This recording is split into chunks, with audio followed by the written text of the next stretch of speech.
going to all come down to that explosive finish, as you generally expect. Kaken throws out the Selmas, trying to open up Cocktail. Novax responds with the gas canister, still has 2 more. Now Neptune still has 3 Adrenal Surges, used none of them, goes down to Tuhan, who finds the double kill. Suddenly these Candelas plus the smokes, is it going to be enough for Vertex to turn the tide? No, it's not. Wet does go down to Supremacist, but over towards top white stairs, the position is known in 1 versus 3. Very unlikely to be able to win it now. Ground Zero very much going to be on the board here with their first round win of Cafe. Good shutout there by Ground Zero. A little bit of a disappointing finish to the round there for the attack. Vertex unable to link up that utility that they had available. The Adrenal Surges not coming out, the Candelas too late, and by the time they could have had an impact, there were no players left to capitalize. Good shutout there by Ground Zero. They can find a bit of comfort now that they're able to get around on the board. Such a difference when you're winning those initial engagements. If Tuhan doesn't get the double, and let's say Tuhan falls, then suddenly you're going to be in a position where Neptune can get off those Adrenal Surges. That aids Zane with the Candelas dropping down from Skylight, has that extra health, has extra players to then go for the trade as well. Everything just kind of snowballs off of those initial engagements, and Ground Zero this time were able to win those initial fights, despite it even coming back down to a 4 versus 4 towards that final execution. So, well played to Ground Zero. Definitely much better in that round. Still early days for both of these two teams, of course. And it's, to be completely honest, sometimes it takes multiple stages before you really can see the full potential of teams come out. And stage 1 might be slow, then stage 2, you start to see signs of greatness. Then by stage 3, you might see them at their best. So, you can never judge a team too early on. And I think, though, the biggest thing for a new team is still to gain confidence. You can't really lose 7-1 and then lose 7-1 and expect everything to be hunky-dory. It'd be good to get some rounds. It'd be good to be playing well. That's really all you can want from Ground Zero right now.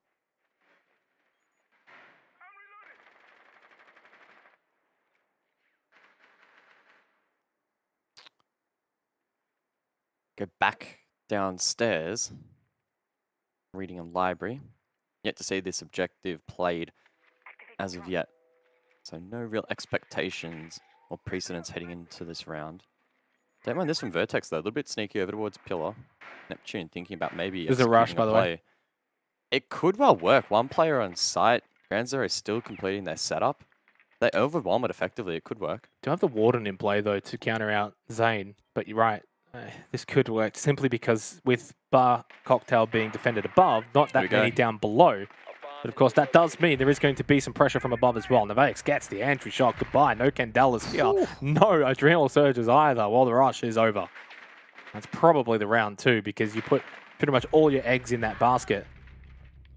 And it is cooked immediately, so it doesn't quite work. I mean, how often do we really see these rushes play out to the benefit of the attacking team? It's not that often. Remembering, if you're rushing in towards reading and fire plays, Bar Cocktail still taken by the defenders.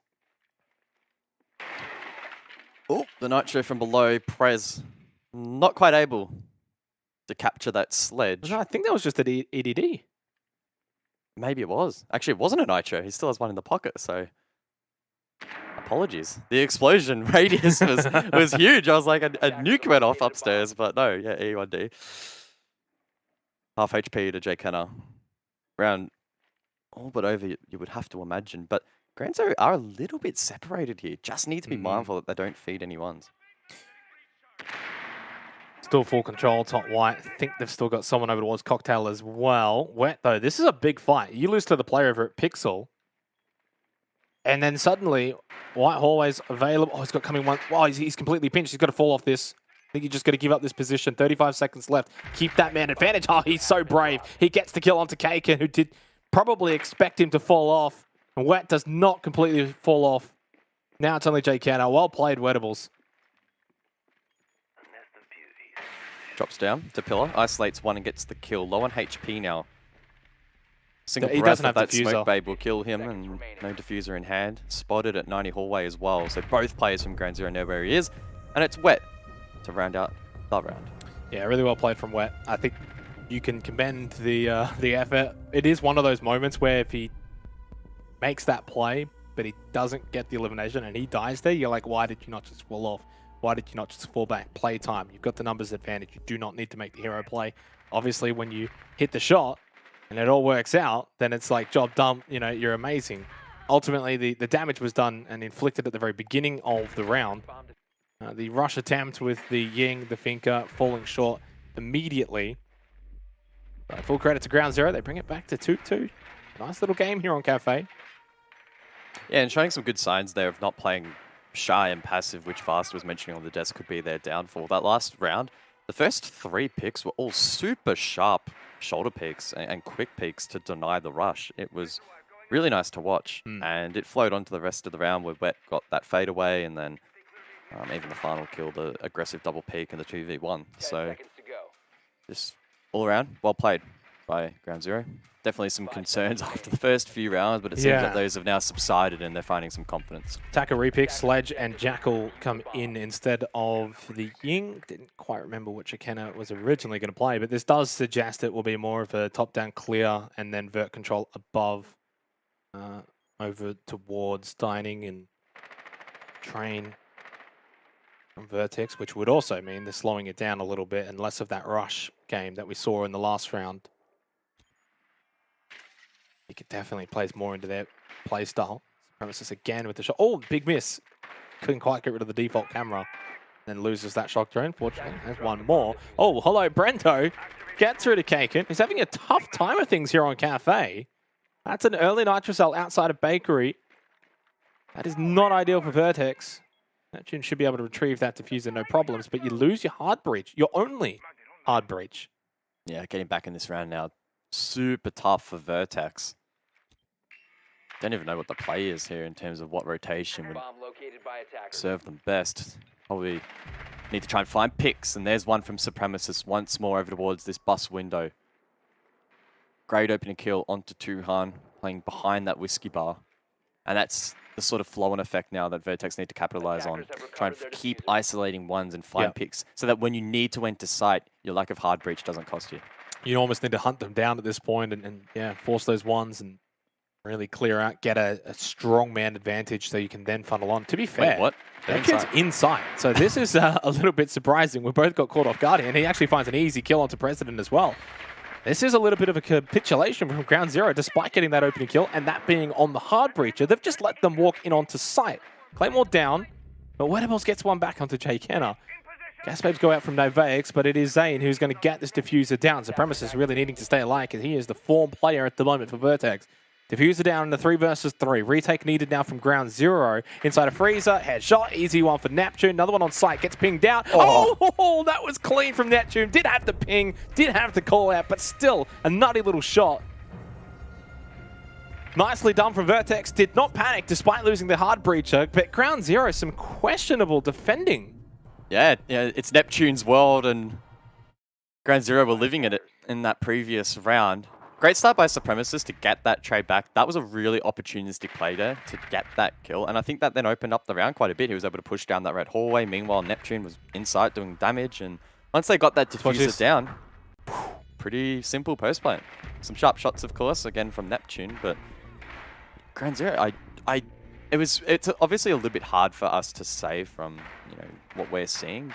How did they let Vertex just stroll into sight? Hard breach was down. I assume they just didn't have enough pressure over towards prep, and it was either droned or Neptune just said, lads, I'm going to make a play, and committed to it. It worked out, and it was actually a really, really solid attack.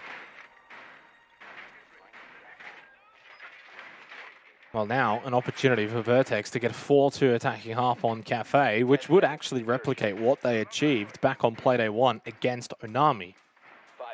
Cafe a bit attacker-sided now, Guz.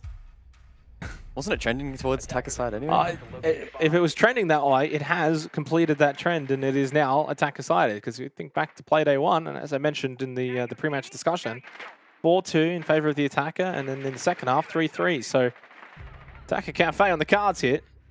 I think Wet's gone for an opening pick, got the down onto Supremacist, but a nice trade from Kaken, and yeah, not ideal to lose Wet that early on. Tuhan also for a bit of a pesky window plate. I'm keen to see, what do Ground Zero do here, right? Sometimes teams that are confident and will back themselves in, they'll now get aggressive, try and find a pick back because they know in a 5v4, their chance of being able to trade out the round are significantly diminished. But maybe we see Ground Zero go into a little bit of a shell here and have the mentality of, oh, well, we can't afford to lose another pick now. Well, that's definitely the round over. Vertex on the roof, not feeding them anything, so it's challenging for Ground Zero to find something back.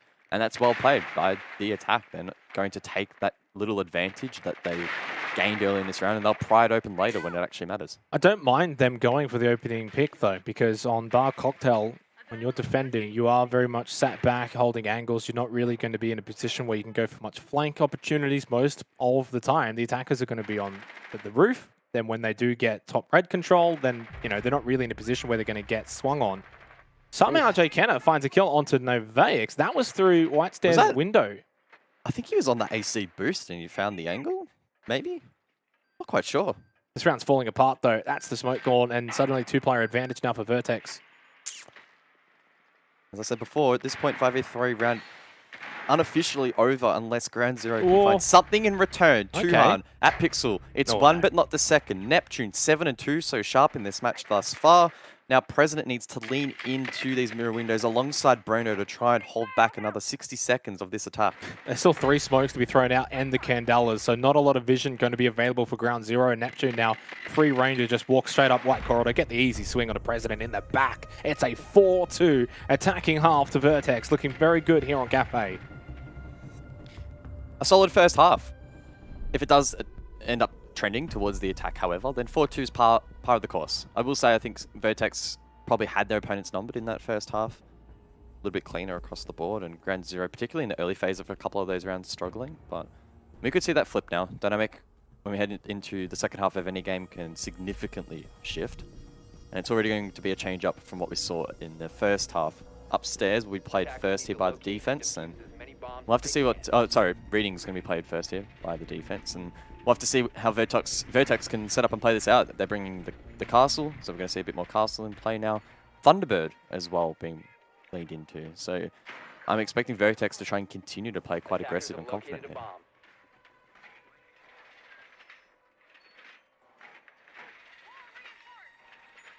Vertex still defended pretty well in Playday 1 against Onami. 3-3 was the second half. That's all that is required of them in this game as well. If it does play out that way, it would be 6 points from their first 2 games for Vertex, which would put them in good stead in terms of making top 4. Not an easy top 4 to get into, guys. Wildcard, Bliss, Chiefs, Knights. When you would think of maybe the top 4, you would be probably thinking of those 4 teams. So it's very difficult to push one of those teams out. You need all the points you can get. And that also then means, I'm happy to just say, if Ground Zero lose this game and they're on 0 points after 2 play days, they're probably not making top 4. Oof. It makes it tough. Makes it really tough. Good opportunity, though, in the second half here to start bringing this back. It all starts on Reading, of course. Interesting start to the round, with Ground Zero looking to maybe enter towards Train and President playing the OSA. An operator that, still for me, has a lot of questions to be answered. Expectations maybe not met on this operator so far, but President gets the first. A great drone from his teammate, the yellow ping, aiding in finding that first kill. And now he can sit up in Train. Secondary hard breach from Wedables as well, opening up this objective for Ground Zero.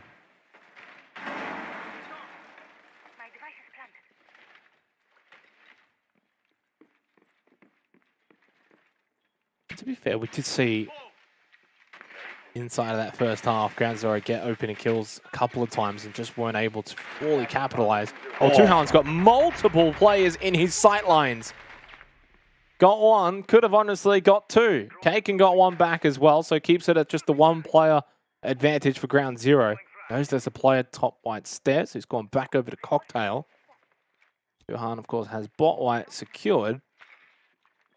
Still, minute and 18 seconds remaining in the round does mean there is a lot of time here for Ground Zero to maybe find another kill before they go for that site execution.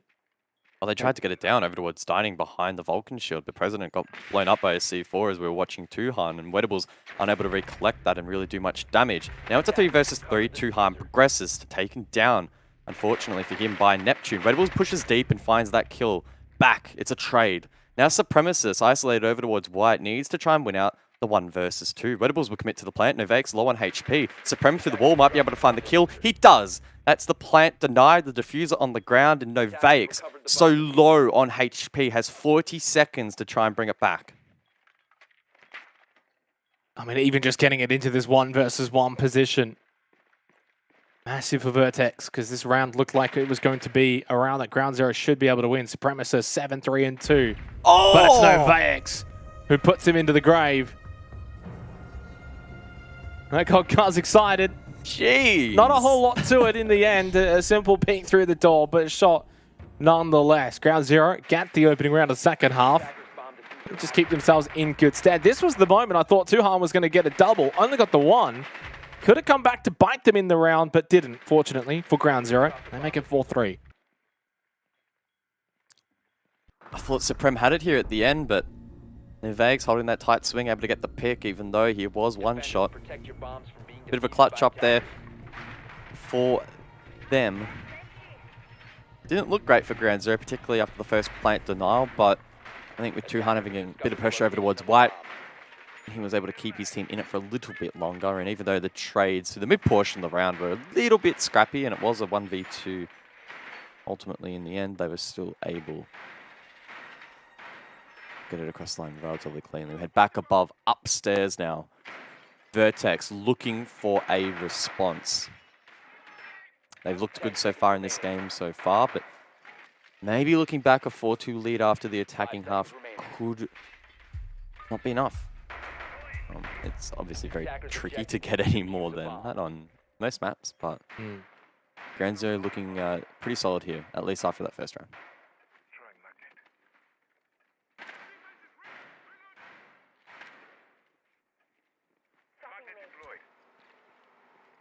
And this is where it's so important for Vertex to understand if this was going to end up being an attacker-sided cafe. They can't just sit back and hope. They're going to have to be proactive in their approach. Look to try and find those opening picks in the way that Ground Zero kind of tried to do in their attacking half too. Didn't quite always work out, but still tried nevertheless. Attackers have located a bomb. Novaic on its eastern rappel. Western, no, south rappel. May as well go through the whole compass at that point in time. Ground Zero as well over towards the skylight. I don't think they'd be wanting to make an aggressive play this early into the round. Keep it pretty standard here. Push through lounge over towards Pixel, get that control, convert in towards site.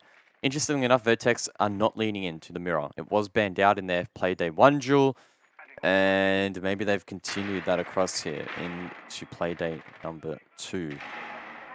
Without that mirror, it could be a little bit tough to hold down some of these longer lines of sight. Yeah, Ground Zero are definitely not going to go for a skylight play. They don't have the equipment for it. No smokes, only 1 flash left from Wettables, and honestly, besides Tuhan on the Finker, I just don't think they're well equipped for it.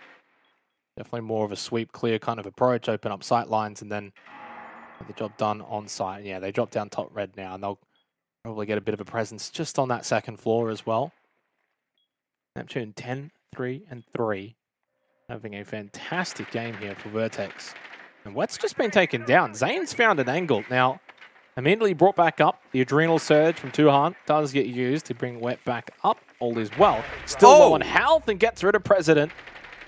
So no hard breacher now available with just a minute left. Not really going to be that much of a factor, though, I don't believe. A lot of the sightlines already opened up, and generally speaking, should be able to still get on site regardless. Jay Kenner in a big fight over towards Corridor, and yeah, round's over. Tuhan. Not if he has something to say about it. That's 2, could be a 3rd. But no, Jay Kenner just holds on. Able to find that pick, and now Brendo is isolated. A great nade, though. 30 seconds, it could be winnable. Tell you what, I think I've gone a little early here because Ground Zero have done well to just keep franking and pushing through this little exchange. Picks up the diffuser. Now top white stairs, still a play, but he's pinged out, is he not? Yes, he is. So that's Kaken, who gets pinged out. Now it's a 1 versus 1. Oh, Brendo gets it done! I went way too early. Egg on my face. Ground Zero come through with the win. And suddenly, they've tied this game up here on Cafe. It's 4-4. Big round loss for Vertex. They should have won that round. Cast a curse. It was cast a curse. He did it to him. It should have been, though. You freeze it here, 4v2. But then Tuhan makes that run. 3v1. Yeah, you're not wrong. Brendo hits the nade. Then they had really good information on site to find the first. I think there may have even been information on the second as well for that clutch. And really well played. Great composure. I hope Kaken has more FPS than his webcam, because that's like 3 FPS. Maybe that's why he lost that little 1v1 with Brendo. I think even Neptune, right, needs to probably be in a position there to get that trade rather than slow peeking into Cocktail. Just leaves himself way too vulnerable. Really nicely done, though, from Ground Zero to get those pings out and have that information. We've got a game on our hands here, guys. Suddenly 4 of the last 6 rounds have gone the way of Ground Zero. Both attack and defense for those 4 rounds. So they're looking pretty good so far. Vertex have not been able to prove they've got what it takes on the defense here on Cafe. It now means from 8 rounds played, 6 have been attacker round wins, only 2 for the defenders. It's a pretty damning stat if you're looking to close this out on the defense. So Vertex need to start getting rounds back. The last should have been theirs, but it wasn't. So now they need to show that they have the mental fortitude to be able to reset and dig deep. The best teams can go against those global numbers at times, right? Just because a map league-wide or even against a particular team is attacker or defender sided, good teams can break through that mold and find rounds, and that's what Vertex need to be able to show here. They clearly had a good start on their attacks. Now they need to start showing that form on the defense. 10 seconds to insertion. 5 seconds to go.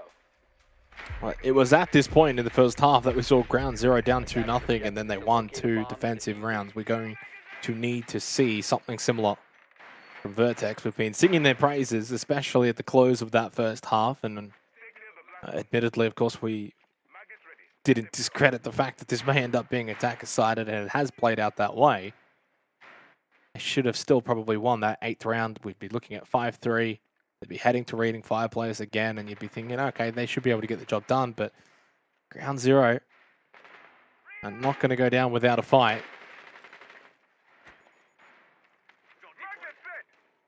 Nothing too crazy from Ground Zero in that last round either. Getting picked went the way of Vertex. They honestly did a very good job at wounding and making it difficult for Ground Zero to even fight their way onto site. Just a 1v3 special from Brendo, who I believe was 1-7 at that point. So it never really matters where you're at. You could be 1-7, 10-1. Does not matter. Got to be able to step up at any time. Control over towards Cigar Shop here early for Ground Zero. Also playing the Eastern Rappel here. No Vegas once again. Murder was on the roof. I think Ground Zero are trying to maybe just find a free early kill, but nothing really presenting itself. Brendo unable to find any swing over towards the new balcony. Instead, he'll reposition. The extension up above here from Vertex. Quite strong, but I'm sure they'll be willing to fall back eventually. They haven't really felt immediate pressure as of yet, and the time is dipping quickly. Only 1:15 to go. Ground Zero need to start expediting this a little bit faster. In fairness, as long as there's about a minute left, once you get Cocktail control, I don't think there's generally an issue, and this actually kind of works out. They've got a player pinched inside a Cocktail. Although Neptune, that's a lovely little shot onto wet. Clean as you like. Brendo at least gets the response onto Jay Kenner. They know that Neptune is still there, trying to get the play on the repel. Trades in favor of Ground Zero. They have Cocktail control, 50 seconds left. Nevak's still on the roof, but he'll get going down now. They can still drop it to Pillar Cake. A nice little fade away with the SMG-11 onto Tuhan. 2 versus 2. Again, another close round finish here. This time in the 9th round. Zane in an awkward position. Could have looked to make a play, but pressure from up above, lines of sight, drone as well. So instead he'll find a little bit of safety. President Salma's over towards the reading wall. That's his last one left. Diffuser in hand. Zane's position compromised, but he could still make a play. No one now up above. Still gas, babe. Still one more. But I don't know where Kaken's positioned though. Can he get it over to default? No, he's actually up. He's over towards Fireplace. So this is a chance for the 2 players for Ground Zero to really play off of each other. Novax just says, forget that. I'm going solo here. Gets the double. Ground Zero take the lead here on Cafe.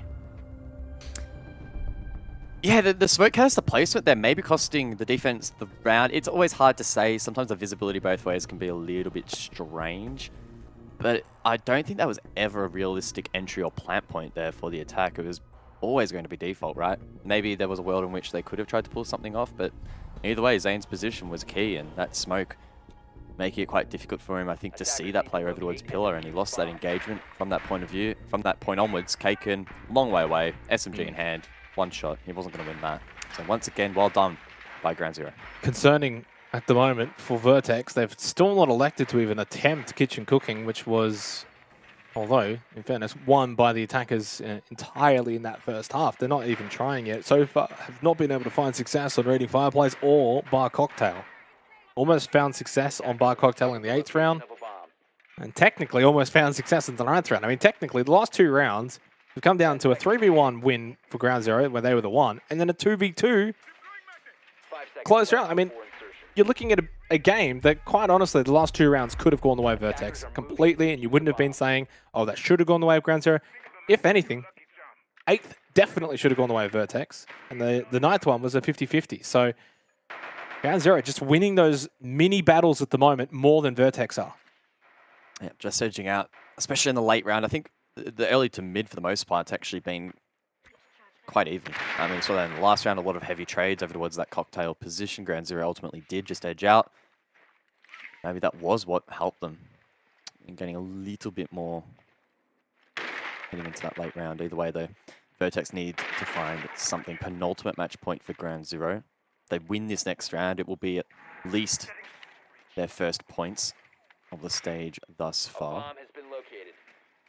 Critical points at that. There is a very real chance that these two teams could be contesting for a spot at the APAC playoffs. They might even be both fighting it out for the second spot if Team Bliss are really strong and manage to take the other spot. So, quite a battle between these two that might be brewing all year long. At the moment, Ground Zero, they do have their number. Just barely, though, right? Like, it's not as if it's significant. They're basically just edging them out. Only the 1 round. One of the best signs for Ground Zero is that no one is necessarily top ranking in the sense. I mean, I know Nova X85, whatever, that's fine. It kind of gets taken down by Wet. But it feels like a very significant team effort right now from Ground Zero. You could almost argue the same for Vertex as well. So it's good signs for both of these two teams that it's not just 1 or 2 players getting the job done. Get solid core 5-man roster on both of these two teams. Once again, though, Ground Zero with the opening elimination. Something that has become a big trend here on Cafe, both first and second half, is Ground Zero getting these opening kills. Electroclaw again from Zane, playing the meat locker position, much like last time. Doesn't deny the second of the Selma charges. So there is a line of sight, only 1 wide. Bit of a strange canister in response. I guess it does delay a little bit of time. Zane still holding down the line.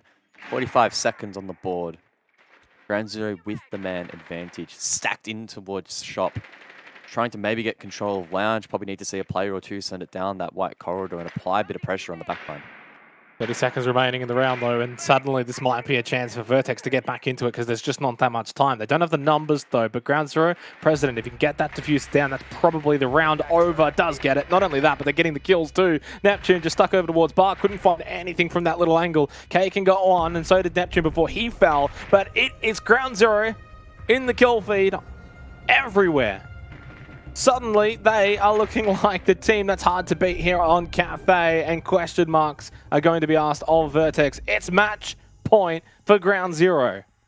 Well, it's definitely attacker-sided confirmed in this matchup, only slightly for Vertex in the first 6 rounds, but Ground Zero stomping their opponents here in the second. A 2-round buffer, match point. Their first points of the stage confirmed as well for Ground Zero. And it's been a solid performance from them. And of all the attacks so far, I don't know if you would agree, but I think that was probably one of the more confident ones. They didn't even need to send it down that white corridor and attack the backline in towards Cocktail like I thought they would need to. They were still able to get the plant down towards default, or at least apply that pressure, and they found those kills. They really are just looking super sharp. And at this point, it's very, very difficult to stand alongside Vertex and say I still think they can do it. I still think they can come back because they just haven't shown anything in the second half. They haven't really been aggressive on the defense either, have they? Really haven't seen them go for window peaks, haven't seen them really go for plays early on. Neptune's 12 and 6, but a lot of those kills coming in late or midpoint of the round where the damage has already been done. I'd like to see them just try and be a little bit more aggressive here. At this point, you haven't really got anything to lose. It's double match points for Ground Zero. We've now won 6 of the last 8 rounds. Staggering. 4 rounds in a row now to Ground Zero. A big test for this Vertex roster who, you know, for the most part, probably had a pretty comfortable game against the Army. They went up 4-2, held their own in the second half, 3-3, kept it rather close in terms of the scoreline, but probably never really panicking. At this point, they are down. But big credit for Ground Zero to bounce back from, you know, the 7-1 result after losing the wildcard in Playday 1, then starting slow in the first half, although admittedly now it's very attacker-sided. Did not let it get to them in terms of being behind on the scoreboard. And now they've got 2 match points for all 3 points. Confident map control here from Ground Zero.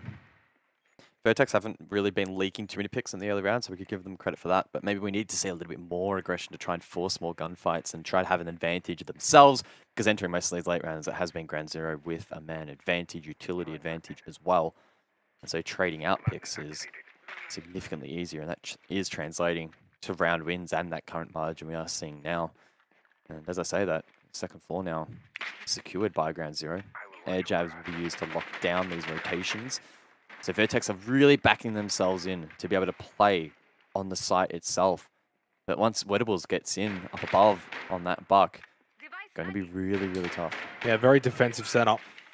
Smoke, the Echo, even the Aruni as well. It is just so defensive orientated sitting on site. And as you said, it allows Wet on the buck to just go to work above on that first floor. There's no semblance of attack or proactiveness from Vertex. They are sitting back and waiting for Ground Zero to throw their best punch. And so far, we've already seen Ground Zero's best punch is good enough to knock them out. Whiskey Bar being locked down here by Jay Kenner. A pretty key position as the attack looks to transition their control from the second floor down towards the first floor. And this is going to be a key engagement. Nades from Tuhan to try and disrupt this position. Doesn't land. In fact, I think it got caught in the window. Now 35 seconds. Neptune gets one in response. That was Brendo dealt with. Vertex really putting the foot down here in this match point round. Yeah, much better from them hitting their shots. It's really all you can say. I mean, positioning is obviously for the defense here more than anything, but at least they're just able to get their shots to land. 4 versus 1. We've already seen a 3v1, but yeah, even though Wet is inside of Freezer, didn't have diffuser, didn't have time, didn't have a chance. Now a chance for Vertex to maybe send this one to overtime. It's 5-6. And this will be the first time in quite a while that now there's actually a little bit of pressure back on towards Ground Zero. We'll see a tactical timeout called by Wettables in response to that. Just have a bit of a breather, reset, heading in to what they will be hoping is the final round. Because if Vertex end up turning it around after not winning a defensive round up until that point to then push overtime, that would be pretty disappointing for Ground Zero because they were in such a good position to close it out. But it's not over just yet. No. You're allowed to have one loss on the attack, right? But now they need to bunk it down and really lock in the next. That last round, it really just never got going, right? Before it could even begin, it was over. They did get third floor, second floor. But when they tried to take over Whiskey Bar with about 60 seconds, 55 seconds left, Vertex just came alive. That initial nade missing gave them that small opportunity to reaggress, and it really just mounted on from that point onwards. And we haven't seen that from Vertex as of yet, and Ground Zero did struggle a little bit in trying to find a response. Would you say that overtime's fair for both of these two teams? We've got one more round to go, and it does kind of feel like if Vertex wins this round, it's a fair conclusion to go to overtime because, you know, 4-2, 4-2, can't really put it any other way. And despite Ground Zero winning 4 rounds in a row here in the second half, and obviously with the recency bias, we have to think back to the first half, and Vertex were just as good. Yeah, I think that, as being a neutral bystander watching this match, I think overtime is probably deserved. I will say it probably is recency bias, but I do feel as if Ground Zero on their attacks have been a little bit tidier across the board.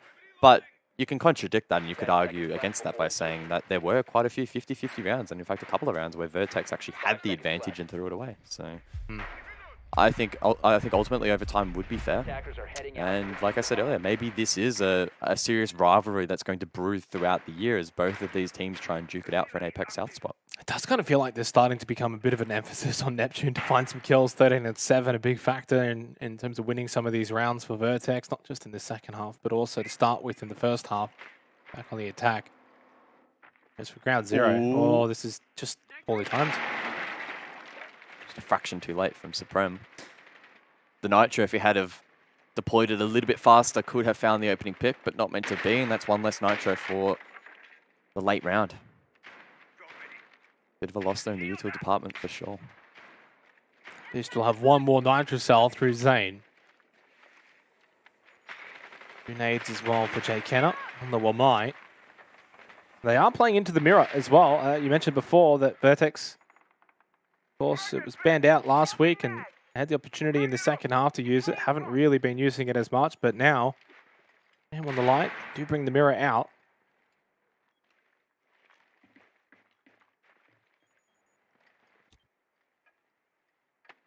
Can Ground Zero counter it though?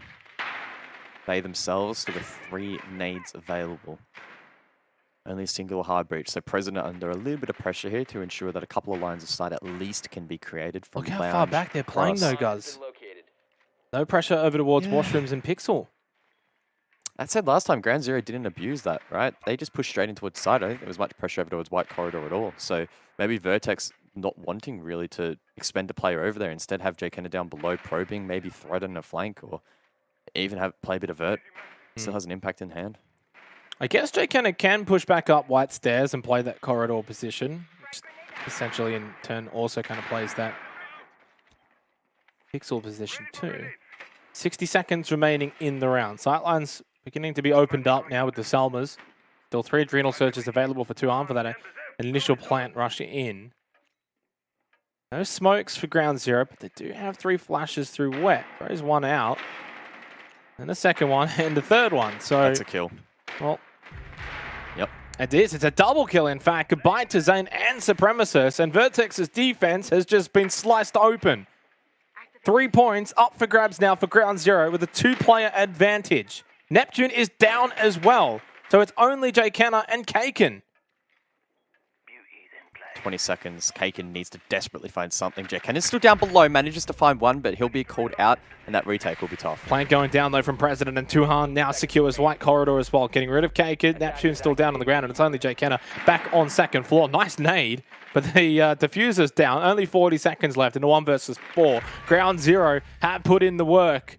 Started a little slow in the first half, but this very much is an attacker-sided cafe, and they've played like that here in the second half, and they are now making sure there is no way that Jay Kenner is going to pull off the 1v4. The GG's out in chat, and all 3 points secured for Ground Zero. Their first points in the Oceanic Nationals.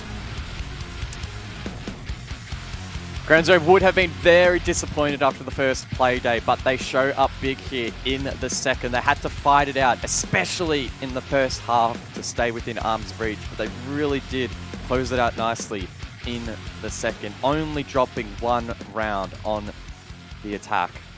A super solid performance, and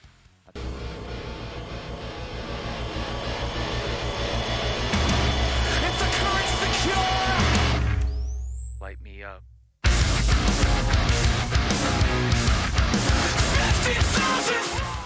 Welcome to GTV ANZ, the gaming channel created by Ubisoft. Every Tuesday and Friday on YouTube, we'll be doing fast plays, game challenges, 1v1 face-offs, and so much more. You happy? When did we get a dog? It's a good question.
A little bit of pressure here to ensure that a couple of lines of sight at least can... That said, last time Ground Zero didn't abuse that, right? They just pushed straight into... The fire in your eyes make me Surely Jake Henner down below probing, maybe threaten a flank or even play a bit of vert. Still has an impact in hand. Oh, but he doesn't. Surely he can't. Oh, what a double. What is going on?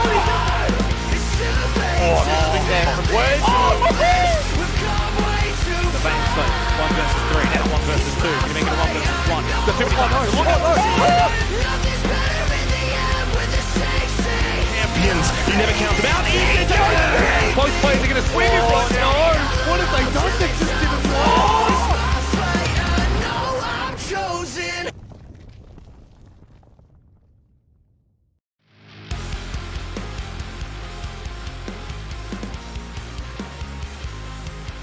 OCN Playday 4 now has officially started. And you're listening to Chosen by Banks Arcade. If you'd like to learn out more, well, I guess a little more information.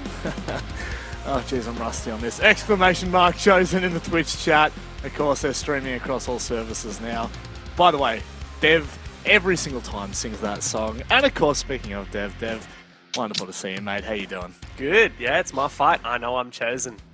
Oh, jeez Louise, are you chosen too, Mandy? Well, you're chosen for tonight, and I don't know whether it's a good thing. I don't know if it's a good thing or a bad thing, I'll be honest. How you doing? Yeah, doing good. Looking forward to another night with the OCN. It's not every week that we're on nowadays, so every time that we get a chance, it's exciting. No, it's a little bit disappointing, I'm not going to lie. It kind of feels like we've missed out on the better part of OCN, but that's okay. Moving forward, Dev. It's been an interesting couple of play days. I think that... I suppose probably for me, I'm looking toward the likes of Bliss and teams like this that we needed to step up, and I mean, so far they have, but one thing I really want to point out, and we'll talk about this in a little bit more depth probably later in the night, but Wildcard also having a phenomenal start to their stage. Yeah, and look, Wildcard finished stage 1 in a phenomenal way as well, winning the OCS as well, the inaugural OCS. They actually destroyed Team Bliss, who has, in recent times, been their biggest competitor. So yeah, look, 2022 has been a wave of change for OCN. We're kind of gone past the times of it just being the Chiefs' league, and now the Chiefs have been struggling, you know, holistically in 2022. And in stage 2, we're seeing a lot of rising talent, a lot of redemption from teams like Bliss and Wildcard as well. That we are, and we'll have a look at the standings to kind of, I guess, solidify what we're talking about here, because that's really the most important part, is there's actually stats to back up what we're talking about. It's Bliss and Wildcard, once again, a phenomenal start to their stage, really. You know, on the trot, 3 wins, both of them play each other tonight, which is the best part about that. I don't want to go into that too much more, because we will talk about that in a second. But Mandy, probably looking down the list to Ludovica, I guess, is probably the most shocking of all these results. Yeah, I'd agree with that. I think in stage 1, Ludovica came flying out the gates. They took down lots of big names, lots of big teams, and pulled some amazing upsets that really got us hyped for this team coming into stage 2, but they haven't been able to deliver the results that we might have expected. No, I mean, Dev, do you look to anyone else? I mean, maybe, I was going to say maybe the Knights. They're only 2-1 though. It's that doesn't really show the full picture. Yeah, look, I think it's kind of disappointing to see a lot of the kind of reformed teams down the bottom, Hungry Lions and Ground Zero. They both had, you know, reformations, Hungry Lions formerly Vertex, and unfortunately are yet to find a win in OCN, but pretty exciting for Kraken Esports Club, who have already found a win, and that does put them above even Ludovica, who had a phenomenal stage 1, and Kraken, of course, being the team that promoted into OCN from the Oceanic Challenger League after stage 1. Look, they might have got 7-0'd last week by Chiefs, but they are ready to come back for tonight. I don't know if they are, honestly, after that. I don't know. I don't know what we'll see tonight. And speaking of tonight, let's have a look at what we have planned ahead for the next couple of hours, and I hope everyone's taken some time away, sitting down nice and comfortable. Ludovica take on the Chiefs to begin things. Then we have the undefeated battle between Bliss and Wildcard. Only one of those teams will end up undefeated by the end of tonight. Knights and Kraken. Dev, you're giving Kraken a little bit here, but surely not against the Knights. Okay, look, I think that they'll get a round, maybe 3. That's a lot better than they did last week. But yeah, I mean, Knights is actually one of those teams that has been on really good form as well. They're currently in 4th, which is perhaps not as high as you'd expect, but they're tied for points with the Chiefs. And of course, Knights' form, within APAC South has been incredible. And I'm sure that going up against a team like Kraken, they will put their best foot forward. So I think that should be a good game. And Ground Zero versus the Hungry Lions is going to be a rematch of what we saw in the historical game that was shown at the start of the show when Lions was under Vertex. And, that's the scrap of the bottom. Neither team has a win yet, and, that's obviously going to change tonight. That certainly will. So we've got the undefeated teams versus the only defeated teams. Someone will win and remain undefeated, and one, unfortunately, will have to remain defeated. But moving forward, let's have a look at our predictions and see where we all think we're sitting for the night. I feel like these were actually quite split when I was putting them in, so we'll have a look. It's the Bliss and Wildcard game, probably, that has us the most split outside of the Ground Zero and the Hungry Lions game. And I mean, if you were actually listening to what we just said then, Dev, it does go to show, those are the two most heavily contested games tonight. But Mandy, I mean, if anyone's looking at this right now, can you kind of help justify why only one person's gone for the Chiefs? Well, I don't know. I think the Chiefs, although they've gone on a pretty good streak so far in OCN, their form hasn't looked amazing. It hasn't looked as dominant as it has been. And I think we are all still trying to live off the hype train of Ludovica from Stage 1 with their amazing showcase and hoping that they can take it to the Chiefs as one of the big upsets of the season today. So for me, I know I picked Ludovica because I'm living off the hype, but I don't know about everyone else. Yeah, look, I'll defend it by saying the Chiefs just have not been up to mark, and I think that's only fair to say. I definitely feel like a young, hungry team like Ludovica that also have, like APAC playoffs to think of, promos to think about toward the end of the year. They are a team hungry as ever that need to step up. And then, of course, the Knights game. Dev, really? Is there an opponent that they're going to be versing, or are they just? I don't think so. Well, I mean, hopefully Kraken will get a couple rounds. I want to say, what are you guys doing about this this Bliss pick? Come on, guys! Did you watch big brain. the OCS? Brain. Blue Panda and Ducky are on my side. Wildcard is gonna wipe the floor with Bliss. I tell you what. Let me just ask you this, Dev. Let me ask you this. Is it a best of 1 or best of 3? Well, it's certainly not a best of 5 like the OCS. It is a best of 1, but I'll tell you this. I'll ask you this, Rob. Sorry, who's currently leading predictions? Well, actually tied with Ducky, unfortunately. Yeah, but by the end of tonight, both of us went wild card. So there you go. You know what? By the end of tonight, you wait and see. I'm going to be on top, and I think I will be actually, because Xenox's wild pick, that's just absolutely atrocious. But speaking of that wild pick, the atrocious pick of the Chiefs over Ludovica, that is our first matchup of the night. I'm keen to get into this one because I think that realistically, Ludovica have been this. I want to almost say they're the Hungry Lions of OCN. They've shown us some phenomenal performances throughout the last 6 months. And this stage, I feel like they really need to showcase what they've got on offer. Coming up against the Chiefs, who, again, just to reiterate, a wounded beast at the moment. Now, of course, sometimes a wounded animal, probably the most terrifying ones, but I feel like the purple or the yellow sunset for Ludovica here, Mandy, I think it will definitely be setting on the Chiefs.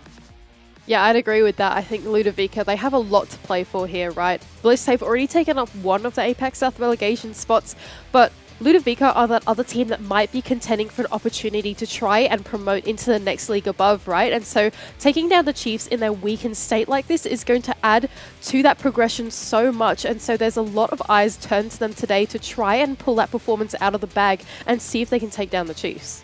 Yeah, Dev, I mean, is there really much that we can,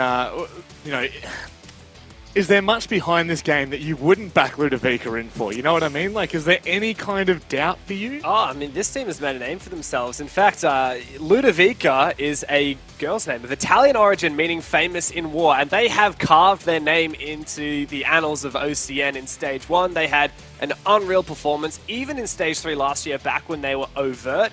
They had a phenomenal performance. We've still got Sawyer, Twent, and Eddie from that roster, and Logic and Supremacist getting picked up this year, have proven to be really strong additions. Both of them fairly newer players. Both of them, well, I mean, Supremacist has been around the block a couple times, but you know, he's never kind of been on a team in the top half of the standings, right? And Ludovica absolutely has shown that they have the potential to be that kind of team. But we're seeing the rise of those APAC South teams within OCN in Stage 2 that we didn't see as much in Stage 1. And that is Ludovica's biggest challenge. And, of course, taking on the Chiefs is a big task, but one that I think they're perfectly capable of. Well, that's just it. They are coming up against the back-to-back-to-back champions from 2021, but it really just... It has not been all that flashy, I'll be completely honest. It just hasn't been that hard-hitting roster that we've really come to know and love throughout 21. Now, opportunities are always in front of this team to kind of turn this around completely. When you actually think about the differences from 2021 to 2022, Mandy, I think, you know, coaching staff, analysts, two players, this has been a huge overhaul of what was a champion team, and they just don't seem to be clicking as we had hoped. No, unfortunately, the Chiefs are not going to show that the changes that they made throughout the year actually come into fruition, that they were justified. In fact, they're putting up some pretty poor results in APAC South, just being locked out of the major now. They'll have to find some redemption here in their Nationals League instead. So for the Chiefs, I'm turning towards them to try and win out this game, just to prove that they are still in it to win it and that they still have a little bit of kick in them to play some Rainbow Six. They certainly have some kick in them, and I'm sure they've been kicking their own butts. I'll just be completely honest, Dev. It just really, you know, this roster had so much promise. And it really, I mean, to say that it hasn't clicked would be totally unfair. They did end up making it to playoffs and, well, I mean, being one of our big dogs of APAC South. But since then, it kind of has fizzled out. What we'll do, we'll go to the vetoes and I'll allow you the opportunity. Would you like to talk about the Chiefs or the vetoes? Oh, I just want to say that, look, the Chiefs are their own harshest critic. Todd actually tweeted yesterday after their 7-1 loss tonight in APAC South, nowhere near good enough from us, GG. And so this team, they know what they need to do, and they need to get a wriggle on and start, carving their way back to being one of the best teams in the league.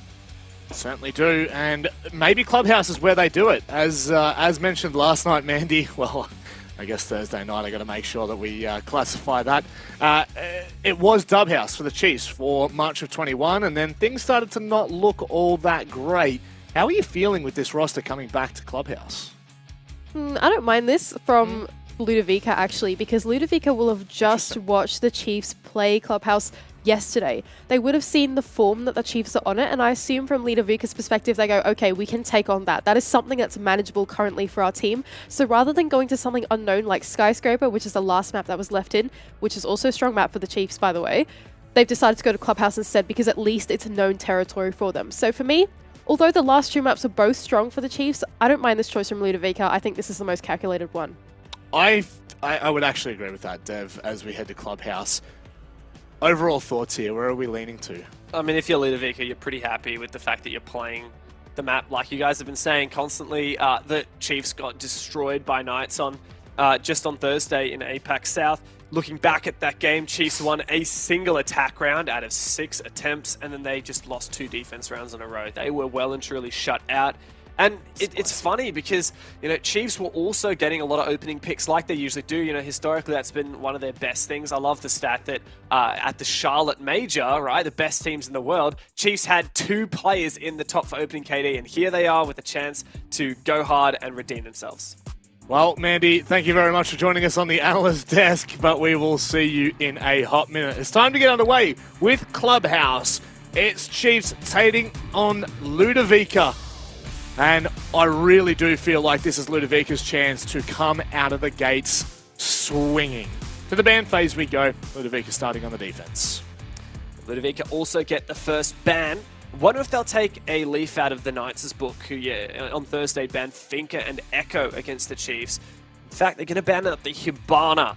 So instead, trying to reduce the amount of hard breach, likely go for some impact tricking on that kitchen hatch.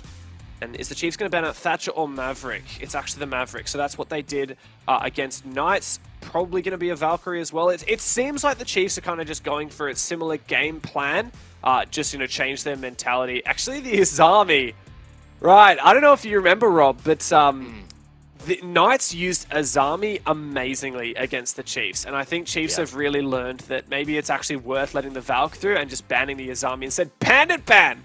All right, Ludovica. That's, you can see... Couple of smiles. Yeah, there's a couple of the Chiefs boys a bit confused about that. That is very uncommon. Usually a Kaid ban maybe, but not Bandit. Wonder if they saw something from yesterday's game against the Chiefs where maybe they were thinking, hey, this is like a big opportunity to crumble away the defense. But then you look and Ludovica start on defense. So anyway, I don't want to dive into that too much, but definitely that Azami ban I think is going to have a massive impact on this matchup in particular. We've seen a lot of teams get real comfortable. I think is the nicest way for me to say that.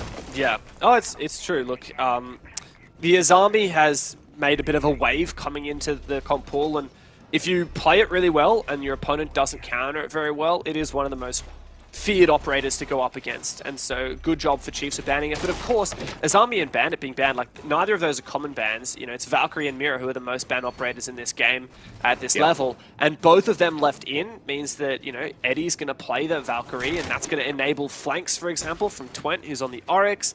Really, any of the operators aside from Supreme could well be roaming here, and that roam could be enabled with information from the Valk cams. And even when we go up to Gym later, I'm sure that we'll see a Mira picked.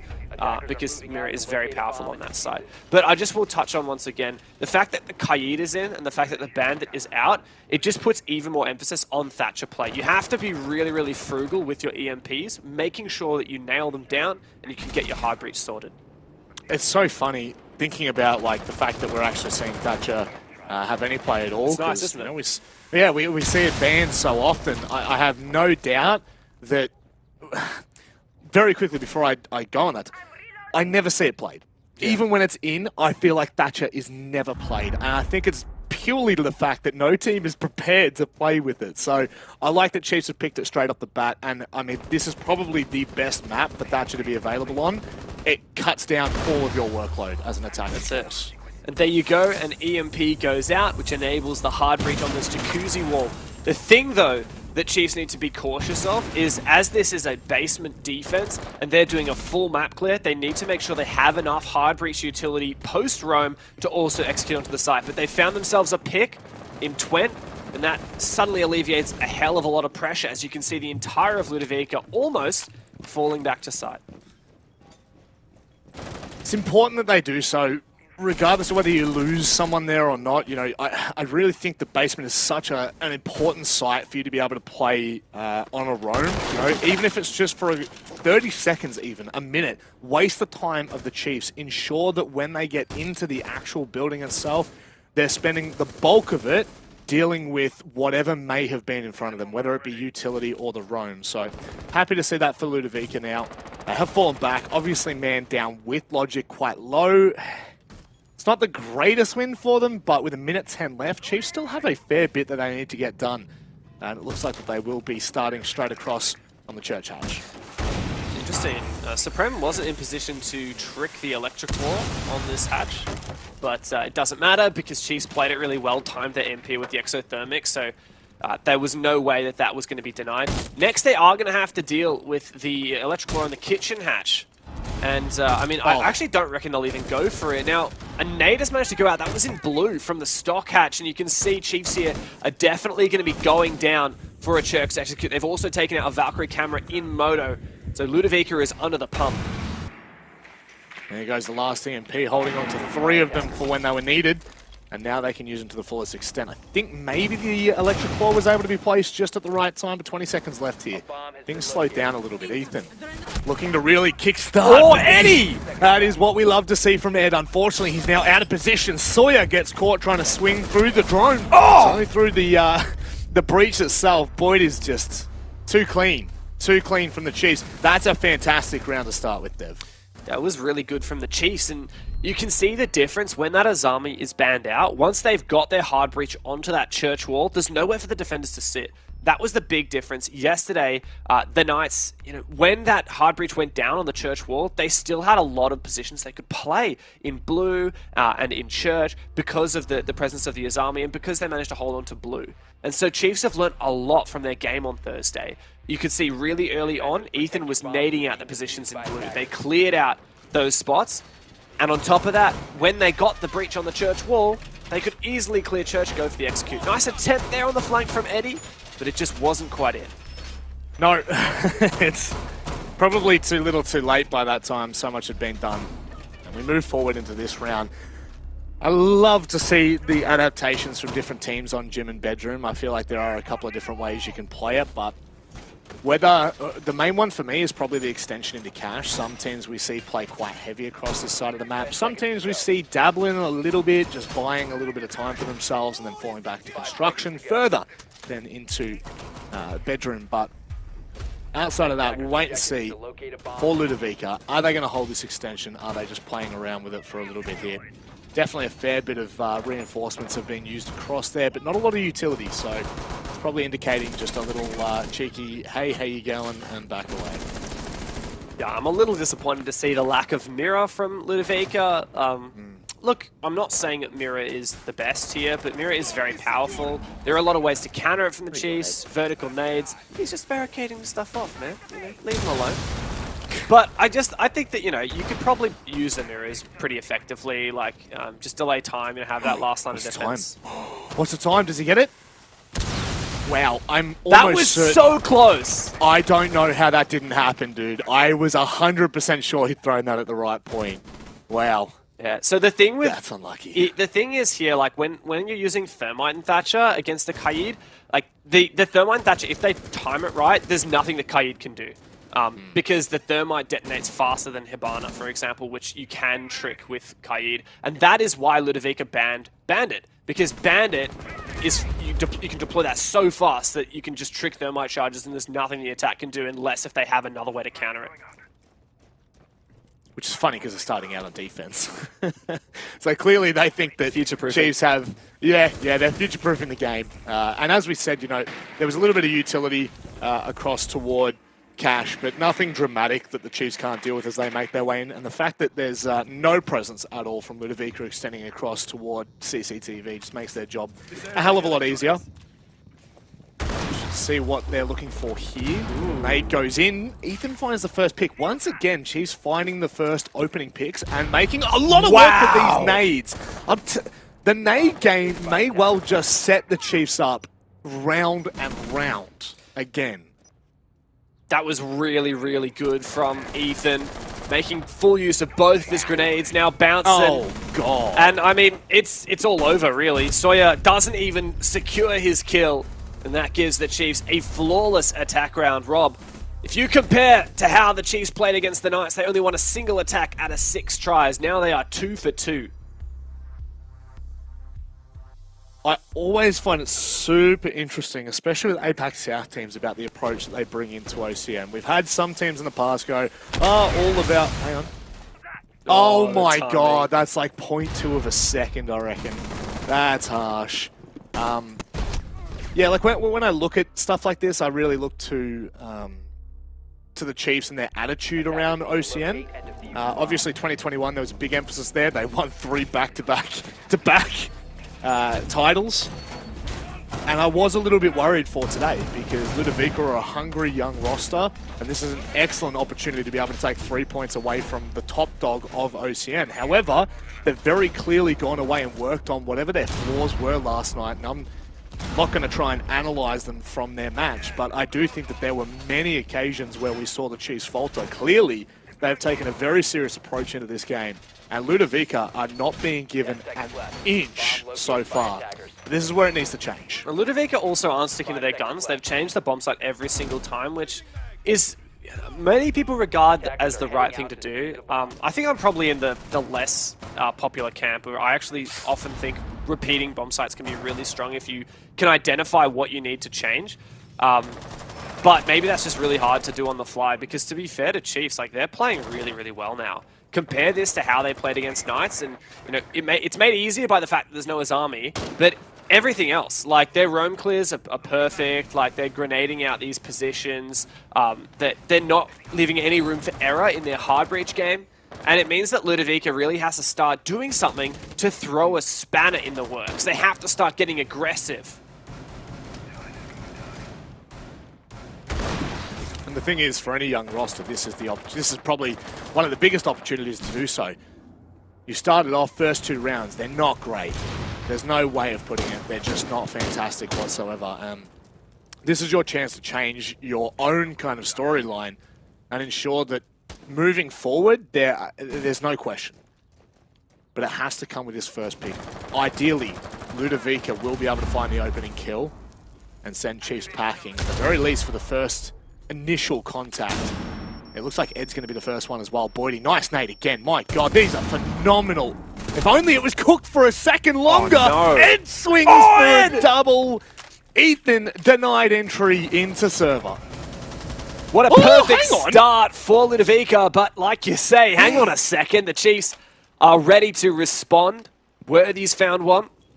Did he find both of those kills? No, I think it was... No. Yeah, bouncing and Worthy. Well, I guess it doesn't matter though, because Edpan's made it a 3k on the round with the Vector here. Now, a 2-on-3, Bouncing's low as well.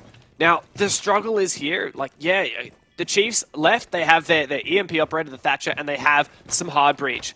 They have some breaching charges, which is nice, so they can get some vert and try and flush positions on site. But what they don't have is smokes to cover. They don't have grenades to flush out positions. Those operators have already died.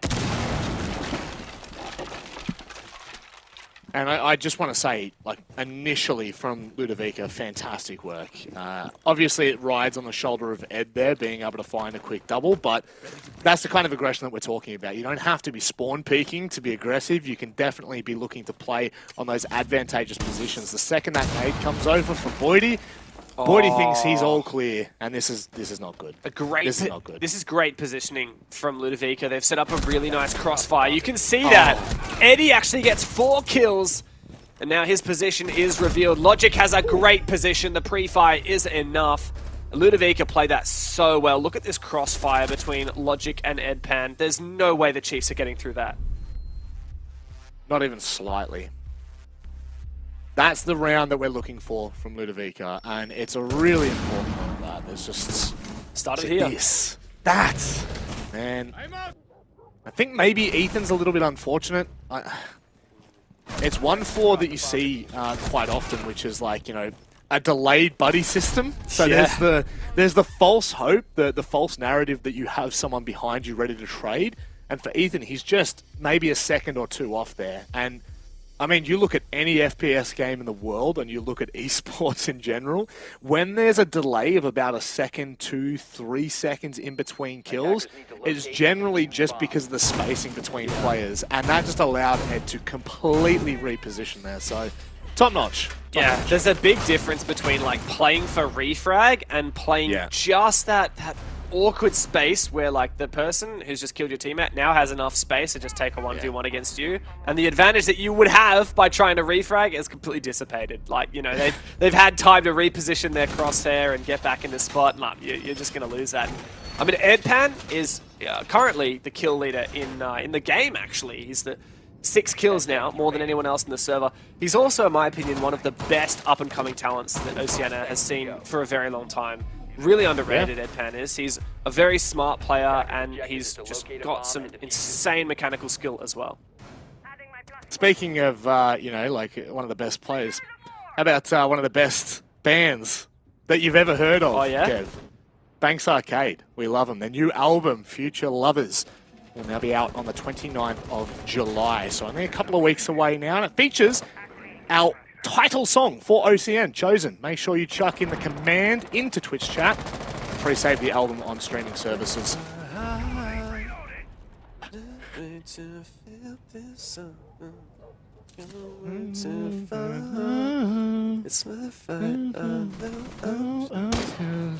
Yeah, that's it.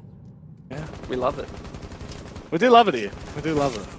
I mean, I love a good theme song. I do. I mean, we had Clockwork last year, now we got Chosen. Yeah. What we're going to have next year, I wonder. You just have to keep watching OCN to find out, won't you? Well, let's get back into the game. A minute has passed, and it's just been roam clear for Chiefs. Ludovica started on this basement defense with an off-site presence like they did in the very first round of this game. Main difference being that everyone managed to get back to site this time. And in fact, Ludovica were a bit less aggressive than their previous roam. You know, Twent's no longer on the Oryx, he's on the smoke. So I think Ludovica have identified that they actually want to play more anchor-centric, which I think is a decent plan. My main concern is that once Chiefs breaches that church wall, like, Ludovica are pretty much screwed, in my opinion. Like, they need to really play some strong positions in Church and Blue, and if they start losing these players, it's going to be much harder. They've actually opened the Church wall. I quite like that. That is going to change Chiefs' strategy a little bit because Ludovica will be contesting them while they attempt to breach the wall. And this was, I think, I don't want to say any of the flaws from last round, but Chiefs obviously had the pick of the lot when it came to putting pressure from Church, and that instantly just makes me very excited from Ludovica's point of view. It opens up the prospect of being aggressive. It opens up the fact that they're now going to have to be super cautious. What do they have to deal with it? Is an it impact? Up it comes. Yeah, well and truly. Oh, what an adaptation from Ludovica. This is a very smart team, and guess what? Worthy is all out of Selmas. He does manage to get a single breach up, but that's only a line of sight. And because of the shield here, there's actually some really strong positions still for Ludovica to play.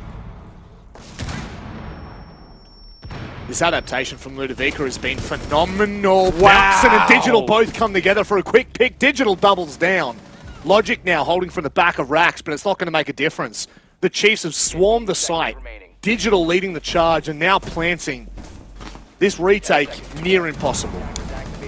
Ethan's actually going to drop the hatch. Logic did not hear the drop, but how does he land that shot? It's a 1-on-3 now. And, well, Logic has a lot of work before him. There's vertical lines at site as well for Chiefs to hold. There are drones on site. He's got some info, though, you can tell. The pings from the Valk camps. Now he gets flashed up. It's going to be a tough one. And there you go. The Chiefs can lock it in. What a great round. A tough one, it's an impossible one. It is an impossible one. Honestly, love the approach from Ludovica there. Change things up, make it a little bit more difficult. Unfortunately, we don't see where Digital found his double from. Assuming it had to either be the church wall or, of course, you know, through Church itself. But phenomenally done from the Chiefs to, once again, flip the story, flip the tide. And now Ludovica seem to be... I mean, this is a concern for me. We hit the second half of the first half, okay, around 5, and they are seemingly out of their defensive half. Yeah. Maybe I'm just a little old-fashioned on Clubhouse, but 4-2 is where every team should be aiming for their defensive half. Yeah, I don't know. Like, it's always hard because I feel like my opinion of defender-sidedness, I mean, it always changes based on the bans, right? And my opinion of it seems somewhat tainted by the fact that we're seeing Chiefs play the attack so well. I think definitely 3 rounds is good. If Ludovica can bring this back to a 3-3, though, I would actually put the advantage on their side because they will have the momentum going into their attack. But for now, Chiefs can be very satisfied with what they've done, and it doesn't look like they're going to slow down as well. Ludovica are making changes, but then Chiefs are also adapting. Like in that previous round, what opened it up was taking blue control. Ludovica adapted by bringing the Wamai and playing be more wary of Ethan's nades, and guess what the Chiefs did? They sent Bouncing in to just shoot the guy while Ethan is distracting with the nades, and that kind of chemistry is something we've been missing so much recently from the Chiefs. Could be good signs ahead. Especially when you consider, you know, the team that is Ludovica. They're hungry gunners. They know what they're after. They just have not been able to crack this egg. Speaking of the egg, 3 of them right now are eggheads. Supremacist, Twent, and Sawyer all on 0 kills. That is a really concerning sign for me. The fact that they've got 3 players that haven't hit their shots yet. In a frag heavy meta, I just want to make sure that I completely... Well, I mean, it's very true. Like, obviously, like, you expect some players and roles to get more kills than others, but yeah, I mean, it's... Oh. That was very ambitious, Logic. Probably a bit too ambitious, and goes to show why... One of the reasons why you would want to make sure that's a vault hole, not a crouchable hole, because it just delays a bit of time getting out and back in. Good punish there from Boydie, and... the pattern is seeming to continue every single round. The team that's got the opening pick has won the round. There you go. it just seems to be too much of a deficit to, kind of claw back from Ludovica's perspective. And it really has been quite tough. Chiefs have used their man advantage in a really fantastic way. Doubling up now, they're going to be able to find and cut off these players, rotating back down below. Twent not given the opportunity to be a little bit cheeky. Oh, Ethan. Nah, I thought maybe he had the read there. He was on the platform, but it's not to be. It gets away with his life, and it's a pretty dangerous life at that. 7 kills so far in only 4 rounds. Good drone placement there from the Chiefs. You can see how much info they've got. Also clearing out this electric law now. Going to make it possible for Digital to breach external con once Worthy shoots that. And you can see Chiefs are being really thorough. They're flicking drones. They actually have a drone in gym on site, finally taken out, but that would have given them a lot of info as well. 40 seconds.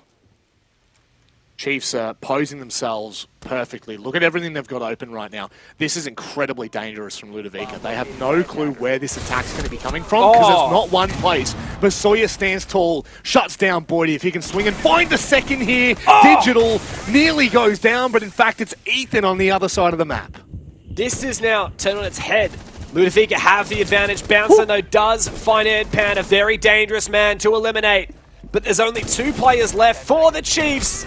And Bouncin is going nuts. What was that? The Chiefs should not have won that round, and yet they did. Again, you think about what Chiefs had for them in that round. Dev, they had pressure on every single bottleneck in that site then. They had pressure from the jacuzzi wall. They had pressure in logistics. They had pressure from con into bedroom. And that is honestly a hallmark that we have been missing from the Chiefs for such a long time, I feel. They have always been phenomenal in the early parts of the rounds. I'm thinking back to 2021. They were like the masters of setting up the dominoes and then letting them fall down one by one in front of each other. And right now, as it stands, this is the Chiefs that we've been waiting for in Stage 2. This is the Chiefs that I haven't really seen. And this is Ludovica's worst nightmare. There's just no other way of putting it. Yeah, I mean, Chiefs have got a really good no Maverick clubhouse, which not a lot of teams do these days. They're using the Thatcher so well, and then even when they have a numbers deficit, the Chiefs play... They have so much information in the mid-round that going into the execute, like, they can just frag out, because they have decent info on where everyone is. And they also have the gun skill to back it up. And they have really dominated this game so far, Rob. Like, this is similar to what we saw between Chiefs and Knights yesterday, right? But flips on its head. 10 seconds to go. And unfortunately, I mean, if Ludovica do lose this, we won't be able to interview them and find out, whether they went into Clubhouse due to Chiefs' performance on it last night. Because I would dare say that a vast majority of their tendency to lean into this map would probably be due on the VOD or the performance of last night. It's really just completely turned around in 24 hours. If I'm going to be hypercritical of Ludovica right now, I'd say the Hibana ban was a miss. They should have banned Thatcher. Knowing that they started on the defense, if they ban Thatcher, it forces Chiefs to go for a Mav Thatcher ban if they want to do their normal Maverick ban. And that would be, I mean, Chiefs would have to completely change the way they're playing right now to play like that. Also, Chiefs didn't play Hibana at all, to my recollection, yesterday. I'm going to double check that. They played it for like 1 round.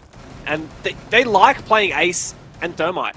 So Ludovica's Hibana ban was a miss. And they're now being punished for it.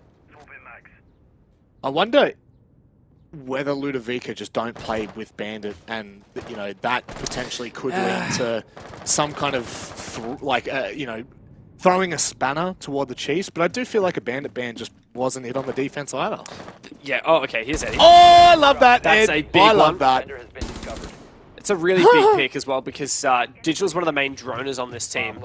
So you can see now Chiefs will have to fill in that role with people like Worthy to try and step up, particularly because the kill was not traded back, puts Ludovica in a really nice position.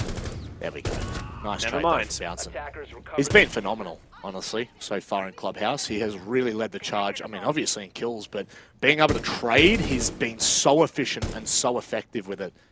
2 players. Oh my God! God! Twents with a buzz cut. Bouncing near on double digits. Not even done the first half. If you want to ban Thatcher, don't just do it because Thatcher's really powerful. Ban it so that Bouncer has to play something else. Like, he likes the L85 too much, I think. Such a nerd, Dev. I know, man. I know. Call Thatcher's gun the shooty boy. At the moment, Bouncing once again trying to find an opening, and he's got control of construction. This is really dangerous for Ludovica. Supremacist is probably trying to look for that vertical play, and provided Bouncing has information, which it damn well near looks like he has, they're not going to be able to contest this. But Supremacist is back on the line. 20 seconds left. If Supremacist gets aggressive here, this could be disaster for the Chiefs. Or it could pan out right into the Chiefs' hands. 4v2 now, but the site is bar. Is Nade. That flushes out the player on site, forces him into an uncomfortable position, and Logic. Try you may, my dude. You have no hope in hell in a 1 versus 4. You're not even able to get past the first hurdle. Bouncing double digits in the first half. This man is a gamer. Bouncing has been showing up hugely, and the Chiefs are looking a lot less like the one that played the Knights in APAC South, and a lot more like the one that played against Kraken and 7-0'd them last week. Score is currently 5-1, and it could well end up as a 7-1 if the Chiefs keep this up. Yeah, I feel like Supremacist got a little bit unlucky there with that logistic. I mean, you wouldn't really call it a flank, but that aggressive play swinging into the cash door. There were 2 players in there. One was coming through a vault, and one was looking straight down the line to bedroom from the breach that had been made. And if he finds half a second earlier, he at least gets one, and he might even be able to swing onto Bouncing for the second there. And all of a sudden, this is a 4-2 half, and we're not spelling out disaster. Yeah. But, you know, well, it just doesn't work like that. The thing is, like, the only times when it looked like Ludovica was competitive in that half was when they, like, got away with really aggressive plays. Like, you think about the one round they won was when Edpan got a 4K, which was started by, like, the really good 2K at the top of Red Stairs. And you can't rely on something like that. Like, if the only reason you're winning is because you got hero plays, then you're doing a lot wrong. Like, your macro is not there. And the Chiefs have been nailing their macro, and that's really why they've been dominating in this map. I mean, Clubhouse is mostly about your macro game and your hard breach and pushing together, and that's what Chiefs have done so well. And I'm worried for Ludovica now, especially because they're going for a kitchen push. What are they doing? Why do you ban Hibana and then go for a kitchen push? Like, man, I'm in pain right now, Rob. Like, Logic's already lost 2 Selmas, and he's now picked up one that he dropped. But Bouncer's just going to impact this. Oh, no, he's not! He's not! Okay. He's going to miss the impact somehow. He missed both as well. I don't even know how that happens, I'll be completely honest with you, because it looked like they hit the mark. Yeah, man. I don't know. That beats me. That's Yeah, Dev, shut up and sit down. Shut up and sit down, fool. This was the 500 IQ play. I This mean, is maybe what we needed to see. I feel like maybe Ludovica have figured out some way that they can use Ace that dodges the impact trick. I don't know if that's true. Maybe. And that's why they banned Hibana, because they thought Chiefs didn't know that. But the thing is, like, if Ludovica watched the Chiefs and Knights game, then they would know that Chiefs don't go for kitchen pushes anyway. They're going to try and use this Monty and Dirt in tandem with the kitchen hatch to go for an execute.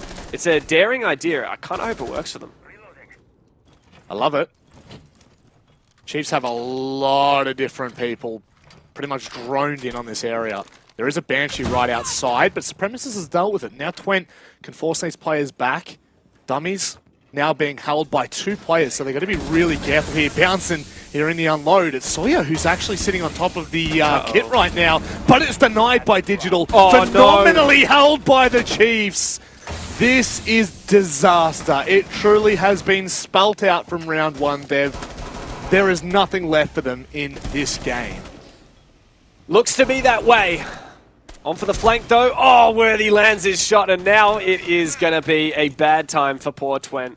1 versus 4. He'll have to ace on the Monty. And do it. I'm surprised that Chiefs Do aren't it. even going to feed him. They flanked Dirt. They got him from behind as well. The poor guy. No hope.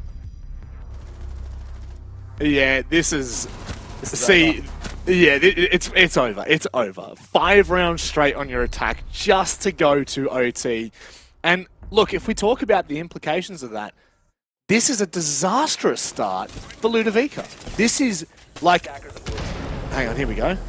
That looked like it hit the mark to me. The first one definitely. The second one maybe Yeah. not. But the first one definitely looked like it. Should have at least destroyed one of the Selmas. I don't know. 100%.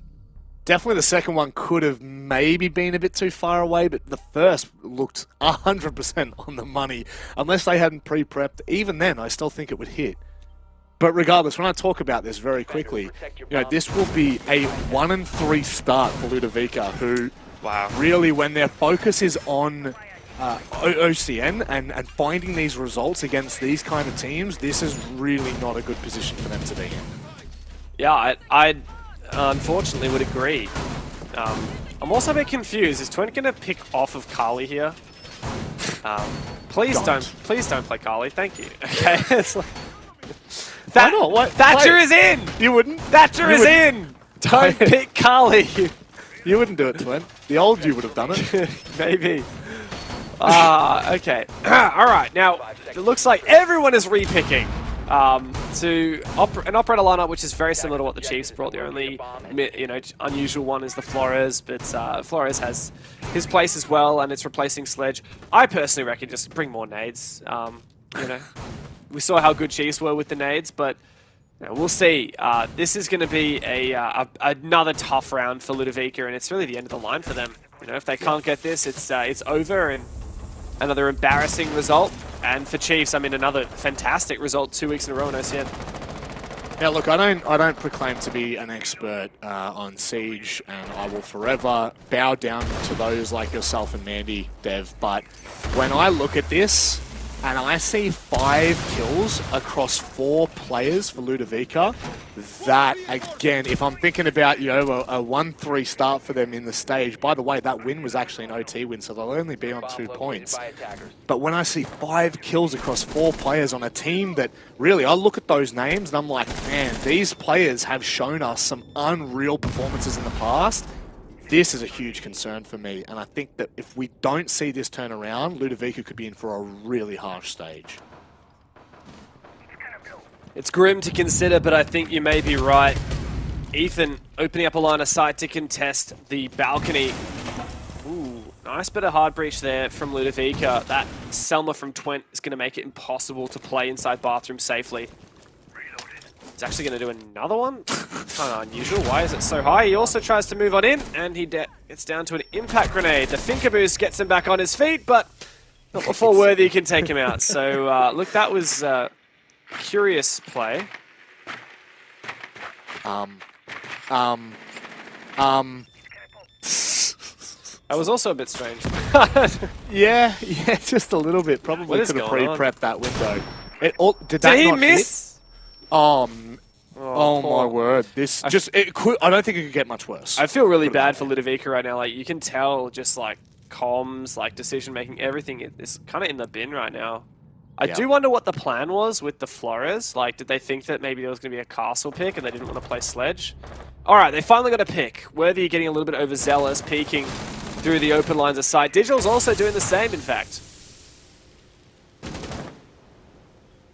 And now you look at the drone economy for Ludovica. 5 drones left, and with 2 players dead, I mean, I think there's only 1 drone they can sit on, but this is looking really, really spicy at the moment. Ludovica are going to send it in. They find the first 2 picks, make it 3. Ed holds massively. No. The C4, oh my goodness. Sawyer hears it coming, and Ethan buys himself some time, but the consideration here is that there are 3 players alive, and Ludovica are looking pretty damn good. Ethan does have info. There's a Valcam that wasn't taken out, but it doesn't matter. Ludovica have a good crossfire, and they could get another round. It was a bit of a sketchy one, but they do get it at the end. Yeah, when I look at the setup for that round, I am surprised somewhat that they were able to make that work, especially when we were watching. I guess, There are always sequences that don't look pretty, and unfortunately our incredible observer has well and truly caught that on the Flores there. Just obviously no comms on the fact that the window wasn't open or the fact that a gate had been either put there and just not dealt with at all, or it had been reactivated. So we move across to cash and CCTV for the Chiefs. No signs to worry of as of yet. Ludovica definitely needing to pick their game up.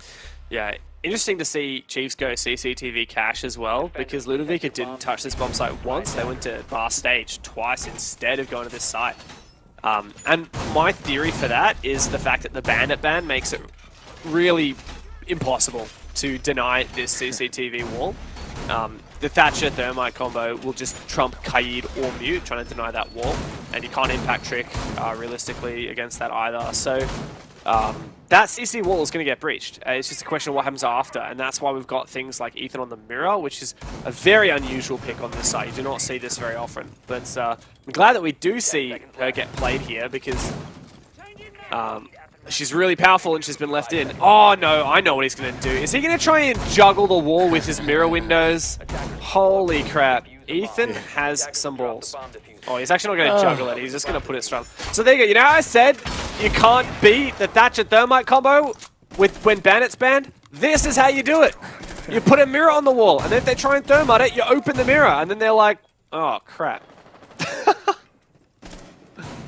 on, what are we looking for here? What are we looking for, Ethan? What are you trying to do? I was really hoping he'd pop that as Ed was trying to get up on top. It doesn't look like they're going to be able to deny it. Oh, now they can impact Trick it. Oh, that's unlucky. That's so unlucky, Dev. Yeah, it is a bit strange. Twent goes down. The Amaru would love to know where he went in. Maybe that was the site window. The Sens does not work out as intended, and Sawyer goes down. The mirror window is going to get placed nice and easy, and that's going to give Ethan a great line of sight, and potentially a kill. There we go. This is not looking great for Ludovica, Rob. Really ain't. No, I appreciate that, Captain Obvious. 4 rounds down, and this is match point. I would say stick a fork in it. It's just been overcooked here from Ludovica, unfortunately. They went back to Clubhouse. They thought this could be the opportunity to catch the Chiefs out, and it just... nothing has come to fruition here. 3 players only on a kill each. And Logic would have to go absolutely nuclear here with Supremacist, and he's going to get done. Yep. It's all over now. Supremacist will just try to stat pad as much as possible, but Ethan, through the smoke, will finish him off! And that is the Chiefs with their 2nd in a row incredibly dominant win here in OCN. They've only conceded 2 rounds in 2 games. Kraken and now Ludovica. Chiefs are kicking butt and taking names. Who's next up on the list? I don't know. Honestly, I don't know at this point. Maybe this is where the entire storyline for Chiefs turn around, but regardless, no matter how you look at this one, no matter which way you want to slice this, this has been a dominant performance from a roster that we have just had so much hope for, Dev. Yeah, and I'm really glad that Chiefs are just giving it their all. They're really going in, and they're not letting anything slip through their fingers here in OCN, because a lot of the time these teams who are in APAC South as well, they have a lot on their plate, but the Chiefs are not holding back, and that's really set them up well for the rest of OCN. Mandy, we've all got egg on our face. We had such high hopes for Ludovica going into that game. Unfortunately, it was, of all people as well, of all people. Look, I'm a bit speechless, Mandy. Maybe you can give us a little bit of insight. This is just not... It hasn't even nearly hit the mark.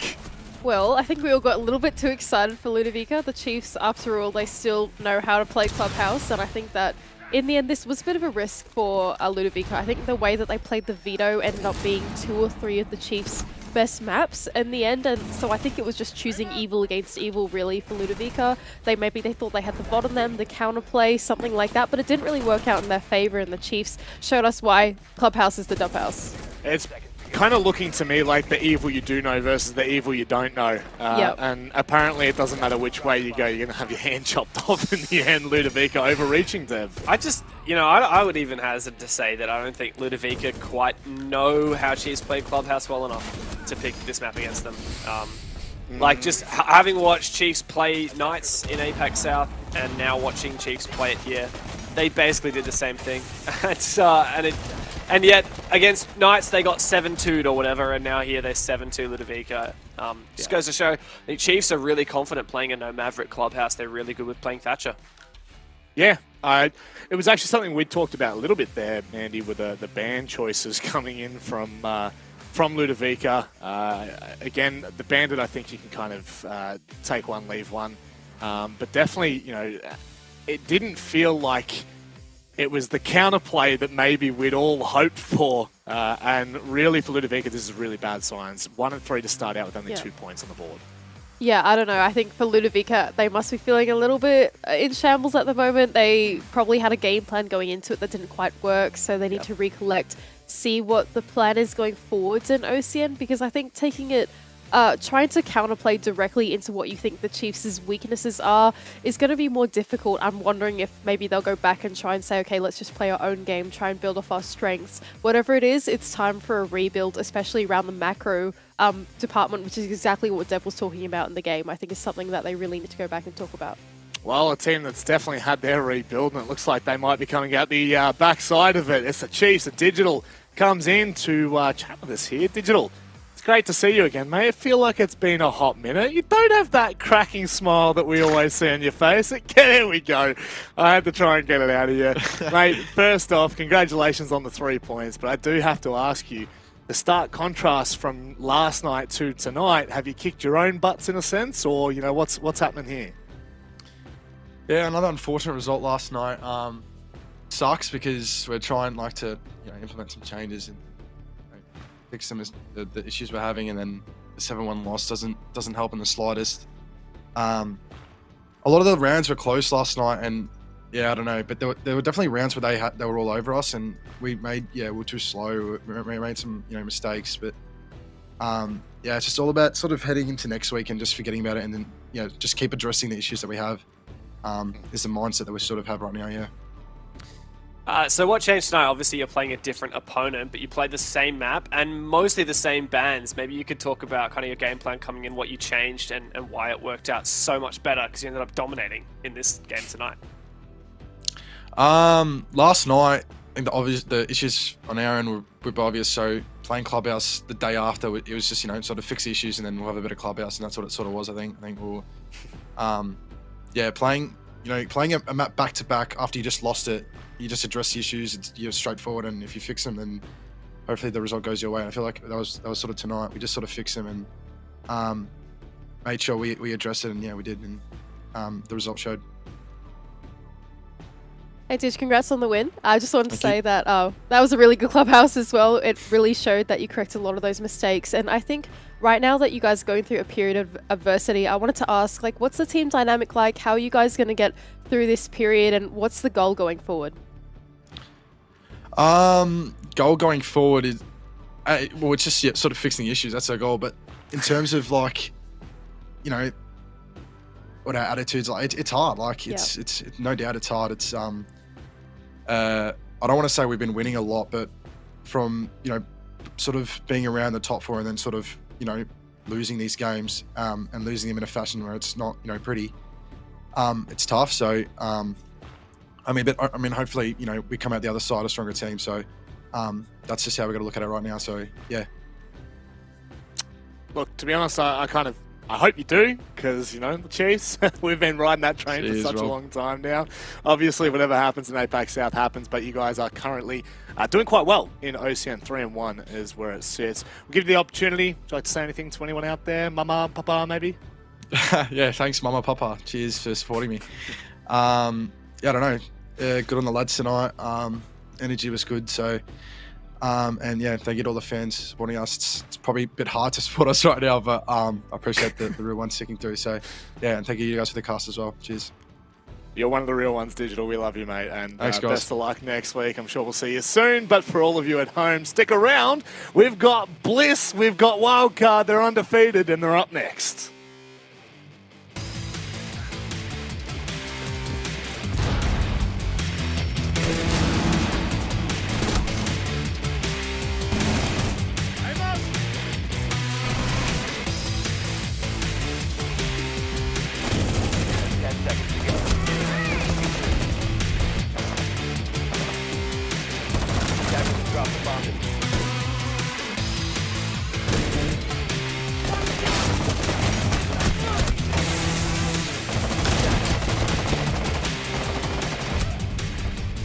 Hey, Logic, do you remember that time you got kicked from Face It? Oh, I do remember that. That was quite funny. Yeah.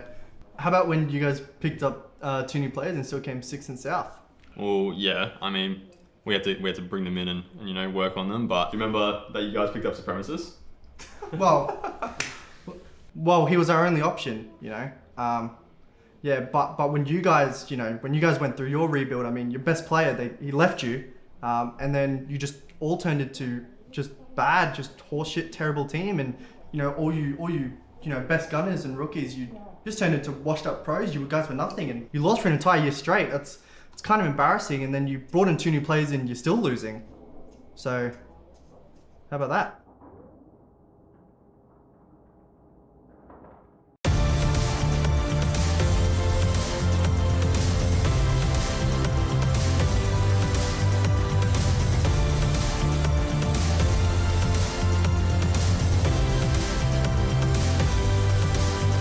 Foundation for National Parks and Wildlife safeguards our wilderness now and for the future. Our bushlands, our mountains, our valleys, our rivers are our responsibility. Whether you're just discovering the world or have built rich memories within it. Together we are one generation, and what we conserve today will be there for those tomorrow. There is no bigger legacy than the planet we share. Donate now. Salutations, gamers. Hey guys, we're Banks Arcade. What's up? Hey guys, we're Banks Arcade, and our album Future Lovers comes out on July 29th. Pre-save now. It's not even funny. Bro, you sure it's the 29th, bro? It is. And our album comes out on July 29th on all DSPs. Pre-save it now. Pre-save it now.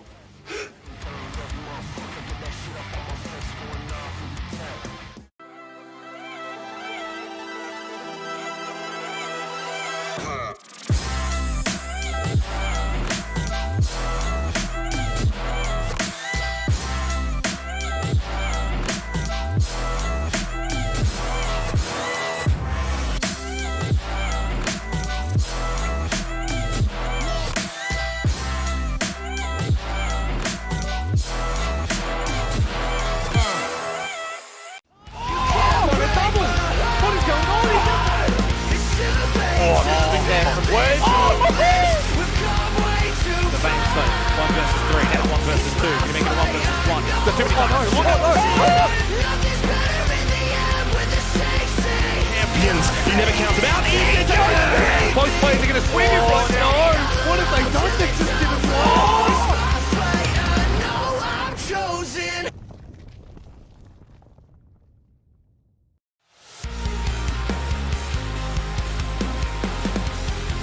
The Chiefs have once again showcased why they were called the best in Oceania, and they may well be there once again. A 7-2 victory over Ludovica. It's probably more so the fashion in which they've been able to do so.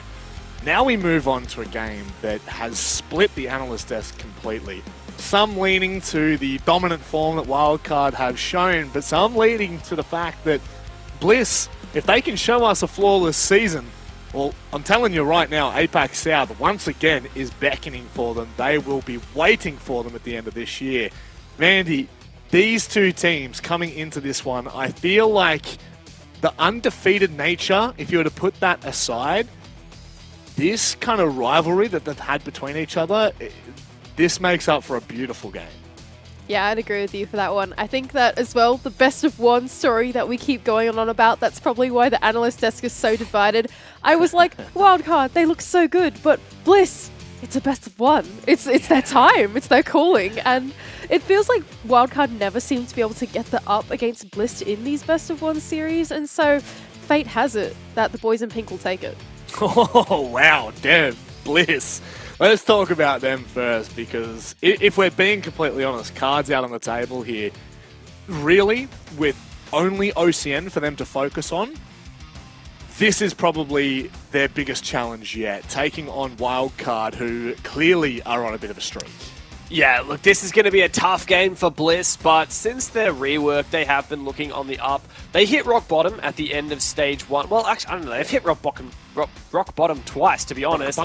At the end of last year in APAC Rellos, they failed to make it into APAC South against all expectation, right?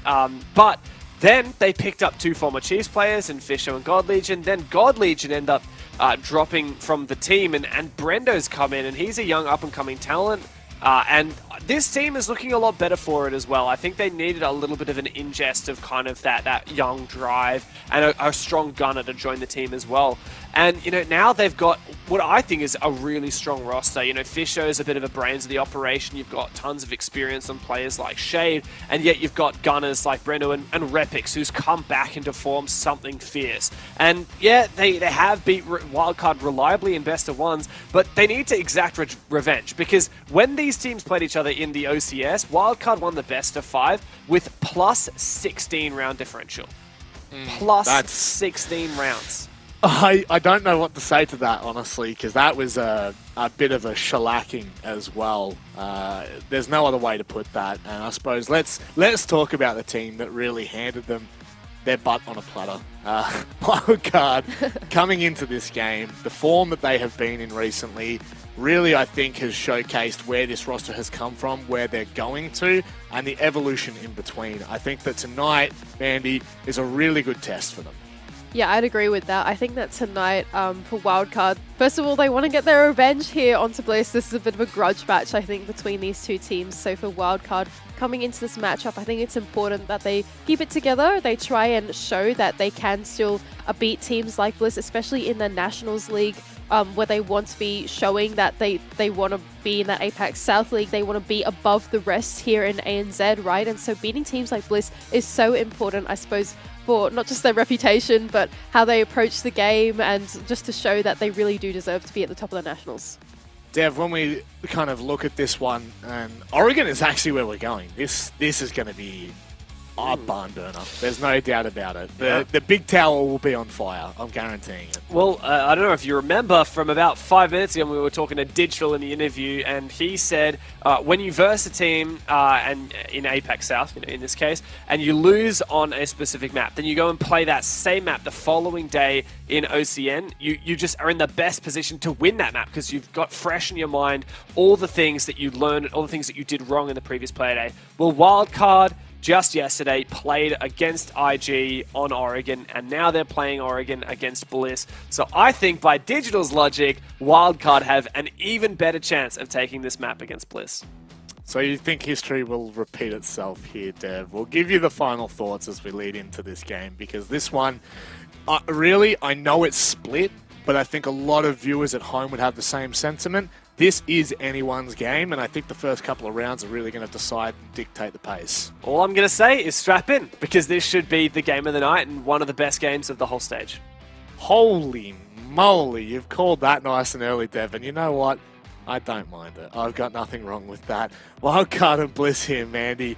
I mean, truly, Oregon, especially off the back of 2021, it was really a staple of our entire scene. And we go back there for what will be a bit of a classico here. Do you have a way that you're leaning now that you've seen it? Now that I've seen it, I feel like it's really difficult to back in Bliss, to be honest, because I feel like Wildcard, in the way that they approach Siege and they're sort of the methodical, the Wildcard formula, I think is the way that Nate put it yesterday in his interview. I feel like Oregon is not a bad map for them, and I think that Bliss taking Wildcards them off the back of seeing it yesterday is a bit of a scary move. I can see the intent behind it, but I don't know if I agree with it. Well, I guess it's going to come down to that conversation that we were really having yesterday after that conversation with Nate, which is, if you know how to counter wildcard, then you best believe you'll be able to beat them, especially on a map like Oregon. Do Bliss have it in them? You know, we've got Nico as the coach, and we've got a hell of a lot of firepower behind this team. But truthfully, I do feel like this is going to be a pretty a comfortable place for wildcard. Now, Flores and Thatcher banned out. That one is, I feel like that's such a stock standard ban on Oregon. So a lot of util denials off the board to begin with. And then the mute ban for me, that's probably one that I'm looking at and scratching my head. Yeah, I think the mute ban is a pretty important one to take out, to be honest. Wildcard, they play mute a lot. It's in almost every lineup. It's really a staple of the defense right now, right? He brings the shotgun, he brings your construction onto your team, as well as the drone denial, because on Oregon, playing a roam is actually quite straightforward compared to other maps. There are quite linear ways to fall off and play that type of thing, especially on the basement, and so I think taking out the mute will expedite that attacking process quite a lot. And you know, it does open up probably my favorite operator. It opens up Valkyrie, and on a map like Oregon where, you know, really you're always contesting another level to where you are. So if you're in basement, more often than not, you are going to have a few bodies in meeting to begin with, fall back. If you're on the top floor, you are 100% going to have at least a player in kitchen, potentially one in security. So this could really open things up. Although there's no Valkyrie, we'll wait and see whether Bliss will lean into it at all. Fact for me right now is this is the very first round I always find is so important. Last night, Wildcard struggled in their first two attacks. They went super fast against IG. IG were prepared for it, and I feel like it just left Wildcard clawing back at the game the entire time. So Bliss, if they can find that kind of pacing that IG were able to and replicate that, this could be a little bit of trouble for Wildcard. Not only that, but Wildcard are attacking Kids and Dorms. So Kids and Dorms from yesterday is cursed. It's cursed. But anyway, wow. OJ does find the first pick, so the curse continues. This site seems to be impossible to defend as of yesterday. And so we'll see if Team Bliss can break the curse, because if not, maybe they've given Wildcard by fates the upper hand in this attack. OJ now making his entry into Armory, seeming like Wildcard are going to focus in on a master bedroom-sided attack as he makes his way towards the shield and trophy. And just to give you some stats behind that, of course, 6 attempts on the Dorms defense last night in APAC South. 6 failures of a defense. So not even one round was successful. Wow, Repix had nades left, right, and center to deal with there, but he falls away in time, and now he actually reaggresses back in the trophy. Although the shield is gone, it's still quite a powerful position to play. You still have 2 ADSs that are going to regenerate anytime soon. And so if Repix can stick around here in Wildcard, take a little bit too much time to dwindle away and make their entry in, then Repix can still hold on to this position fairly safely. Now we can see OJ trying to use those footsie holes in reverse to take out Repix. He'll swing on the door, but it will actually catch out Fisher Guy first. Repix not being able to cover that doorway. Oh, lovely trade from Oda. And at a really pivotal moment as well. A 5 versus 3 does not bow favorably at all. There are too many angles for you to deal with on a site like Dorms. How much they have open yet? Wildcard haven't really been able to do much more than take the control of Trophy. There's no real emphasis over toward Closet as of yet, unless I'm blind. Nothing on double window. So there's still a lot left for Bliss to be playing around, considering the pressure just hasn't been applied as of yet. Well, it seems like Wildcard now trying to get control of Small Tower, looking like they're going to go for like a white master bedroom type of breach kind of push. It seems like Attic has gone a bit out of favor in this round, and instead Wildcard will try and explode onto the site with the aid of some nades and some flashbangs to go in and see if they can flood the site. But 20 seconds and ticking down, and Wildcard, it's go time. Players in sight right now. Cairo has to try and hold the cross. Are they going to be able to deny it? Shade tries to send it in, but Milo's going to be watching closely. Oda and Repix now to play in a 2 versus 2 with a player down. Milo absolutely rips the head off. And Oda is now left in a position that is incredibly difficult to play from. Oda now left in the 1 versus 2, but post plan is there for Wildcard. Milo now working his way around the bunks as Pat is tucked straight into the corner. Oda has no idea. Pat gets the swing and Wildcard to take away the first round. The curse continues here on Kids and Dorms. 7 attempts in the last 2 games of Oregon that we've seen on Dorms. 0% success rate. And I guess it's going to show how Oregon, where we saw such a defensive meta in 21, and maybe even in stage 1 of 22, has just kind of flipped on its head a little bit. And I suppose partly due to the meta and the nature of the game. But I want to talk about that post-plan there. Wildcard played that phenomenally. The fact that Milo is able to make it back toward the double window and then essentially play that crossfire, he is left with no option. Oda has to swing at some point, and with Pat playing on the kit so close to sight, all they're waiting for is information to swing. So that was just in such a difficult position to play from. But focusing up, we go down to the basement. I'd love to see Bliss get a little bit aggressive, you know, just showcase the kind of team that we knew them to be, and the kind of individual prowess that they have. And then start to taper back and force Wildcard into some uncomfortable positions. Well, it's actually going to be quite difficult for Bliss to do that just because of that mute ban as well. The drones will go in from Wildcard relatively quickly. You don't have to worry about any pesky mute jammers in the hallway, especially I'm thinking like around security on those walls, especially around kitchen, as lots of teams will try and go for like a small tower type take across the map, right? And so a roam game will not be as supported as Karo jumps straight into T3. He's just seen that there's a rotate indeed on the top floor and is now calling out to his team, guys, we need to do a map clear now, make sure there's no one sitting on the top floor. But it seems like most of the Bliss players have fallen back towards the site. I think Repix was toying around with the idea of white stairs. I did see him in dining to begin with, and he's kind of just, you know, making a nuisance for himself. This is really pivotal. This moment here for Team Bliss, where they add the element of doubt to Wildcard. I can't tell you how important this is. It ensures that Wildcard are forced to clear the entirety of the top floor and do it thoroughly, and that wastes a good minute off the board to begin with. So automatically, Bliss are given the upper hand of not losing a single player and having that minute 30 to toy with, especially when you look at how versatile the attacks can be down in basement. That being said, I do really I like the way that Wildcard approached that. They sent Milo up above with that skeleton key to flush out any power positions that were inside of dining and inside of kitchen and security. And because of that, all of the Bliss players were forced to fall off the site while Vinny was going for a pinch through that small tower. Bliss, they didn't want to give up their life, so they had to fall off early. And Wildcard, they still have a minute 20 on the board with a few options. They could get hatches open, which is what Pat is working on now, almost taken down by Repix through the hatch. They could open meeting. There's plenty of time for Wildcard to figure out exactly what they want to do, and it seems like a back take will be the play.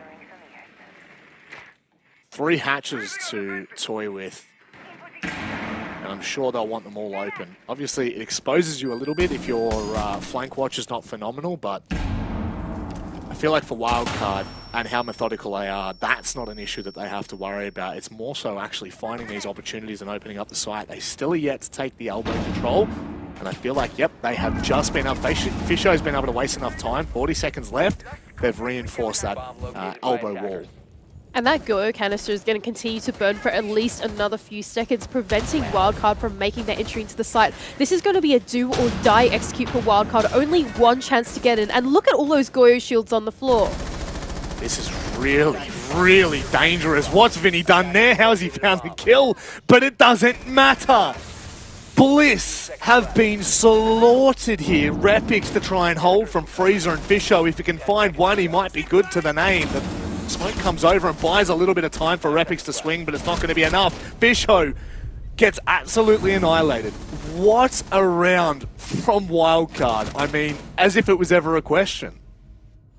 Wildcard make the perfect one-time execute onto the basement, and that is the Wildcard that I think we know and love, and the formula that we've seen them play for so many years, right? They don't leave a lot of time, Manic, they really don't. Every single time they always leave it to the last few seconds, but when they do it right on the first go, and that's why they leave it till very late. They set up everything that they need for success, and all the progress that they made throughout the round compounds to a perfect execute. And that flood from Wildcard, I think, was the perfect call to go for as well. They saw all that denial on the ground. They saw 2 Goyo canisters had blown up. Fisher guy had thrown out 2 canisters with smokes as well, and Pat was going, no, there's no way I'm getting this kit on the ground. Let's just flood the site, even though he was the first to die on the hands of Vinny.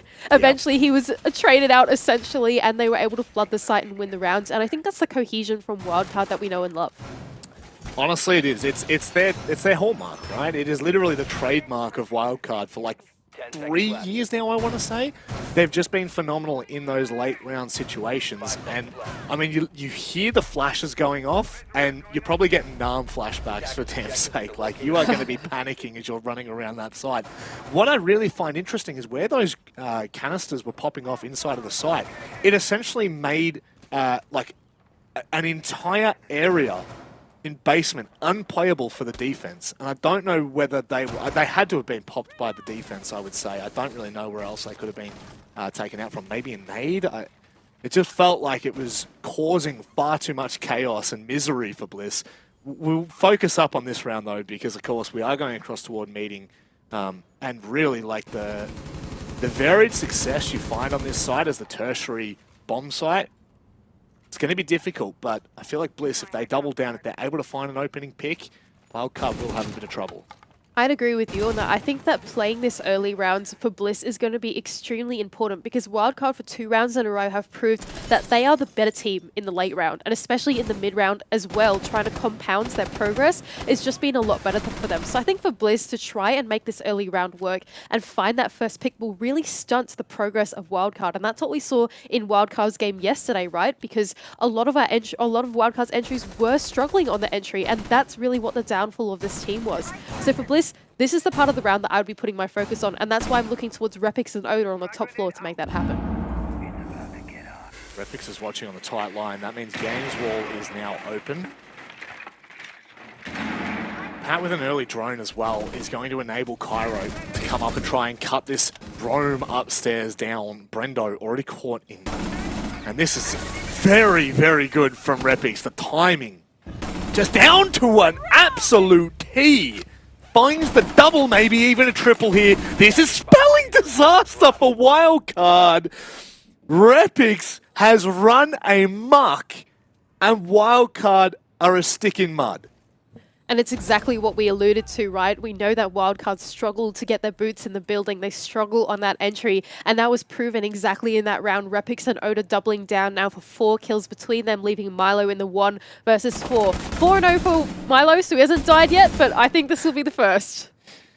Well, if it's not, I'll be absolutely damned. Oh my god, this is Do not how give it this starts. to Milo. This Do is not give it. exactly how it starts. Like, you isolate 1v1s, and Milo's allowed to continue to push in and isolate them. It only gets worse from here. Lovely decision to flash him off the angle.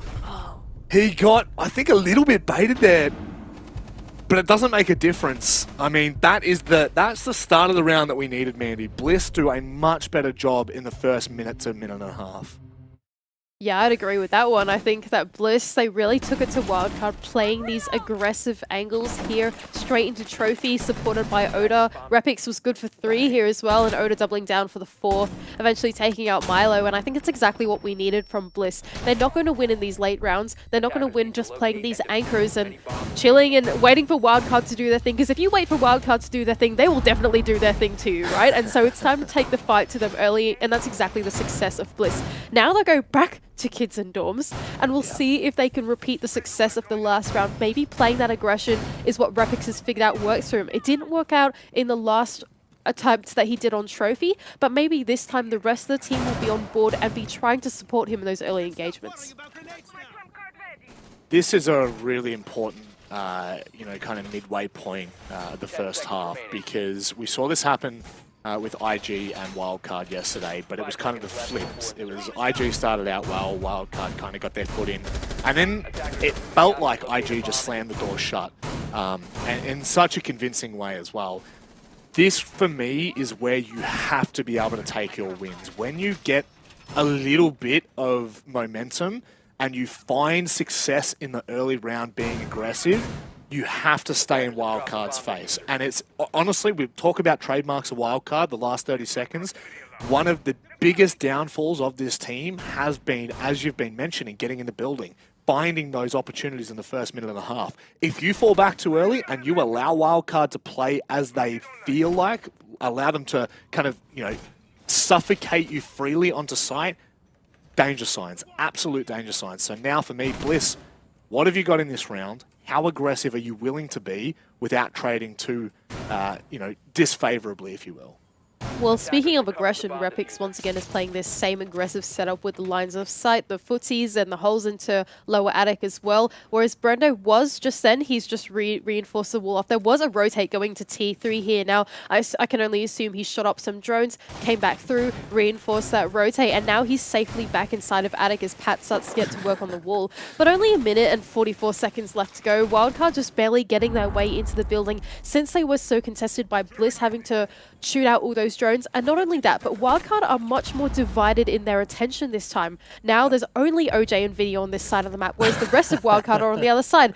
But if Shade tries to go for a run out like that and one free pick to Cairo, like, what are you doing? That's not the play. And I think that's the difference between aggression and calculated aggression. That felt a little bit unnecessary, and that's just where you get punished from. Shade with the run out from Garage.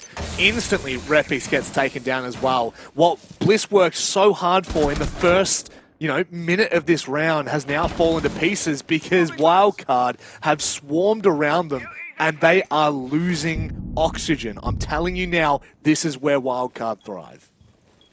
And Bliss now left at the man disadvantage with Oda on a slither of HP. They'll have to be looking for some kind of hero play or something like that, because any second now Wildcard will come flooding through the gates and destroy the rest of your teammates. Pat will now send in a grenade to try and make some space for him to get through attic, but I feel like the end game is inevitable now.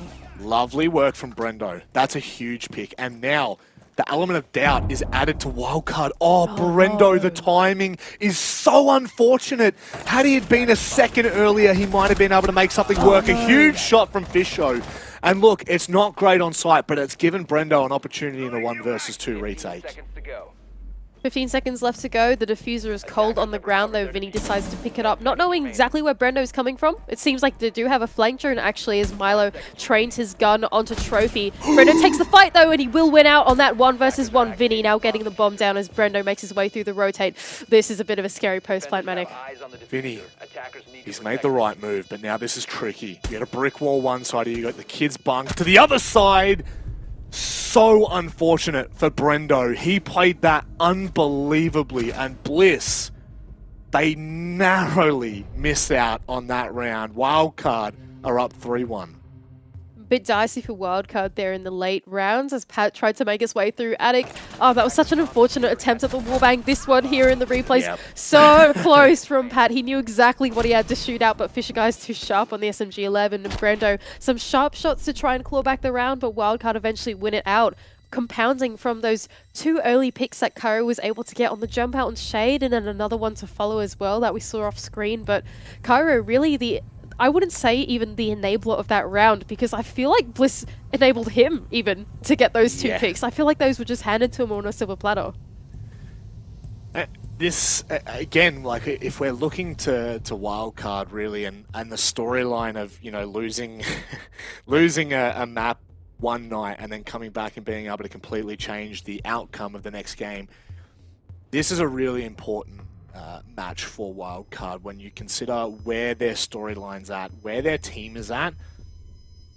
There's been so much doubt over the last 18 months about this roster and where they were finally going to find success, when they were finally going to have their day as they did in their heyday. And this really, for me, is like the turning point of, okay, Wildcard are now well and truly back in the position that we knew them to be at the start of 2021. This will ensure that they are 4-0 on the trot in OCN, and they're looking dangerous in APAC South. Now, by no means are they back to their former glory, but they are certainly on the improve, and they are certainly looking good. Whereas if Bliss can turn this around, it's not all doom and gloom by any means, but there's that added doubt. There is that consistency issue that we've always looked to. So a big, big game here, and considering the start they've had, I'm backing them in here. I think I'd agree with you. Wildcard really have to continue to show that they do deserve to be where they are. We always, nowadays, we like to say that they are an APAC South contending team, and now what we're going to say is they're even a major contending team as well with their current performance. But recently, they've been dropping the ball. And in this game, if they can show that they can pick it up, they still have those basic masters and they haven't really crumbled under the pressure recently in APAC South, then I think we can restore some confidence in this team. Now Wildcard deciding, okay, we're going to try and deal with this basement pressure first on Fisher Guy. He's the only one holding here in elbow. Everyone else has gone and done an incredibly extended roam out throughout the rest of the map as OJ decides to immediately place himself in garage and play that cutoff, trying to find any Bliss players rotating back to the side. And really, this is actually what I would have loved to have seen from Bliss in round 2, is at the very least, you know, just to begin with, getting aggressive. Brendo, does he know that he's there? Absolutely he does, but he will not be able to find the second. It's Shade that saves him. I don't know where Shade was or how he found that pick. Was he up in... Maybe he was in Attic? Yeah. Oh my word, that is a save and a half, Mandy. Wildcard trying to cut corners there on that roam clear. They didn't do the top-down roam clear that we saw them do the last time they attacked this site, but instead they tried to just send it through that ground floor and play cutoffs and take the fights directly with Bliss players. But by doing that, you're playing into the hands of angles that you haven't cleared and positions that you haven't cleared, like tower, like inside of dining, and eventually Bliss are able to just support each other through those angles and eventually win it out in the roam. Now Wildcard down in the 2 versus 5, 1 versus 5 as Brando collects his second kill of the rounds, and it seems pretty bad from Wildcard. That was not a very methodical approach. That's not the Wildcard we know. They don't normally cut corners like that. And that's where a big issue lies for all of us. And where the idea of Wildcard is right now is when they cut corners, when they lean into another team's playstyle, they get into trouble. Now, Vinny, sure, may hit a gnarly shot on the Brendo, but that's all it's going to be at the end of the day. Just a nice little shot as Brendo tries to cut across and close this out quickly. It is essentially a 1 versus 5, and with this site, I couldn't imagine there'll be any way of coming back.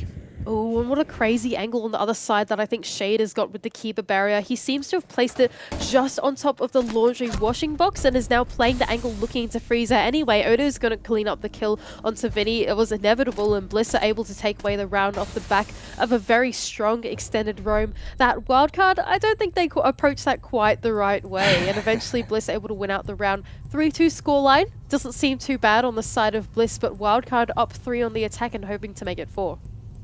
Well, that's just it. When we consider what Oregon used to be and where it is in the meta right now, I think that, you know, 3-3 has to be the pass mark for Bliss here. If Wildcard finish out 4-2 on the attack, I think they close it from here. Personally, I don't really see a world in which Bliss are able to bring it back on the attack. Having said that, of course, it was an attacker-sided map last night against IG. Yep. I think mainly if we were to look at it, it might have had something to do with the Dorm's defense. Maybe. Yeah, just maybe. Just maybe. But, you know, I do truly believe that it is still a defender-sided map.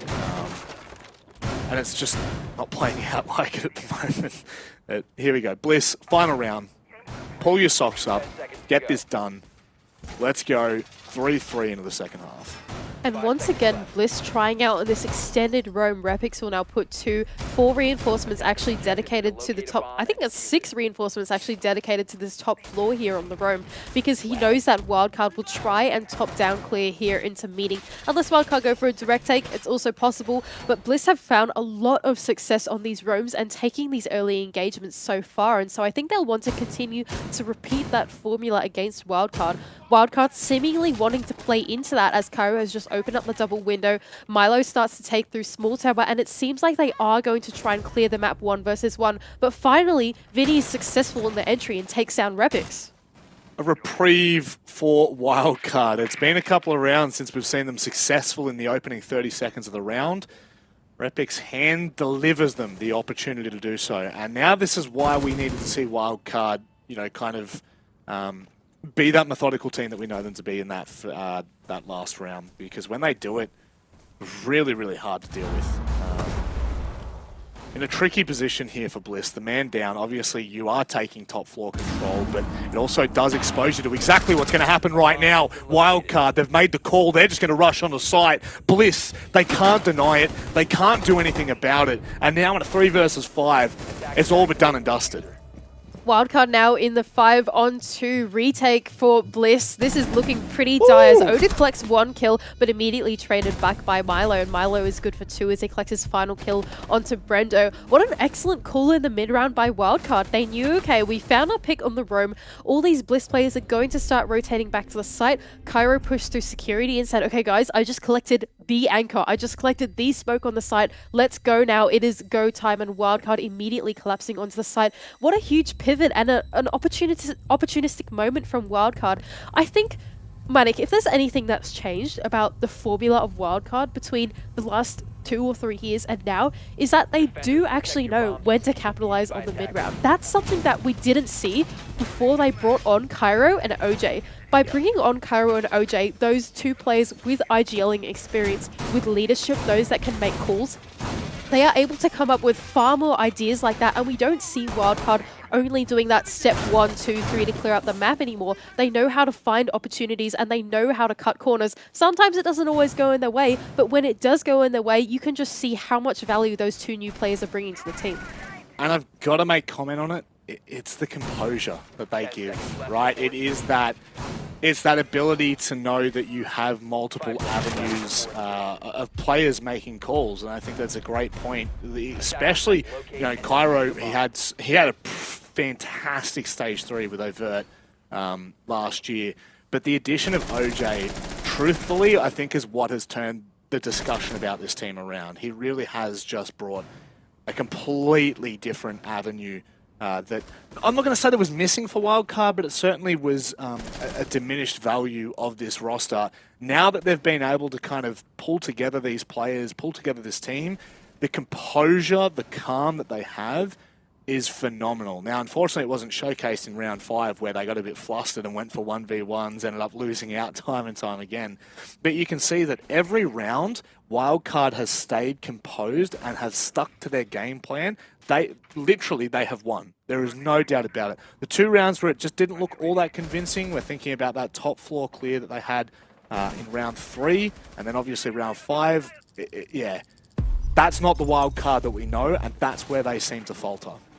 And I'm thinking that for Wildcard, even though those 2 rounds were lost, I'm not too upset at that. Cairo eventually finding the first pick as well. They've just been so phenomenal in these early games, actually. This is not the Wildcard that we've seen in the last few Playdays, to be honest. But Wildcard, even though they lost out those last 2 rounds, I wouldn't be too upset if I was them, to be honest. I think that even though they lost out on the early round, that's something that just comes down to mechanics. Cairo will collect a second as well. Bliss, they start to capitulate here on this roam clear. It feels like they're not playing together. They're starting to take these 1v1s onto Cairo, and there's no day of the week that you want to take that mechanical 1v1 to Cairo. That guy is an absolute beast. Whereas the rest of Wildcard, they're just happy to sit pretty on the site now with numbers advantage, and still Cairo lurking in the top floor. What are you going to do if you're Team Bliss? This is beautiful right now. They've really unleashed Cairo and his ability. And this is what we've been waiting for. He's absolutely played early round to perfection. Look at the time he's wasted. Look at the players he has taken scalps left, right, and center. And Wildcard can thank Cairo permanently for this round. There is absolutely nothing like him. I tell you what a pickup. And what an impact he's had in this round. Now left in the 2 versus 4 is Bliss. Fisher Guy trying to make his way down Laundry, but all of Wildcard seem to know exactly where it is. I think these are all 4 players trained their sights on this front take as Fisher Guy surrounded by the fire and the flames. Gas Canister Scout, he will collect 1, but 1 versus 3, this just doesn't seem doable. Not at all. Fisher, he's been here time and time before. Oh dear. I had a little bated breath there for a second, but phenomenal work. Absolutely clinical from Wildcard. And, I mean, if I'm just being completely honest, from Cairo, that is just hand-delivered, silver platter, knife and fork next to it with a gorgeous little, you know, little bib for yourself so you don't even get your fingers dirty at the end of the day. I don't see a world in which Bliss are able to bring it back from here. Just the way in which Wildcard are playing is too convincing for me. I'd agree with you. I think the Wildcard macro game so far that we've seen has just been well and truly beyond the Bliss macro game that we've seen. Wildcard, they dropped 2 rounds. But those 2 rounds weren't bad losses. They fell together. That was the main thing. Wildcard, although they lost, they were still trying to play refrags in the early round, and they just ended up losing it out. These things happen. Sometimes you drop those rounds, and those are the ones that you give away to Bliss. Whereas Bliss, in their early round just then, that refrag came out far, far, far too late. By the time that Kai was able to collect 3 kills, the 4th player only then just found the timing to get the refrag. But the first 2 completely disconnected on different parts of the map, right? So Bliss, the macro game just doesn't seem to be there, and they don't seem to be as composed as Wildcard are. Now Wildcard, though, they will take us to Kids and Dorms, and I'm afraid they are tempting the universe right now. And arguing with the universe can be pretty tricky, but we'll see if Wildcard can do it. So how many? No defensive wins in the first half? I can't even remember now. None, right? On Dorms? I don't think so. No, because I'm pretty sure it was like 2 clutches. There was the it was the 1 versus 2 that Pat swung, and then it was the Vinny 1v1 clutch. So 8 rounds in the last 2 games on Oregon, and 0% success rate. I think we're going to have a sit down and have a chat with some of these OCE teams. This is getting a bit wild now. Well, look, I mean, if there's any time to break the curse, it's now. Wildcard, they look like they're on the prowl. They look pretty good, so maybe the universe is wrong after all. Cairo now deciding to directly contest Big Tower. He's got the run-up prepped already to jump out on any of those players repelling, but it seems like a player on the other side does know that he is there up in T3. Oh my goodness, Cairo trying to take a fight with someone on the roof. Okay, Fisher Guy eventually being able to clean up that kill. What on earth was that from Cairo? I think maybe either heard a sound cue that just was not meant to be. I don't know. I'm not convinced on what that was, but unfortunately for Cairo, probably the most impactful player for Wildcard so far, outside of Milo, goes down. The trade was very, very prompt, and now Milo, he's got a lot of work to do. I'm loving the use of the Azami. Wildcard are really leaning into this now. But Milo is about to get pinched out from the top of Armory. A grenade goes through, so Brendo does make his presence aware to Milo, and Milo will have to fall back into the corner of Trophy here to try and contest him. But Bliss starting to get their hold onto this top floor. They're starting to pinch out these wildcard players, and it's looking a little bit worrisome with just 1 minute left to go. Certainly is. Pat with a shotgun, and he just swing out a closet. Oh, Milo shuts down Brendo as well. And here it is. After 9 attempts in 2 maps, we will finally, I should say finally, see success. We will see success. Oda in a 1 versus 3. This is for map point for Wildcard right now. 30 seconds remaining.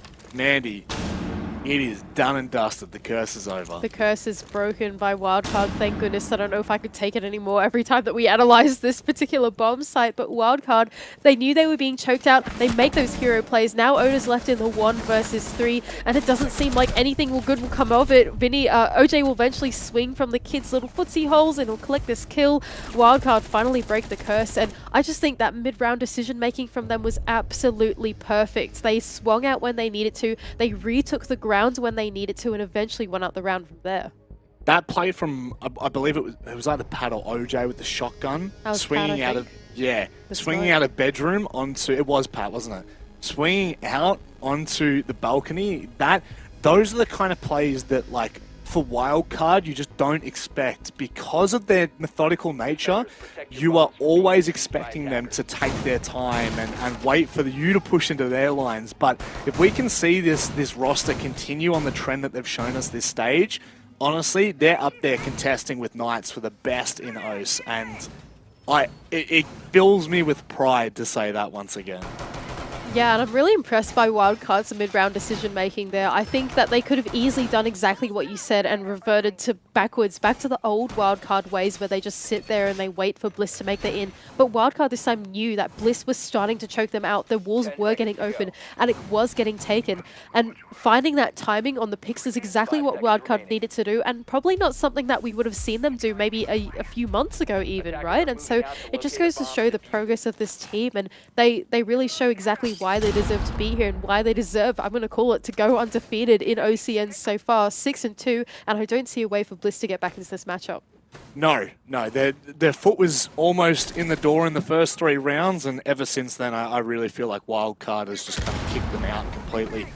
They've never really given them more than maybe a mistake or two here or there, and that is where Bliss are just struggling. The 2 teams that I thought tonight were going to give a bit more hell than what they have, Ludovica and Bliss, have been reduced to rubbles. Or to rubble, I should say.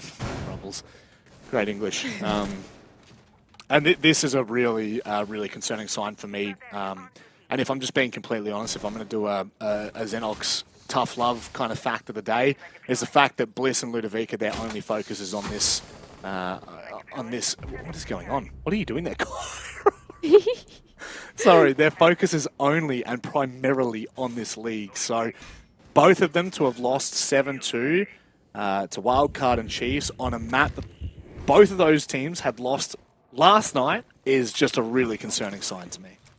Well, it might not be a 7-2 if Cairo decides to continue giving away his life on runouts in Big Tower, as Oda was able to collect this kill, and now they're starting to get control of Attic. Now, this is a meeting and kitchen defense, and so Bliss, they have a few... Oh, no. Shade almost collected a second one as well, and Brono's cutting off from Small Tower. Shade will actually collect one, and maybe we've cursed them. 7-2 is not going to be the scoreline. No, it's not. Shade's being given his position away. Pat and OJ combine for one, but OJ's not going to be able to do anything. He's down. Oh, Pat with a lovely swing in the pre-fire does not connect. It's the bulletproof camera giving them information, but with Vinny going down, it's good night. We are going to go a further round here, and this is where Bliss can leave that door cracked open slightly. Pat is blind for far too long here. Oh my god.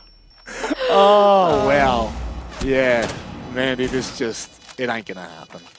We've absolutely just cursed that series by saying that it was going to go 7-2 and it was all over Bliss. They managed to find a way back in on the back of Cairo giving away his life. Now Pat in the 1 versus 3 retake with only 20 seconds. A few more, 10 seconds less than that to find 3 kills is just absolutely nigh impossible for him.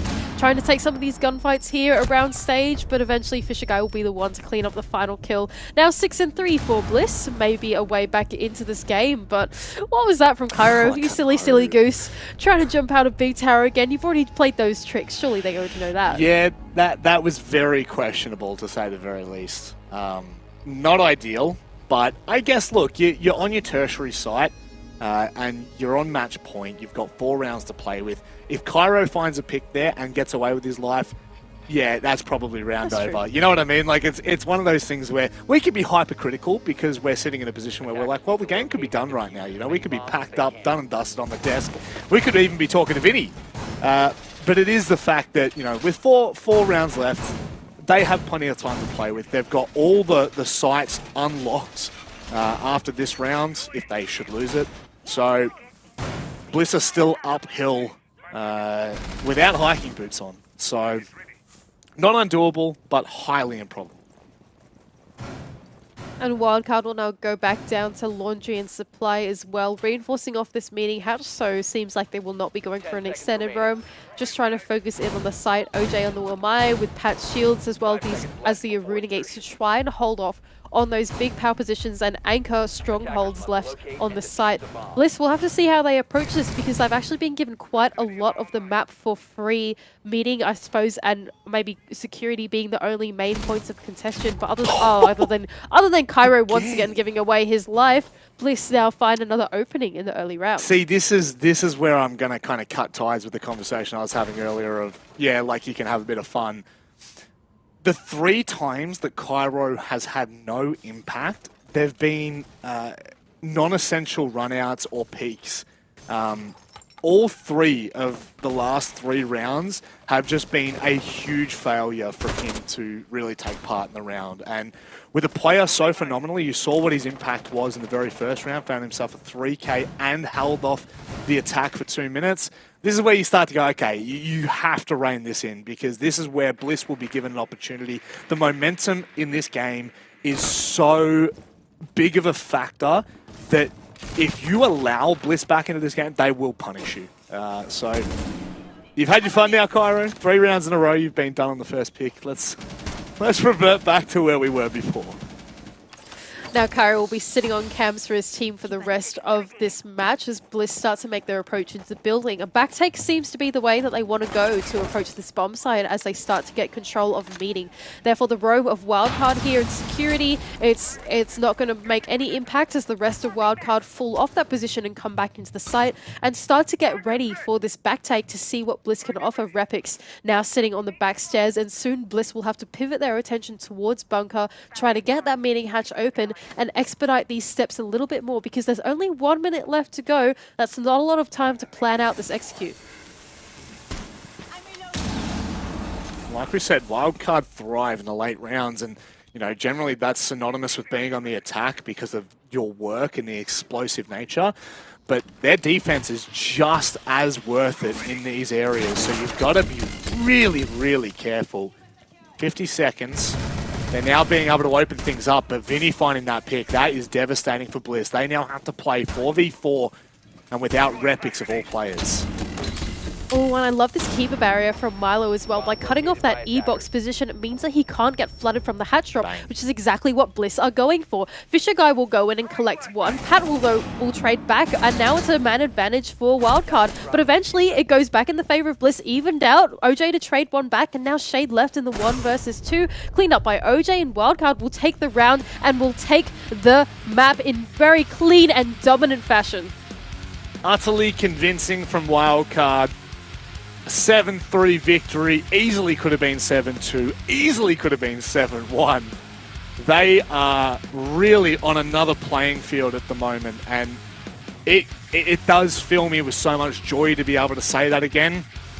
You know, so many times we've seen sporadic performances like this from them in the past, but they're doubling down here in OCN, and they're finding victories where really before we weren't overly convinced. Dev, Mandy and I once again egg on our face for the prediction.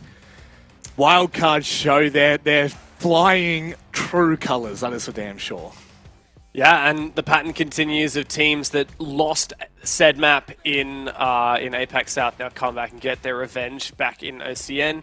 Yeah, a great game from Wildcard, and it goes to show that they have been, making leaps and bounds. I think they took a lot less risks in this game compared to in the IG match, and they played a lot more kind of staple, and that worked out for them. It wasn't without some minor pitfalls. Vinny had a team kill, there were some messier moments, but there was also some really good, like Vinny won his 1v1 on one of these Dorms attacks as well. But I think, it was a fantastic game from Wildcard. Bliss also, they played all right, but, Wildcard were just leaps and bounds ahead. They certainly were. I think that this is a really good sign. Now, I want to be careful, Mandy. I did mention while we were kind of in the middle of that I was saying that I put Bliss and Ludovica in the same category. That was really unfair to Bliss. I think that Bliss have put on a much better display than what Ludovica did, but still, at the end of the day, I did expect a bit more from Bliss. I'm sure you share that sentiment, right? Yeah, I think I'd agree with you on that one, Bliss. This is kind of what they have to play for, and if they want to push for that APAC South relegation spot, if they want to prove to us that they deserve to be in APAC South, then this is the type of game that maybe we don't expect them to win because Wildcard is a team of a very strong caliber, but we at least expect them to take the fight to Wildcard, right? This is where we want Bliss to show their hand and show what they have against teams like Wildcard because it's such an important point of measurement. I guess it's the only point of measurement, right, as to where they should be. But Dev, I mean, it's undeniable at this point. Wildcard, through all their adversity, we are now seeing the fruits of their labour. Yeah, and they're also now the #1 team in OCN, which must be nice. It's been a very, very long time since we could say that about Wildcard. Was it in one of the breaks earlier today we had that little piece of content with Tiltek and Vinny? And it was Logic and Vinny. Yeah. Logic was just ripping in saying, hey, remember when you guys went from being the best team in the region to just coming last every single stage? Well, yeah, it just goes to show how far Wildcard have come. Yeah. And, new pickups, Cairo went nuclear today. It's fantastic to see, and yeah, I think it is a taste of things to come. I'm sure Vinny will have a smile on his face, so let's cut to him. Vince here, mate, it is, look, I'm not going to lie, it's a really solid performance tonight from you guys. That looked like the wild card that, again, we continue to hope to see. How does it feel? I think off the back of last night's loss against IG, a 7-4 loss at that. So, you know, close, but not as close as what we expected it to be. You come in tonight and you absolutely blitz Bliss apart. What's going on here? Are you feeling like, you know, it was just maybe the opportunity to go back to Oregon and fix those mistakes? Not necessarily. I think yeah, our APAC South performances the last 2 weeks have just not been good enough by our standards. We know what we're capable of, and yeah, I definitely think that like our OCN performances show that we don't even have to like really, you know, show everything we have in the book, but yeah, just our last 2 performances in South just haven't been good enough, and whether it's a nerves thing or just you know, being outplayed by the other team, which of course is always the case, but yeah, it's good to get another win in OCN.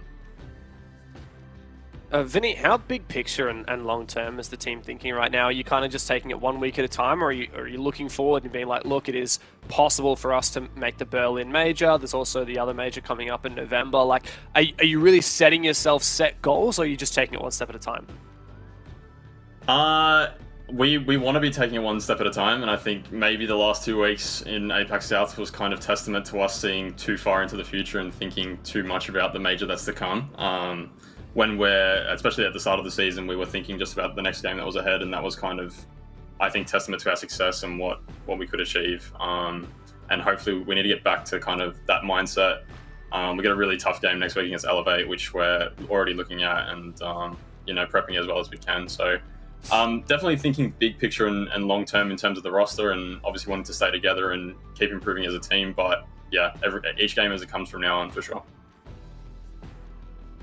Yeah, we saw a couple times in that game you guys really capitalizing on like opportunities in the mid-round where you just went for a rush, pivoted towards the site, that type of thing. I feel like that's a part of your team that we don't usually see. We haven't seen that recently. I was wondering, with the addition of new players, without revealing the book too much, who makes those kind of calls? Like, what's the IGLing and the leadership going on like in that round? I mean, it kind of falls on everyone to do that kind of thing. It was something that we were severely lacking last year with the previous iteration of the roster. We ended up playing a very stale playstyle, and teams were reading into us a lot. And we knew coming into this stage specifically that we wanted to kind of up the ante some rounds and push the tempo, because teams weren't really expecting that from us. I think that round it happened to be Caro that called it. He's been amazing for us since he's joined the team. He's definitely brought kind of that explosiveness and that kind of unpredictability that we needed and that we've been missing for a while. So yeah, more than often it comes from him. But yeah, it kind of falls on everyone. Whenever they see an opportunity, we try to take it as best as we can. Mate, it seems like a lot of elements are coming together at the moment and going Wildcard's favour. Obviously, you know, APAC South results kind of exempt from that at the moment, but it does look like everything is coming together and looking as fresh as ever. I want to give you the opportunity here. Is there anything you'd like to add on or maybe say before we let you go? As always, thanks to the people that watch us. Thanks to the org for continuing to support us. Thanks to you guys for always putting on a show and putting on a great OCN experience for everyone. And yeah, we're still improving every week, and hopefully there's more to come next week. I'm pretty sure it's you that puts on the OCN performance, mate. We're just merely the outside cast. So Vinny, congratulations on your victory, mate. We can't wait to see you next week. However, for everyone at home, sit tight. Knights and Kraken are up after this. 10 seconds left. A bomb is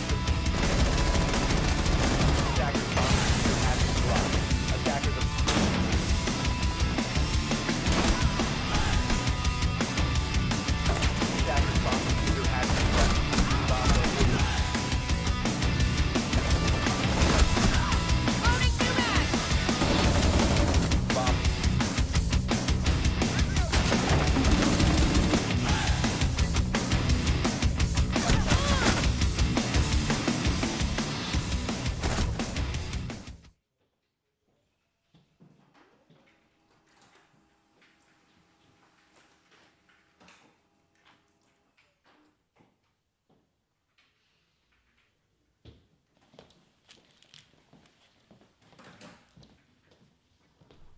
So the Gold Star system is a reward system we have in place in the office for good deeds you do around the office or in game, like reviving a teammate or doing a reinforcement you didn't need to do.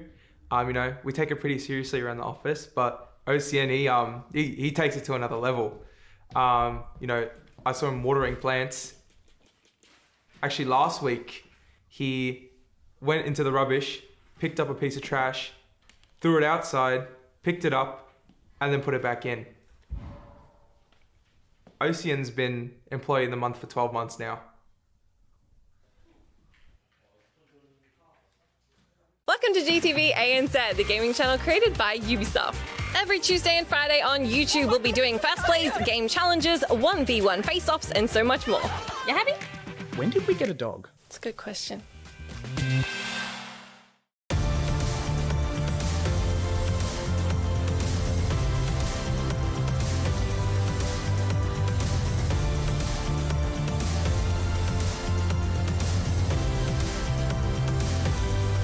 Salutations, gamers. Hey guys, we're Banks Arcade. What's up? Hey guys, we're Banks Arcade, and our album Future Lovers comes out on July 29th. Pre-save now. It's not even funny. Bro, you sure it's the 29th, bro? It is. And our album comes out on July 29th on all DSPs. Pre-save it now. Pre-save it now.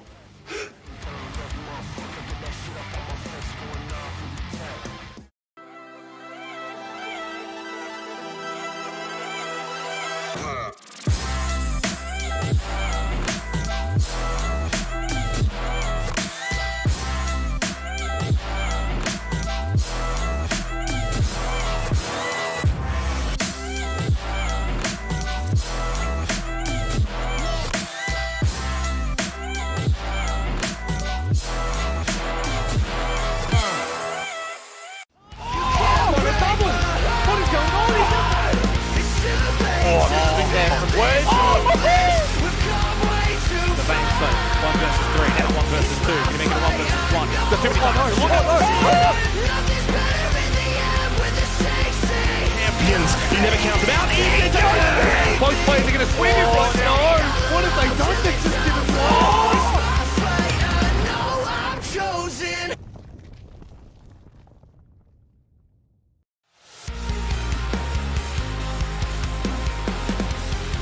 Wildcard and Cheese have both corrected their mistakes from APAC South Playday 4.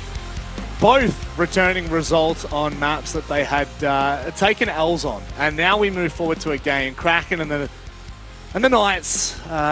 This one for me is probably the most clear cut of the night. But now that I've said that, Mandy, it's probably going to be thrown on its head. Yep, I think I agree with you. We've been wrong twice now, I think, Yeah. you and I. So Yep. I'm almost expecting to be proven wrong again. But I want to back in the Knights. I want to hope that they can save my tips for the Knights. Yeah, look, I would take a really fat L. That would be 0-3. Owen. Big bad Owen. Dev, Knights. This roster has just, I think, really stunned a lot of us. You know, the pickup of Quiz, we were all questioning what kind of impact he was going to have. And boy, we have just all been, I think, shocked by how well he has integrated into this roster. Yeah, Stiggs has been nutty, and on top of that, you know, a more recent addition has actually been Luna Metal coming on board as the coach. Luna, one of the OGs of the scene. In fact, Luna Metal played at the very first 6 Invitational. You know, the only remaining member in Oceanic Siege that actually competed at the very first 6 Invitational. He played for Envy, the Singaporean team, and he is Singaporean himself.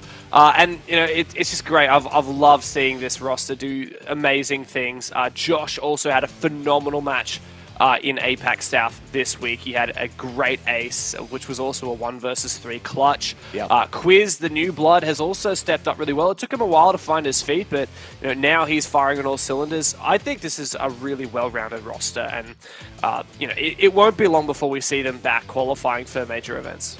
Mandy, do you agree with that sentiment? I think I would agree with that sentiment. I think that the Knights, they're quite realistic about their progress. Every single time we ask Juicy about it, he's always like, yeah, we're just getting it together, you know? And so I think that Knights are returning back into their form. I will expect them to be making these international events and pushing for more, and so that's why I think we've all tipped them for today.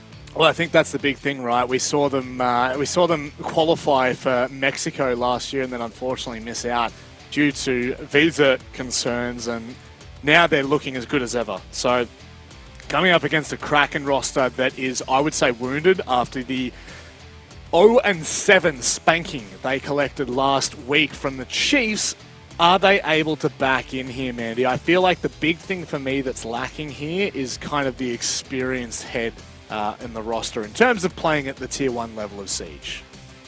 I would agree with that. I think that Kraken, although they are a team that very rightfully qualified into this league, I think that they do deserve to be here. I don't know if they can take it to the caliber of the teams like Knights, which are really sitting in that top 2, top 3 spot here in the scene. I just think that for Kraken, more time, more experience, and especially because I think they've only played one official with Seppi, and this will be the first, I believe, with Phoenix, who's just joining into the roster as well. It's just going to take some time and experience for them to gel as a group of 5, play out more officials, and see how it goes in this league. Well, we're going back to Clubhouse. Jeez, is this 2021? Oh, what's going on? I feel like we've played a lot of Clubhouse in the last 2 nights. Dev, I mean, this is... If I remember correctly, this was a map that the Knights were pretty clean on, but what a Kraken have up the sleeve. Oh, okay. Well, Kraken are pretty good on this map. They beat Ground Zero, but they also lost to Bliss, so they're kind of 1-1. The loss to Bliss was also pretty embarrassing, 7-2. But, you know, Kraken have their new roster. This is the first game playing with their full roster, which is a big thing for them. But guess what, Rob? What? You know how we've had 2 games so far where the Yes. APAC South teams are played the same map that they just played in APAC South yesterday? Yes. Well, guess what Knights played in APAC South yesterday? Villa? Clubhouse, mate. you've got Clubhouse. me. The pattern has continued. The only difference is that Knights actually won their Clubhouse in APAC South against Chiefs 7-1. Oh, no. So it's a slightly different situation, and that maybe does make you wonder, hey, I don't know, are they complacent? But I don't know, like, let's just chill out for a second and think, okay, they won 7-1 on Clubhouse. There's no reason why they shouldn't just wipe the floor with Kraken here. I don't think they're going to have any issues. I'll just be completely blunt here. I'm not going to go putting sugar on top of it. Knights, especially after the performance last night, this should be done and dusted, Mandy. I mean, Kraken, they are a team that I'm sure can definitely punch up with some of the teams in OCN, but I feel like Knights are on a different playing field at the moment. Yeah, I think you're absolutely right. I think that Kraken have missed the ball a little bit with this veto. The last 2 games, okay, I can understand you did just watch the opposing team lose on it, so like, fair enough. But this one, you just watch Knights win on it in very dominant fashion. They are very good at Clubhouse. This is a very scary game for Kraken. I don't know if I opt into their choice here. No, I don't back this. I don't back this at all. The sunset will definitely be on the Knights fellas today. Rob, what do you think about this game? I think it's going to be a really incredible matchup. I think Knights are definitely going to win this about 7-1, 7-2. Over to you, Dev. Thank you, Robert Manic Monday. It is the Knights versus Kraken here on Clubhouse, Mandy. And look, we've hyped this game up to be a seemingly one-sided affair. But I do have this asterisk. You said it first, this is the first game that Kraken is playing with their new lineup, and that's pretty exciting. I gotta say, you know, you're seeing finally Kraken have put together this roster that they want to put forward into OCN. Let's see what they've got to show for us. Yeah, absolutely. I want to see what form this roster of 5 is in. Supposedly, this roster of 5 has a bit more synergy than the rest of the iterations of Kraken that we've seen so far in the OCN. I mean, this is the roster that supposedly they are scrimming with. This is the one that they practice with the most out of anything, and it seems like the subs were just in of these officials just to, I guess, buy the time for this roster now, right? So today will be a test to show whether these Kraken players that are supposed to be here really are meant to be here, and they do deserve their place in OCN. Now we turn to Clubhouse. Finka Thatcher being taken off the board for the attacking operators means that this will be a Maverick Clubhouse game, something we haven't seen in 2 nights now. So it's good to see Maverick back on the board, back to normality, while Kaid and Valkyrie being taken out as the final 2 defensive bans. Kaid to follow the Thatcher makes sense, and Valkyrie always a staple in the defense. Pretty excited to see Maverick played on Clubhouse. Maverick and Hibana both in. Never thought I'd actually say that. It used to be so stable, but like you said, past couple nights has been a bit different. One operator that has slipped through the veto, which Knights are so good with, is this Azami, and we saw how strong they were at setting up these anchor positions with the Azami yesterday against the Chiefs, where they won 5 out of their 6 defenses and won both of their attacks. So the Knights are very confident playing this. Of course, like you said, slightly different game, you know, with the Maverick in, but I'm pretty confident in the Knights here. We're really looking to Kraken to try and rock the boat, if you will. Juicy's actually bringing the Supernova, the Echo, which is interesting. Something you do not see every day. It's a bit of a yucky shotgun, in my opinion. I feel like this is not the hard-hitting shotgun like this SAS shotgun. This one always feels hit or miss. I feel like every time I wield it in my hands, I don't believe in it enough to get kills. But it does do the side destruction that you need. And something that we saw Juicy just breaking was that long line of sight going into lounge room just on the floor below. And what that might indicate excuse me, is that we might have some Knights players roaming down below, trying to look for this early entry pick for when Kraken try and take Garage Control and try and clear Sage, who will be playing the Azami there on the rafters, setting up those keeper barriers in a way that we saw yesterday as well. So I feel like Knights, they're really supporting each other with this setup, and I like it from them. It's good. Yeah, these Azami keeper barriers on rafters are just so powerful, give Sage so much more safety and flexibility. Now let's see how Pluto goes with this Maverick trick. Sometimes it is easier said than done. You can see that Knights have made a little bit of marks on the wall to make this difficult. Interesting. He's looking to just shoot the Mute Jammer off. They're actually going to thermite this wall instead of Maving it. I feel like that is a fair enough approach to this particular round. I mean, Maverick tricking does take up a lot of time. Getting a thermite open nice and easy. That thermite charge going on the right side of the wall. So that would indicate that Kraken are looking for a con-sided take. This is typically the wall that you open if you want to go and pinch from the other side and try and make an entryway in for later on in the round for this breach player to be able to make their way into the site. That being said, Sage is starting to patch this up with some of those keeper barriers. And the first kill actually goes to Kraken. Josh goes down early, the hands of a nade from Hunter. So Kraken have a really strong start here. My question is, if they are going to go for a garage take, how are they going to go clearing Sage? Because if they can kill this player, that opens up so much on the round. If they can't, I mean, you just simply cannot do a garage take if you can't kill the player at top rafters.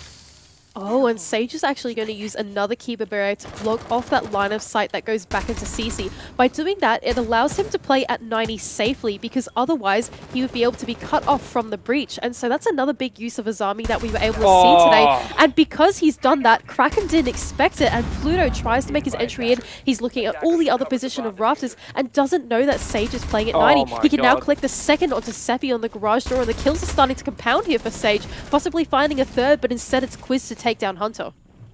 Yeah, Quiz goes for the flank from bot red stairs, putting that pressure on and pincering with Sage. Sage has just made the rafters his own here on the Azami. Phoenix, the last one left. And here in his first game for Kraken, he has to try and 1 versus 4.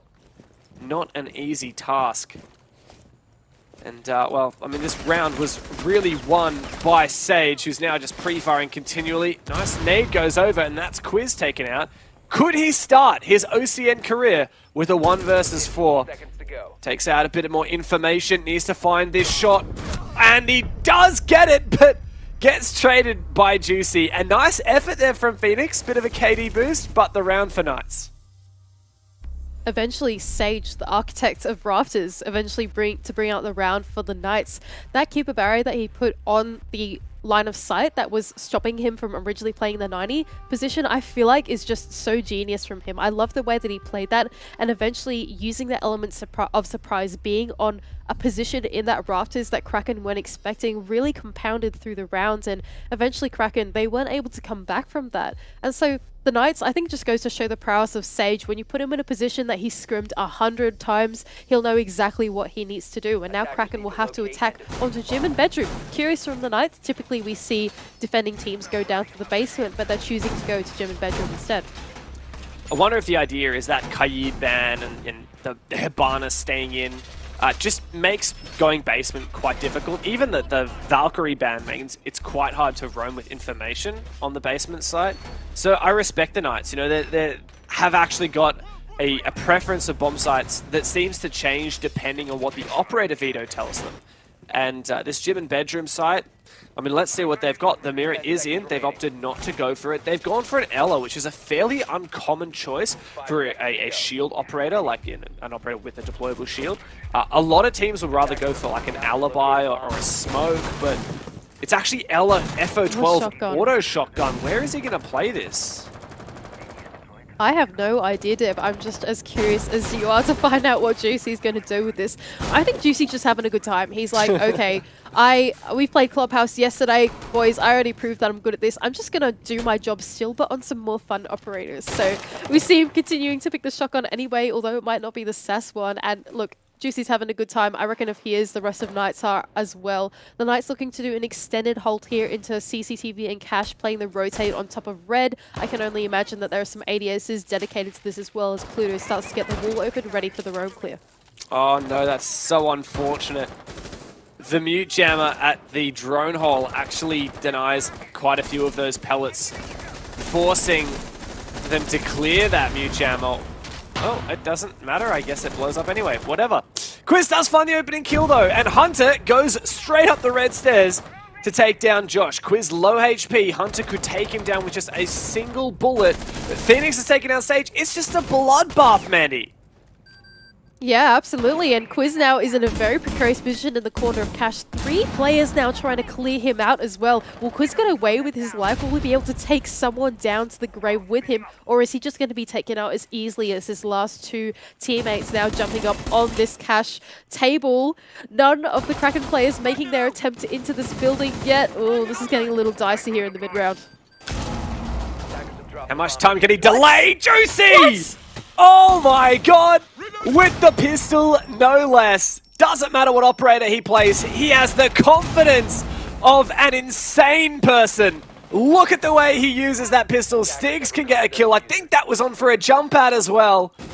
And the Knights are just having fun with it. You said it. Hunter solo. Seppi can finally punish Stiggs, but Juicy is completely unafraid. You know what? I feel like for Juicy, if you've been on SAS jail for so many games, he deserves this, Dev. Oh, okay, he doesn't deserve this. This is where you pull out the shotgun and try and kill him. Anyway, Quiz now still alive. No! That's the diffuser dropped! Diffuser is dropped on the ground outside the window. Seppi has no idea that Quiz is actually rotated all the way back into the building. Will not be looking at that diffuser anymore as he jumps out to collect it quickly. We'll go for a plant now. Quiz in the 1 versus 1, but only on a slither of HP. And Seppi is going to get that diffuser planted. Didn't plant a very safe spot. But he does rotate to top main. That's really good for Quiz. Quiz does see where that diffuser was planted, but he misses his chance. And Seppi can clutch the round. A very, very strange round, but a big one from Seppi to get his first round on the board for the team. A bit of a messy round there in the mid-round, particularly. There was a lot of scrappy gunfights going back and forth. I think Juicy ended up getting a one-tap onto one of the players. There we go. It's on the replays there. Onto, unfortunately, Seppi eventually able to close out the round, though. And the Kraken, they finally find their way into this game, which is excellent. 1-1 now, tying up the scoreboard, and the Knights will decide to go down to that basement hold instead. I think for the Knights, they're getting a little bit overexcited, maybe. I think that Josh gave away his life pretty early on the red stairs. Same with Quiz, got too overzealous there, and Cash taking a lot of peeks as well.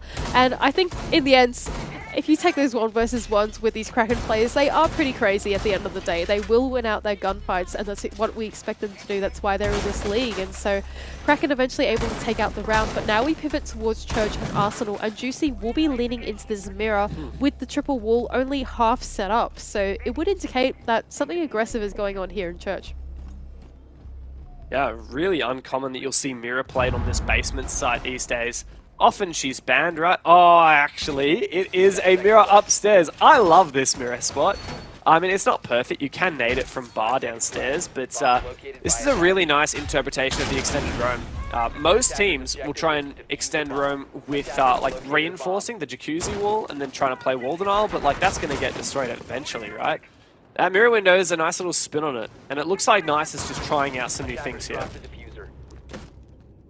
And I rate this, and Stiggs finds a spawn peek through the secret window. That is the diffuser on the ground, and that's also your Hibana. That is an incredibly important player to drop early in the rounds if you're the defending half. That means so many of those hatches are now locked out for the attackers. They can only get open one hatch with Seppi's Selma charges. And so now Kraken, they are down a few options here in the mid-round. But nevertheless, now they start their roam clear. Elements trying to make his way into Garage, but will be directly contested by Sage on the rafters. Sage on the rafters seems to be something that we're going to say over and over again, but Styx, Phoenix had no idea that he was there. A disjointed attack, a disjointed early one from Kraken, and it gives the advantage to the Knights. Styx is just having the time of his life right now. That mute jammer put to bed any idea of Kraken getting into the game, and it ends up being a flawless round for the Knights. What a, well, quick round, to be frank. That was dominating. That was a little too dominating for comfort, to be honest. We were getting so excited over their hold as well. We were saying, oh, Juicy's got these exciting mirror windows facing Jacuzzi. It's going to be a big challenge for Kraken to like try and clear that out and get through that top floor. They didn't even get in the building. It was a challenge for them to get into the building because every single time they stepped in, they were immediately met by a gunfight. Styx was able to find a spawn peek even. He found Phoenix the moment he entered into stock, and Sage held onto that garage door for dear life, playing on rafters. I think it's something that we're going to repeat over and over again in this particular matchup because the Knights, they're so proficient at the positions and the roles that they've been set up to do. It has been a crazy good game so far from the Knights, but we've got a crazy good theme song here at OCN thanks to Banks Arcade. Guess what? Their new album, Future Lovers, is coming out in just a couple of weeks on July 29th. And that will feature Chosen, which is our OCN title song. So if you want to get more information about that, chuck !Banks Arcade in the chat, and you can pre-save the album on all your favorite streaming services as well. 5 seconds to insertion. Now the Knights deciding to take us to Bar and Stage, a site that we've seen come into a bit more fashionable nowadays in this R6 Pro scene. Keeper barrier being placed on the bar as well will provide some extra cover for later in the round when the attackers try to go for their execute on the stage, which seems to be the pretty common trend here on Bar and Stage. The rest of Kraken now shaping up to take the rest of the map, starting over around the garage side once again, as the rest of the Knights decide that they need to hold on to this top floor for dear life, otherwise they'll give away the vertical position.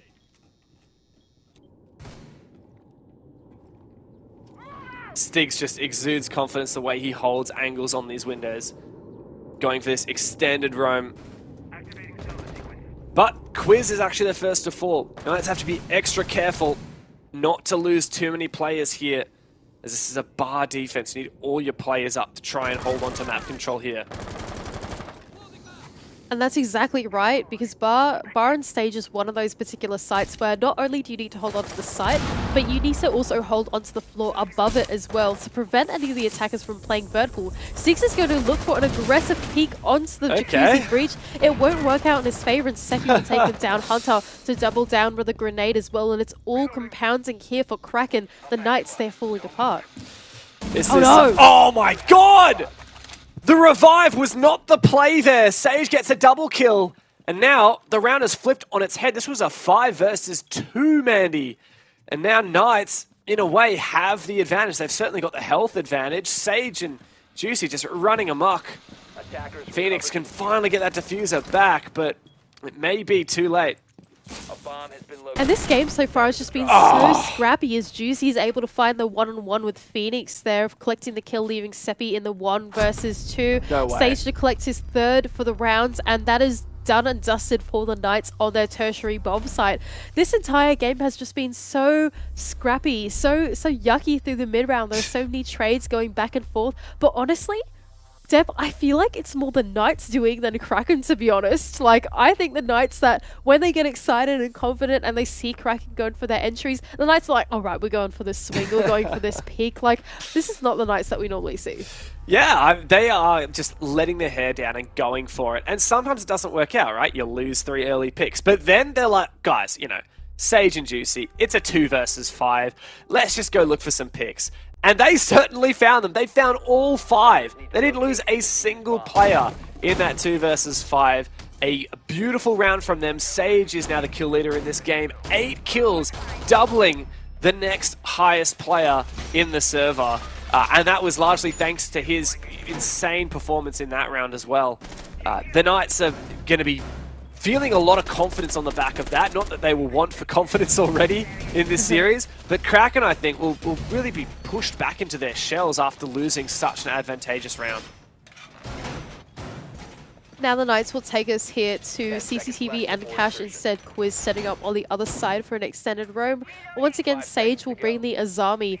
I just feel like this is such a scary position for Kraken to fight. I wonder if they're going to try this garage take again when they see this Azami setup, or if they're going to pivot over towards Con, because if I were in the boots of Kraken right now, I would not be wanting to fight an 8-2 Sage. This guy is absolutely on fire. He even opens the door for them, says, welcome on in, Elements! Holy moly, take the risk, why don't you? He's really low now, got 2 bullets just then. Kraken have even partly changed their lineup. They're bringing the ace this time. Triple hard breach, in fact, so no excuses. I agree with you, like, you've got to go for a con push here. Just don't even give Stage the satisfaction. Doesn't seem like they're going to do that though. Dev, Seppi is opening up this garage hole. This is a big entryway as well for Kraken if they want to make their way into low garage. And so I feel like they're really playing into the Knights once again here, but at least this time they'll be a little bit more aware of their mistakes, right? Oh, Sage. Can only hope. That was an ambitious impact, but it may well... I mean, every little bit of damage is important here because Elements is so low HP. And Phoenix does go down. There's Quiz to find the opener. He's retaining map control here, so the Knights don't even have to worry about that con push. They've got master control still. And they don't have to worry about garage push because Sage is just a Giga Chad on the rafters here. Oh, and there you go! You say his name, and that is why. You summon the power of Sage and he finds the time on the garage door peak. And on the second as well, where is the teamwork from Kraken? You have 2 players entering in from the garage, a disjointed push from lower garage. Eventually, Hunter's able to take one down, and a second on Josh. I cannot believe it. 1 versus 3, though. It seems a bit tough here for Hunter Dev. And for Kraken, where was the teamwork there? While you're pressuring from the garage window, why not send in your players from low garage at the same time? Try and burn out that utility on Sage, because otherwise he's going to win those gunfights every day of the week. But now, Hunter, he's on for a pretty good clutch at the moment. 3 kills in his pocket. Can he find the last 2? I mean, he's got the time. There's info on him. Oh my god! Oh no! Could this be the ace? Kraken, you can see in the top right, have requested their tactical timeout on the back of this, win or lose, but Quiz makes it an L for Kraken. The attempted ace, it was a valiant effort, but not to be for Hunter, and Kraken will now hunt for their tactical pause. I gotta say, out of all the Kraken players I think we've been put on the spotlight quite a lot, it has been Hunter. I think Hunter has just been such a consistent entry player. He's always in the building when you need him to be. One of the first people in most of the time. Last time we saw Kraken play Clubhouse, he was always consistent on the entry, even when they were down rounds and numbers. And I can definitely back him in here to win these out. I mean, this was such a close 1 versus 5. But in the end, Sage, once again on the rafters, you cannot just contest him like that. Yeah. Interesting round there for Kraken. They now have 1 more round of attack, and it's always a bit of a gamble taking your tactical pause when you only have 1 more round to play on that side, but I think that's just a reflection of Kraken, feeling so much pressure. Like, they know they need to make this a 4-2 half. They can't let this be a 5-1.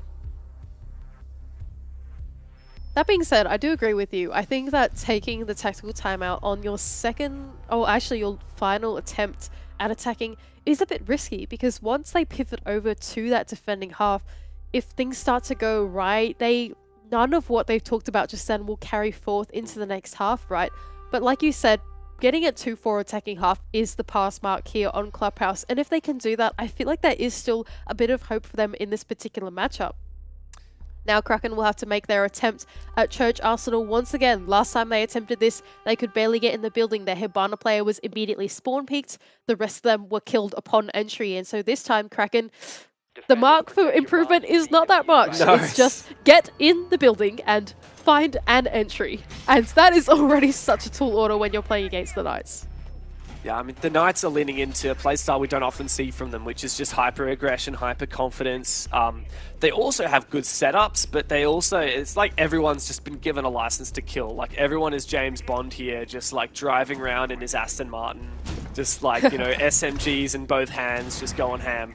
And it works for the Knights because they have not only the confidence, but the skills to back it up. And the carefree nature that just works out so well. We also have, you know, even confidence in anchor operators like, you know, Juicy's switched off the mirror and gone for the Goyo, and it's kind of like I'm gonna give this a crack instead. You know, it's not too deep. The Knights aren't overthinking things; they're just having fun.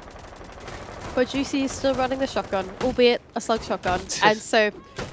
Even after all the strapbook changes, Dev, he's still in shotgun jail, and you know what? I feel for him right now. Mate, that slug shotty is not bad. That slug shotty is a mean killing machine. He'll probably be happier with that than the SMG-11, I can tell you that much. Now, 6 has actually been taken low this time. They did read into the fact that he was going to be spawn peeking, so all guns up this time in the early round, and actually this time Kraken come away with the health advantage. Sage once again playing on the rafters, trying to find the timing here on the breach, but no Kraken plays to be met.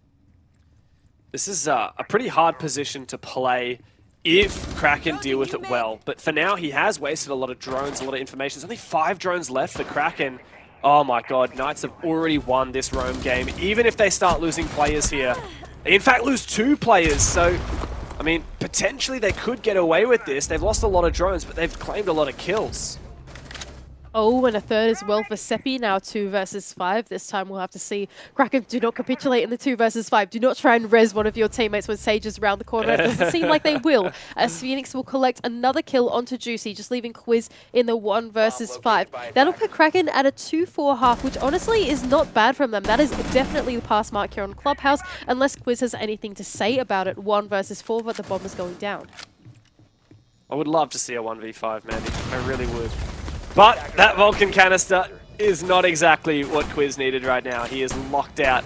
Has to wait for the fire to subside, and that is going to be a lot of his time. What a shot there! What? GN, Phoenix, GN.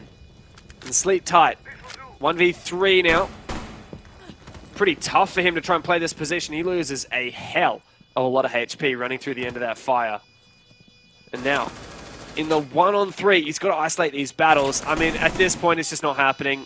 It was a valiant effort, but real credit to Kraken. They have played this really well. They have learned from their mistakes, and they can finish off the half at a 4-2. Not a bad result here from Kraken, actually now moving into the defending half. Although they don't have the tactical timeout, they will have the advantageous half, as we like to say here on Clubhouse.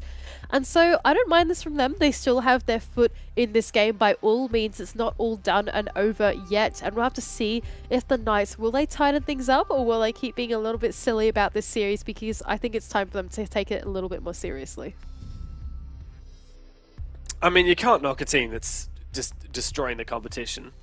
But yeah, they can't let it slip from here, because it doesn't take long for Kraken to get back on their feet here and tie this series and take the lead. And Knights haven't been doing amazingly in OCN so far. They haven't been up with Bliss and Wildcard. They've already lost games. So they need to pull through here. And look, if Chiefs can 7-0 Kraken, Knights should be able to 7-0 Kraken as well. You can't. I mean, I was going to say do it even better, but you can't really do much better than a 7-0. So look, you know, don't get complacent, Knights. You might have won this map yesterday, but today is a new day. Kraken now will take us to gym and bedroom as the first site of choice, playing this extended roam into CCTV and cache. Shield is dedicated to the top of red as well, so a lot of utility will come out from this roam as Element sets up the site all on his lonesome.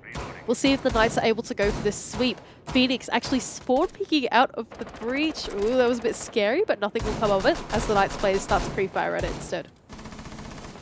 Just noticed Josh has only found 1 kill so far. He was one of the MVPs of APAC South this week. He had an insane ace against Chiefs. So I'm not ragging on him, obviously, but, you know, do better. Well, it's a bit hard to find so many kills of Sage and Quiz. And it's true. It's true. But he does have 5 deaths. So okay, that's true. Just put that out there. I mean, I'm not seriously ragging on him, but, you know, once Josh starts tapping heads, you know, it's GG. The Knights now starting to make their clear across the building. Stigs will put 2 thermal charges on the side of Jim, try and flush out those players. By having that breach open that goes into CCTV, it does mean that any roamers will find it very hard to play inside of this particular part of the map. What he's done actually is clear that Rafters position by putting 1 thermal charge on the wall as well. So immediately trying to break apart this roam. Yep, this one on the wall here means that Rafters is no longer safe from the breach in any position, no matter where you play from Rafters, right? And so having this open is really important. It forces all the roamers back because that's one of the power positions gone. And Kraken seemingly have given up half the map, but Knights immediately pivot their control over to the Jacuzzi side of the map instead. Yeah, I mean, this is a really good setup with half the round done in the 5-on-5. My question is, what's the next step for Knights? Looks like Josh has a nice drone in the site, just on the weights. And he will have seen Pluto as well. He can't jump in. Oh, he's actually managed to shoot off that Frostmat. So, I mean, technically, he could just jump in and pre-fire Pluto right now. Wonder if he'll go for it. Sees him, he's going to do it. I tell you what. Give him a moment. Thinking about it. Here it is. Oh, the timing was not it. Still, they don't know he's gone in. And Styx has found the opening kill. Oh, Josh. No, Josh. No, Josh. Josh. Come on, Josh. There we go. Yeah, that's better. It's just the dangers of playing a 20 bullet weapon. You just can't pre-fire. He's got to win this fight though. There you go. Second kill on the board. Ah, the last one gets stolen, but not bad for Knights. They saw opportunities and they took them. It was a bit murky, though, the opportunities. Josh did hop in. A few timings were a bit unfortunate, and the diffuser was dropped at the top of main, but eventually the Knights were able to collapse in on all those players holding the diffuser. Josh able to collect his second kill off the breadstick now, and eventually the Knights will win out that round very cleanly, actually. They took all the steps they needed to do. They made sure they didn't waste any time going between the 2 halves of the map as well, so excellent time management from them to eventually win out the round. Now Kraken left in a 2-on-5 round deficit with no tactical timeouts, and they'll have to take us to a new bomb site instead. But is Church the right bomb site to go to, Mandy? Is this the play for Kraken? This is, it's a tall order. It feels like the lead has started to stretch to something pretty significant. 5-2, you know, Hibana is in. If Knights want to repick onto that, they can go for a kitchen push pretty confidently. I don't know, Kraken, it feels like it's going to be a tough round for them. I'd agree with that. I think that the basement bomb site here is pretty tough to hold. That being said, Kraken are looking for an extended roam, so not so much pressure being put on the site per se, but we have the Vigil aided by the Mute, as well as the Melusi here on this roam in tandem to try and force the Knights to go for a top-down clear, maybe take their time getting to those hatches. In the end, the Knights didn't even end up picking the Hibana, so that would indicate maybe looking for a Church triple kind of execute instead. And by playing out this roam, it forces the Knights to have to clear if they want to go for that kind of push, because it's so essential that main stairs and any above floors are cleared for them to go for the execute.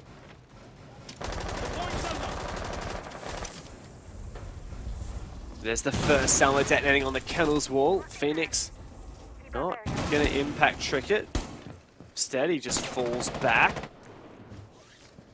He's actually not getting hard pressured here, so he's been given a lot of wriggle room. Elements as well to support as the live drone comes in from Rafters.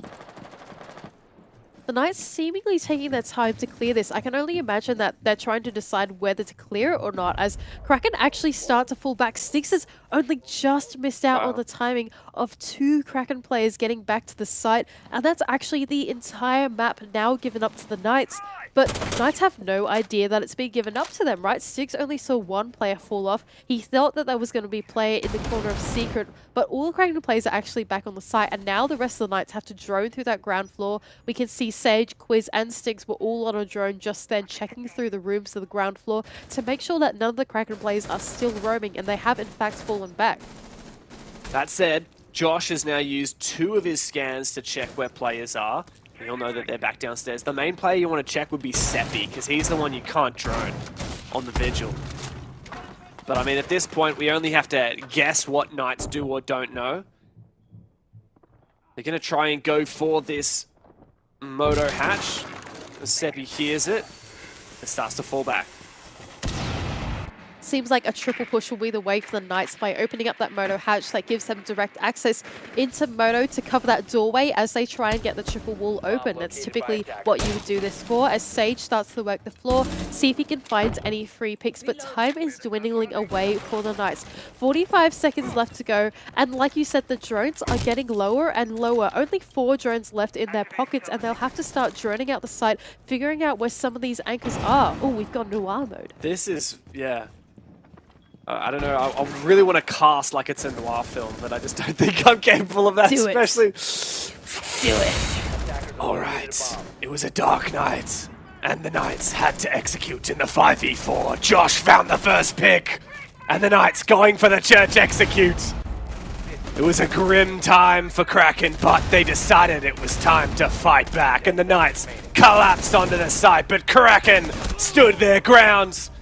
And like the sun coming out from behind a cloud, it was suddenly all fixed, and Juicy had to 1v2. Hunter was not going to let that happen, and the round was won for Kraken. That was the best few seconds of casting I think we've ever had in an OCN. That was so in character and sync with the game. That was amazing. I'm actually like sick as a dog right now too, so I'm not even faking that voice. That's just the cold consuming me. It's part of the charm. It's part of the charm of this particular cast, I think. Not only did we get the Noir cast, but we also got Kraken winning out another round on the defense. And it turns out they cast away all the doubts that we had on that basement side as well. We were questioning whether it was the right play to go for, but in the end, the Knights took so much time taking the map, even though Kraken had given it up to them, and eventually capitulating upon the execute because there were 5 Kraken players that they were able to play the trades and leaving Juicy in the 1 versus 2, and that was actually really well played from Kraken in the end, and the Knights seemingly missing out on all the space they were given in the mid rounds. I mean, Knights can't let Kraken into too many rounds because they'll get back in and they won't let Knights have anything to say about it. And Kraken start to develop a bit of momentum and Knights will suffer for it. So I think that Knights need to really tighten up their game plans. You know, don't let anything fall between the cracks. In that previous round, you know, I was busy, I don't know, destroying my voice, but I noticed they didn't breach the church wall. You know, there were mute jammers on there. There's a million ways you can clear that, and yeah, it just wasn't there for Knights. They've got to make sure they dot all their I's, cross all their T's. Now the Knights have to tack onto CC and Cash, elements who will actually play the exact same setup with the Azami, mirroring what Sage was able to do, and try and hold on to this Rafters position. That Keeper Barrier there is actually a curious one as well, because it's blocking off half of the stairway. I only imagine that you cannot actually stand and walk through that position, and it forces the attackers to crouch through if they want to do that. I don't mind that from Elements. I feel like that's quite a creative use of the Keeper Barrier. I don't mind that. It's exciting. But the rest of the Knights will now start to get this breach open and exothermic charge to go on the wall for Juicy, trying to put it in a position where it can't be impact tricked, can't be mute jammed, actually. As it eventually goes off, there we go. Avoiding the mute jammer by putting it on the top half of the wall. That mute jammer is only a spherical area of effect now, and so you can avoid that by repelling on the breach. And what's amazing about it is like that thermite charge just blew out the whole wall. It didn't even require, like, you don't even have to vault that, so that's really nice there from Knights. But of course, Phoenix finds the opening pick, and there's gunfire everywhere. So Kraken are not just going to sit down and wait for it to happen. The Knights, though, they've decided to pivot their control over to the con side of the building instead, as would be indicated by opening the right side of the breach from Juicy. Stick now making his way into Master Bedroom, and Sage to support in logistics, making sure that no Kraken players are swinging out on Juicy as he goes for this breach. Taking down a mute jammer as well. That breach will be open nice and easy with no denial on the side of Kraken. Oh, what a cheeky angle from Sage. He absolutely loves it. An uncooked nade should be enough to finish off poor Seppi. Or not, apparently. There you go. Juicy can just shoot him.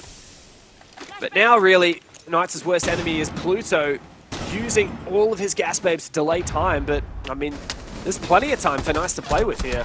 Ah, but what a nice shot. Sage, though, does manage to trade out Pluto. Hunter feeling that pressure. He's got to go big. Elements is there. Hunter once again lighting up the scoreboard.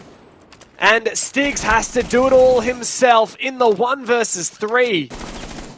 A very, very tall order. Stigs has been on fire recently, but walking into a three-way crossfire just is not going to work out well for him. And only 25 seconds left to go as well to collect 3 kills. It seems pretty impossible on the part of Stigs unless Kraken decide to give their life away. But when you're down this many rounds, I don't think you're going to do that. And Phoenix able to collect the final kill onto Stigs. We'll close out the round for Kraken. 4-5 now is the scoreline. Starting to get a little bit close and starting to get a little bit worrisome for the Knights. That attack wasn't bad from them. I feel like they took all the steps that they needed to, but perfectly played from Hunter to retake onto the position of the breach. By retaking that position and clearing that player, that meant that server control was given back to Kraken. And that means that as the Knights go in for that flood, they have an extra angle and they have an extra position that they need to clear to be able to get into the bomb site. And so Kraken, they knew what the win condition was for the Knights, and they took away 1/2 of it, which is perfectly read by them in the mid-round. It felt like it went from a 4v4 to a 1v3 in a matter of seconds. Kraken, you know, they're going toe-to-toe with Knights now. They brought this back from a, what was it, 5-2 or was it 5-3? 5-2. And now it's a 4-5. They're 1 round up from tying this up. 2 rounds from claiming points away from the Knights. And, you know, if that were to happen, it wouldn't be that much of a stretch to see Kraken win this round, this game rather. And, you know, Knights don't want to get complacent. They're starting to look a little bit silly if they let this go on for too much longer. 10 seconds remaining. Now going to German bedroom once again. Kraken will also bring along the Ellis shotgun. We've had a lot of curious picks today, Dev. Lots of strange shotguns being pulled out on the side from Juicy. Also from Seppi now on Kraken, as they will mirror this extended hold into CCTV and cache. Something that Kraken have done differently though is that they've actually opened up half of the wall here in cache to try and play it aggressively as the Knights clear through the map. This is something that we didn't see the Knights do. They elected to reinforce it off instead and only play rotate on top of red. Quite a different approach though. I feel like it does work out for the young gunners on Kraken. Six will now be the one to take care of the breach as Juicy pivots his way over to Jacuzzi instead, dividing their attention, making this push much more dynamic. It's a good step 1 from the Knights, but it hasn't been the step 1s that have failed them. It has been the mid-round and the late mid-round. That's where Knights need to be vigilant throughout the entire campaign. Quiz starts to move up onto the rafters, wants to clear out the cache position as well as pressure top red. But those concussions tell him there's no one there. They detonate by proximity. They did not detonate. Therefore, there is no one playing top red, or at least there wasn't a few moments ago. Now, Quiz can start to move on forward. We can see that Kraken have fallen back, but Knights are yet to discover that for themselves. Stigs finds the opener. A long angle all the way through into Con and Josh. A double kill with that nade. That is monstrous. Now let's see if Kraken can win a 2v5 like Knights did themselves. Pretty tall order here for the final 2 remaining players of Kraken, Pluto and Phoenix now holding out on their own. One and Logi, one playing on this little bedroom mattress. The Knights, they perfectly read into Kraken's play. I mean, we always saw Kraken, they fall off early. That's something that we've seen in the last few defensive rounds that they played, but the Knights were able to shut that down this time. Oh, Phoenix is able to shut down one. God. Josh is able to click. That was a bit scary. I thought they actually got 1 each. I actually misread the scoreboard there, but finally the Knights able to close out that round off that 2 or 3 man advantage from a double grenade as well from the window from Josh. You don't see that every day here on Clubhouse. You certainly don't. We get another top-down view of it. Wow. Oh my god. Straight in, straight over. And a flawless round for the Knights as well. Puts them on match point. 1 more round away from 3 points in the match today. Gotta say, we haven't seen a lot of Jaeger get picked today. In fact, Kraken actually played Jaeger the first time they defended that site. They didn't play it in that round just gone. And there, they get double naded. So, you know, Knights, they use their drones well. They'll see what utility you've got. And if you don't got something to protect your players, they will take advantage. And I think that the Knights really took advantage there of the way, the behaviors that Kraken have been showing as the match goes on. I think Kraken, they play roam, they always have, but they always give it up very early on. They always rotate off. In the last time that we spectated Styx try to cut off on blue, he just missed timing of 2 Kraken players rotating down blue because they'd given it up so early. So that time the Knights going, okay, because the Kraken players are rotating off, let's immediately put players on that balcony, like Josh, like Juicy, immediately working on the wall instead of pivoting over to it later, to be able to try and cut off those Kraken players coming back, catch them off guard, and that's exactly what happened in that round. And so the Knights are able to expedite the process just based off the behaviors that Kraken have been showing throughout this game, and I don't see it stopping anytime soon, as Knights will start to clear out through the map, work this roam clear, and see if they can close out the match. They finally got that monkey off the back of the 2 rounds that Kraken managed to string back to back. And Knights are looking in good form. I wonder if Kraken will feel pushed back into their shells now after how dominant that previous round was, and whether they'll roam more passively because of it. Like you've said, Kraken love to fall off their roams. And if they don't have the guts to take some fights, then I fear for their chances. Phoenix now the lone roamer here in the top of Cash. Seemingly no Knights players to directly contest him, as the rest of them have entry through Logistics and Jacuzzi. He makes his way out with an impact charge, though Josh on the other side of the stage double might be in a position to cut him off, but Phoenix immediately starts running back down towards the main stairs. And there it is, most of the Kraken players back on the site, bar Hunter still sitting there on the secret... Oh, inside of stock, actually. I thought he was on the stairs. How did you get but here? At least he has a way of falling off. That's I assume true. he was here from the beginning, though. Styx is able to find a pick onto Seppi, not sure where that was from entirely, but Hunter, he still has his way out. This isn't too scrappy from him, and the Knights actually taking quite a lot of time to get through this building. Slow and steady goes it for the Knights, and Hunter does drop the hatch and get back. So not terrible from Kraken, but they do lose 1 player on the roam. So this really now comes more so to... actually, it wasn't a roam, it was just aggro on the blue stairs. So interesting choice there for Seppi, but Knights... Now we look to them, and they have brought the Hibana this time. Will they go for a kitchen attack instead of what we saw last time, which was a failed church attack? Doesn't seem like they're going to be changing their approach, as Juicy once again opening up the Moto hatch. Josh is holding on to the main stairs this time, waiting for any Kraken players to try and regress onto the main stairs as Sage will start to work the floor and see what they can get. This time though, actually Dev, I changed my mind. Styx has brought the Hibana.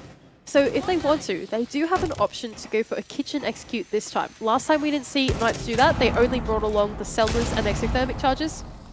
One of those Hibana pallets will be tricked, which means that it'll take another 2 to be able to open up that hatch. But the Knights opening up their options this time, but with very little time. Yeah, I mean, there is 25 seconds on the clock. Knights have man advantage, but they are going to have to trade every single kill to come out on top here. Match point within their grasp, and the game could well come to a close, but Phoenix kicks it off. Kraken come to life, and the Knights are feeling that pressure. They fall in the flames, and it is all on Styx in the 1 versus 4. It is not happening. Kraken can keep the game alive. One more chance for the Knights to win out this match in regulation. Only 1 point left, in fact, for the Kraken to be able to bring it back to overtime. And this is pretty exciting now, the series, Dev. I think Kraken, we didn't expect this from them. We all predicted the Knights to be able to win out this series. And so for them to bring it toe-to-toe with the Knights, I don't think the Knights have any excuses anymore. It's go time. It's time to tighten up against these guys, because this is not a very dominant game of Clubhouse from them. No, which is funny because we have seen a very dominant game of Clubhouse from Knights recently, and it was in APAC South. It was a 7-1, and it was against Chiefs, a team who 7-0'd Kraken last week in OCN. So there's all kinds of funny business going on right now, Mandy. Knights should be dismissing Kraken with ease. There are a couple of more factors at work here. One of which being that Kraken is finally playing with their full roster. I remember, I think it was only 2 weeks ago you and me casted this team. And they were playing with only 3 of the guys that are currently on this roster, you know? Like Seppi and Phoenix were not here. It was Tiltek, and I think it was it NZ Frankie was filling in as well? I think so. I mean, at that point, you know, you got 40% of your roster is different. It's like a completely different team to some degree. And you know, this is the 5 core that Kraken have been wanting to put forward all season long. Finally, they can do so. and they're putting up a much better fight than they have all season long. And I think Phoenix also proving his worth. I mean, 11-8 right now, it's an excellent scoreline for him. It's been a lot of rounds, and he's been able to collect a lot of those kills, especially on the sledge. Now Kraken will take us back to Siege Team in cash, playing the same as Army setup once again, and we'll see if the Knights are able to clear it out. Last time we saw the Knights go for a con push that eventually capitulated because Hunter was able to retake half of the site back for them, and eventually the execute didn't work out in the favor of the Knights. This time we'll see, are they going to keep it simple, or are they going to look for the same progress once again on the con side? At this point, I feel like you gotta go for a master push. You just got to. That said, you know, it didn't work out for Knights last time. So maybe it is worth changing. Phoenix seems to have an idea that Josh is just around the corner. Phoenix does reveal his position. Josh is so close to taking down the most lethal player. Well, second most lethal player, actually, that Kraken have. I hadn't realized Hunter has been stealing the show, but he's going to have to step up. Now he resides in Lounge. Knights have the man advantage. Now we'll have to see if they can convert the round. Recently, Knights have been quite slow in these mid-rounds, leaving it far too late. Last time they executed into the site, there was just simply not enough time to play the trades. Hunter made the perfect choice of retaking half the bomb site, but this time the Knights are a bit more aware, trying to look for picks in the early game, using Josh as a sort of a staple. Oh no, Hunter looking for the run out doesn't work out in his favor, as players on the rappel will shut him down. The rest of Kraken trying to look for hero plays, but why look for these hero plays? We're just going to lose them out like this now, left in the 2 versus 5 match point for the Knights. Kraken, at a moment of desperation, try to grab at something with their tendrils, and yet Knights will give them absolutely nothing. It is Elements versus the world, but the Knights once again swing their righteous sword and dismiss this sea beast. It was a tough game, but a 7-5 victory over Kraken is exactly what they needed. I feel like that one came a little bit too close for comfort, a little bit closer than we expected it to, but eventually the Knights able to do the work that they needed to close that one out. Kraken, that was a good showing. That was an incredibly good showing for their debut of their 5-core roster. I'm actually really impressed with what they were able to show in this game. I think this is a scoreline that, although we didn't expect it, it's good signs for them going forward. Certainly is. I think I'm a little bit concerned with Knights. I'm not going to lie. I feel like that could have been done 3 rounds ago.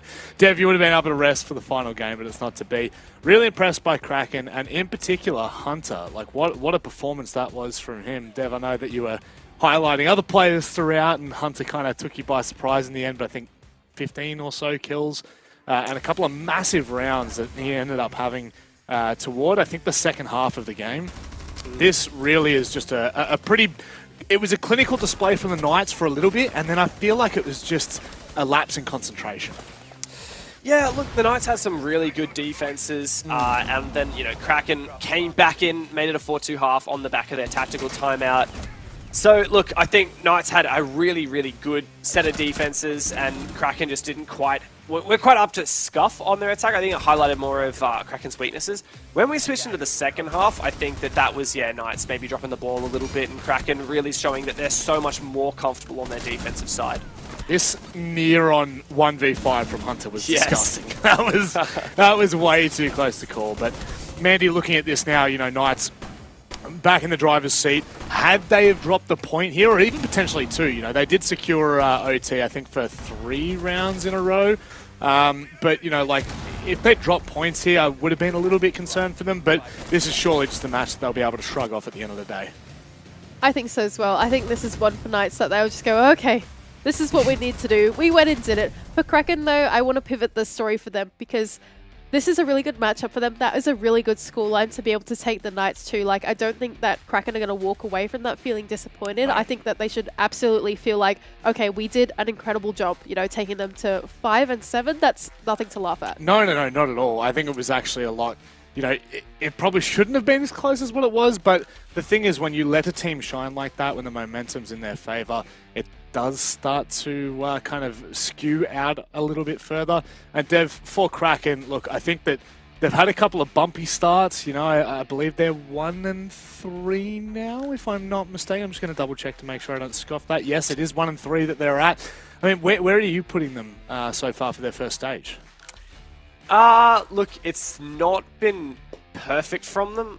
The one win they have had was I can't see their win. Am I going crazy? Where am I? I'm so confused. Oh, they beat GZ. I thought they lost to GZ. Sorry. Yeah, look, they beat GZ. That's pretty good. 7-3. Yep. Unfortunately, Ground Zero hasn't shown to be one of the strongest teams in the league, to put it politely. So I think that Kraken, you know, great for them. They've got a win. That shows that they deserve to be an OCN, right? If you can beat other OCN teams, you deserve to be an OCN. But yeah, to be in that upper echelon, they got to start taking some bigger scalps. And unfortunately, they haven't done that yet. They had a chance to today against Knights, and they got very close, but you know, close but no cigar. Close but no cigar and no points. Someone who took away all the points is Juicy. Let's welcome him in for yet another interview. I feel like I see your face far too regularly nowadays, Juicy. It's been a hot minute. I think, what, 24 hours? How you feeling after this one, mate? This one, we're saying here that it kind of felt like Kraken might have pushed you a little bit more than what I think you might have even anticipated. I think we might have just relaxed a little bit in this game, maybe a little bit too much, or like a couple of our players maybe a little bit. I certainly wasn't in the game fully tonight, as I should have been, but you know, they still played well. Nothing to take away from them, not to take away from them, but you know, it is what it is. We still got the dub. It is what it is. Look, you've had the new roster for quite some time now. You know, this roster rework for you guys happened a whole stage ago, at the start of Stage 1. You also brought on Lunar Metal for the team, so I'm kind of interested how it all works in the background. Like, what's the team dynamic like? What's Lunar Metal bringing to the team? Has it been difficult? Has it been surprising? Has it been easy? You know, what's the vibe like in the team HQ? Look, all happy faces at the moment. You know, having Luna join us. You know, Picky was a great coach, but Picky towards the end, you know, he felt like his head wasn't in it as much as it was. So, you know, he was happy to step out and for us to find someone else. It's been great just with the small things here and there, or the large things here and there. You know, the touching up our playstyle a little bit here and there, or new ideas for what he wants us to do. You know, he didn't want to come and revamp our whole playstyle. He wanted to, learn things from us as well. So that's been nice. But I don't know, we're all just happy and working well together at the moment, and I think it's all syncing up finally. Very pleased. Yeah, my question's also going to be about how the team is syncing up. Now that this roster's been together for a while, I was wondering, what do you think is a realistic goal for this team? How are you guys looking to project into the future? Do you think this is the stage where you're looking for that international comeback, or do you think that's going to come later for you guys? I think there's stages. I think if we keep playing the way we are when we actually all show up, I think we're a very dangerous team, and I think we can, put it to any team out there. So I think we're looking to go to the major this stage and keep it going next stage, and hopefully bring back some experience and get even better, hopefully. But yeah, I think that's where we're going. Well, I mean, currently you've won 75% of all your games in APAC South and OCN for Stage 2. That's a record of 6-2. I think that's pretty damn good if you ask me, Juicy. Now, I'm going to ask you the usual question, Yeah. What would you like to say? But before I do, I want to throw a spanner in the works. Yeah. How much longer are you going to grow the beard for? How much longer are we looking for? It's gonna get trimmed up again. I was supposed to do it today, but I ran out of time. So can you sit up? I can't even see it. It's not even entirely in frame. There we go. That's like down at chest level. I don't know. I got to get it trimmed up. It's looking a bit raggedy at the moment. A little bit raggedy, mate. Unlike your team. So final announcements or anything you'd like to say before we let you go. Thank you to our support staff, my teammates, and all the broadcast team. It wouldn't happen without you guys. So I thank you every week. To and fro, mate. We love you. And look, best of luck next week. Let's hope the win streak continues for everyone at home. It is the defeated team versus the defeated team. No wins for either of these two. It's Ground Zero taking on the Hungry Lions, and it's up after this.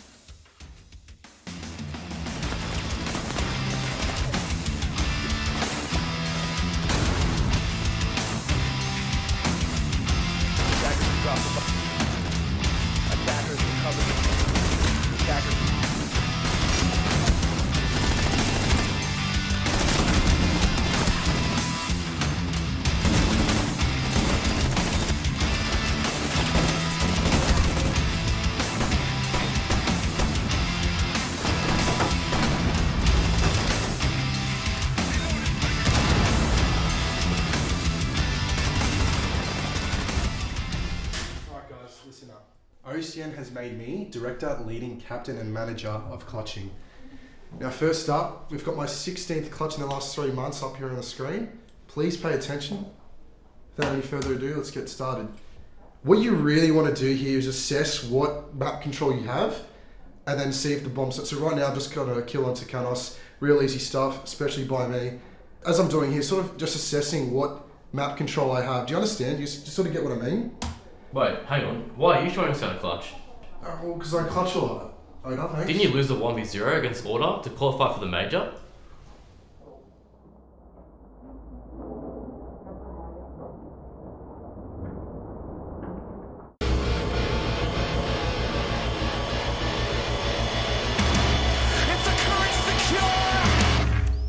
Light me up.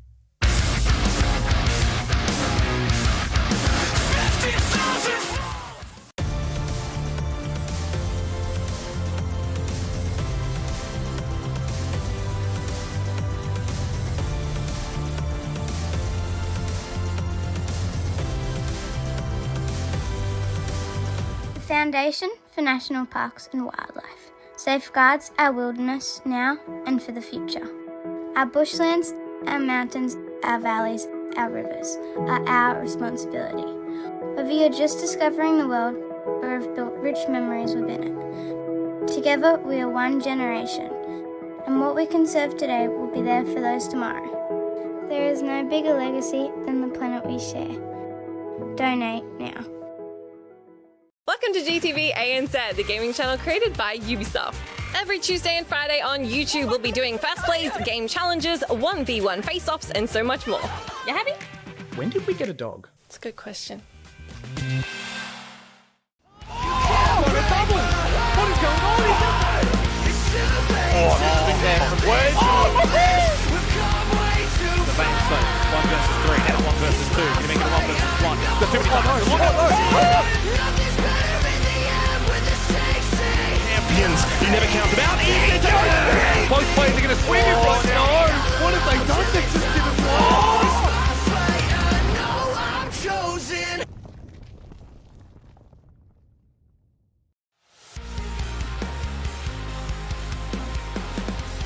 Had it not have been for some sleepy nights, I think we almost would have been speedrunning tonight. A valiant effort from Kraken. They force to the full regulation tonight. 7-5 ends up in the 3 points. Headed over to the boys in yellow. We now move on to the boys with no points. Actually, to be fair, I actually think one of these teams do have a point to their name due to an overtime loss. But Ground Zero, Hungry Lions, they both sit at the bottom of the barrel for OCN right now. An opportunity to start to rise in amongst the midst of it. But really, both of these teams gunning for a regulation win here, Mandy. Yeah, I mean, a win here will leave the other one still winless, so nothing to be lost here in this matchup, really. Now, Ground Zero, they had a lot of promise going into this stage. I mean, they had one stage still already in the league to show us what they could prove, but this stage, so far, unproven. Changing a lot of the roster, bringing Kagan in, we had a lot of excitement around them, but nothing to show for it so far. And that's, I guess that's probably a little bit of a shame, Dev. I felt like this roster had so much promise, as Mandy's alluding to there, but really just, you know, the old close but no cigar really is the truthful comment here. Yeah, I mean, you would have thought that adding Kaken and Wettables to this roster would be a massive upgrade. You really would have. So it's a pretty big disappointment to see them drop off so significantly. Yep. Also a massive disappointment that they had to forfeit their game against the Chiefs. You know, Yes. they technically did lose to Kraken and lost to Knights, but they also got no points from their Chiefs game because they had to forfeit that. And that was at a time when it seemed very conceivable to imagine these guys beating the Chiefs just because of Chiefs' form. Hungry Lions, unfortunately, haven't done a whole lot better. No. The thing is, they've actually been able to pull out an overtime loss. It was against Ludovica. So, you know, it's something that's worth noting. They had a good performance there. Knights, they really fell short on. And from what I can see, the Bliss game, they put up a fight, but unfortunately still unable to get the result. Today is really the biggest opportunity they're going to have to grab points and continue to prove that, you know, they deserve to be in OCN, continue to, you know, I guess build upon this roster, Mandy? Yeah, I think I'd agree with that. This is a rookie roster. This is their first debut as this 5 into OCN as well. And so I think that for them going into the stage, it's just trying to find their form. When they played against Wildcard, when they played against Bliss, they showed that they had a little bit of fight in them. They were playing some structured siege. They had the right idea and the right concept going forward, but just getting outclassed by some of those more experienced opponents. Now that they're taking it to Ground Zero, I think this is really a true test of their skill. It's going to show whereabouts they sit in the standings and whether they really deserve to be here in OCN. Well, it's time to set the scene. Where are we heading? What map is going to favour? I feel as though we might well see a bit of a... Oh, okay. I'm not overly surprised to see Bank, but I probably was expecting something along the lines of like an Oregon, if I'm just being completely honest. Rob, I just want to say, I love the way that as you're waiting for the map video to come out, you managed to say, like, oh yeah, I think we're probably going to see it's potentially going to be and you just managed to filibuster until the graphic comes up and you're great, like, oh yes, it? Bank, that's what I thought it was going to be. Good but one. I didn't say it this time. What do you think, Deb? I expected an Oregon, you know, but it is Oh, Bank. here we go. Well, Ground Zero did play Bank against the Knights and they lost at 3-7. We haven't seen Hungry Lions play this map, so to be honest, I don't have a lot of info to go off here. Fantastic. That's just what I love to hear. The stats man pulls up nothing. As per, you are useless without your stat tracker. Useless, I say. True. Mandy, as we look at this one, Bank, we've seen, I think Dev's alluding to Ground Zero playing it, if I'm not mistaken. So I guess from that point, we've probably got a little bit of intel, but nowhere near enough to make a full consensus. Do you have a thought as to which way this is going? Well, I've predicted Hungry Lions. I still think I stand by that, but we have supposedly neutral ground with Bank. I mean, it is just a best of one, so both teams are clearly happy to let this run through. There is a strat book on it, and they will both be showing their hand because OCN is what the focus of both these teams are on. I just think that at the moment, the Hungry Lions have better form. They have a better idea of what's going ahead for them, whereas Ground Zero, they seem to struggle a little bit here in the OCN. Well, it's time for Ground Zero to step up here. Hungry Lions have 1 point on the board, but both of these teams, well, they're fighting for their first win. One will end up still on the donut, on the dub column. Who? I don't know. Honestly, I don't think I've got a good enough It's readers pretty split. It's the problem, isn't it? I don't have a good enough... I don't want to say excuse. I don't have a good enough reason for why either team is ahead of the other. Like, the 1 point that Hungry Lions has, yeah, you could probably argue maybe they've got a little bit more going for them, but I think at the end of the day, Dev, it's just, they're in no man's land at the moment. Yeah. Look, the only kind of logic I can try to conjure here is the fact that Hungry Lions are a bunch of like young gunners, right? Not as familiar to OCN as some of the vets that we see on the left-hand side of your screens for Ground Zero. And I actually think that in a way, potentially like, you know, some young gunners that are just like kind of going for it might actually have a little bit better form than some like highly like strong and experienced players that just aren't quite at their peak form. So I'm kind of leaning towards Hungry Lions, but yep. As we see the veto go through, the main thing I'm looking at is that Hibana has made it through. Yep. So we're going to see a bunch of that. And that Azami has not made it through. Azami is really powerful on Bank, particularly for holding the upstairs bomb site. Yep. Also, you know, Kaid is through, but Maverick and Thatcher are through. So you probably don't really want to rely on the Kaid for your basement defenses. Overall, there's a lot left in. Yeah. And, you know, not much left to the imagination. There is actually, like, when you look like at it, Valk there is as well, lot. you know? Yeah, yeah. Defense side, attacking side. I'm always super curious when I see a Nook ban. It's probably just my simpleton play-by-play brain that doesn't quite understand it, but really it just feels like there are so many other operators that have a larger impact than the Nook. I don't ever see the Nook having like this unbelievably mind-blowing impact with the util. I mean, again, I'm not in the server, so I can't really testify to whether I'm right or wrong, but I always find it just interesting to see that. And I guess with two teams that have nothing to lose and more than likely going to play aggressive, yeah, it cuts out at least the need for a sneaky play. But for me, Osa being left in, definitely feel like we're going to see the Osa being played on the basement or the CEO attack, so yeah, I'm interested to see how this pans out and how many times we do see the Osa, if at all. I would love to see Osa, or Osa, I don't know, Osa, apparently the Croatian way to say it is Osa. Okay, my bad. Yeah, sorry man, do you not know Croatian? Like, where were you when they taught us Croatian in the lead up to Osa being released? Sorry, Croatia. So, yeah, getting back to what I was trying to say, what were we talking about? Oh, yeah. So, the thing with Osa is, like, she's great, yeah? But also, like, requires a lot of, like, you have to have an Osa player. Like, you have to have someone who's familiar and comfortable playing that operator. Yeah. Because it's similar to other shield operators. Like, there's just a unique way to play it that just isn't the same as other operators. So, I don't know if these teams are familiar with that, but we do have Worm, who's very familiar with Frixel's head. And he does swipe it clean off. And he does. It's a really poor start for Ground Zero there. Not ideal. Where's the refrag? Like, well, that's the big question for me was where was the player watching the janitor drop? Like, were they able to get any open control? Were they able to, you know, potentially step into T? I feel like that was really the opportunity there to cut out one of those rotates. And if you have a look, it's actually reinforced underneath Janitor as well, which makes it even more curious to me as to how they hadn't already kind of had that played in. Oh, what? Why is there only Okay, couple of wait a seconds here. Why is Dark Neptune just in the corner of the room? God damn, I can't believe he just didn't get a kill there. I don't know how Tuhan knew. But also, Rob, like, there's only Thermite. You know, Hibana is in. There's no secondary hard breach operators here, like not even the Lion. I'm pretty sure Lion still has secondary hard breach. It is so peculiar. Yeah, that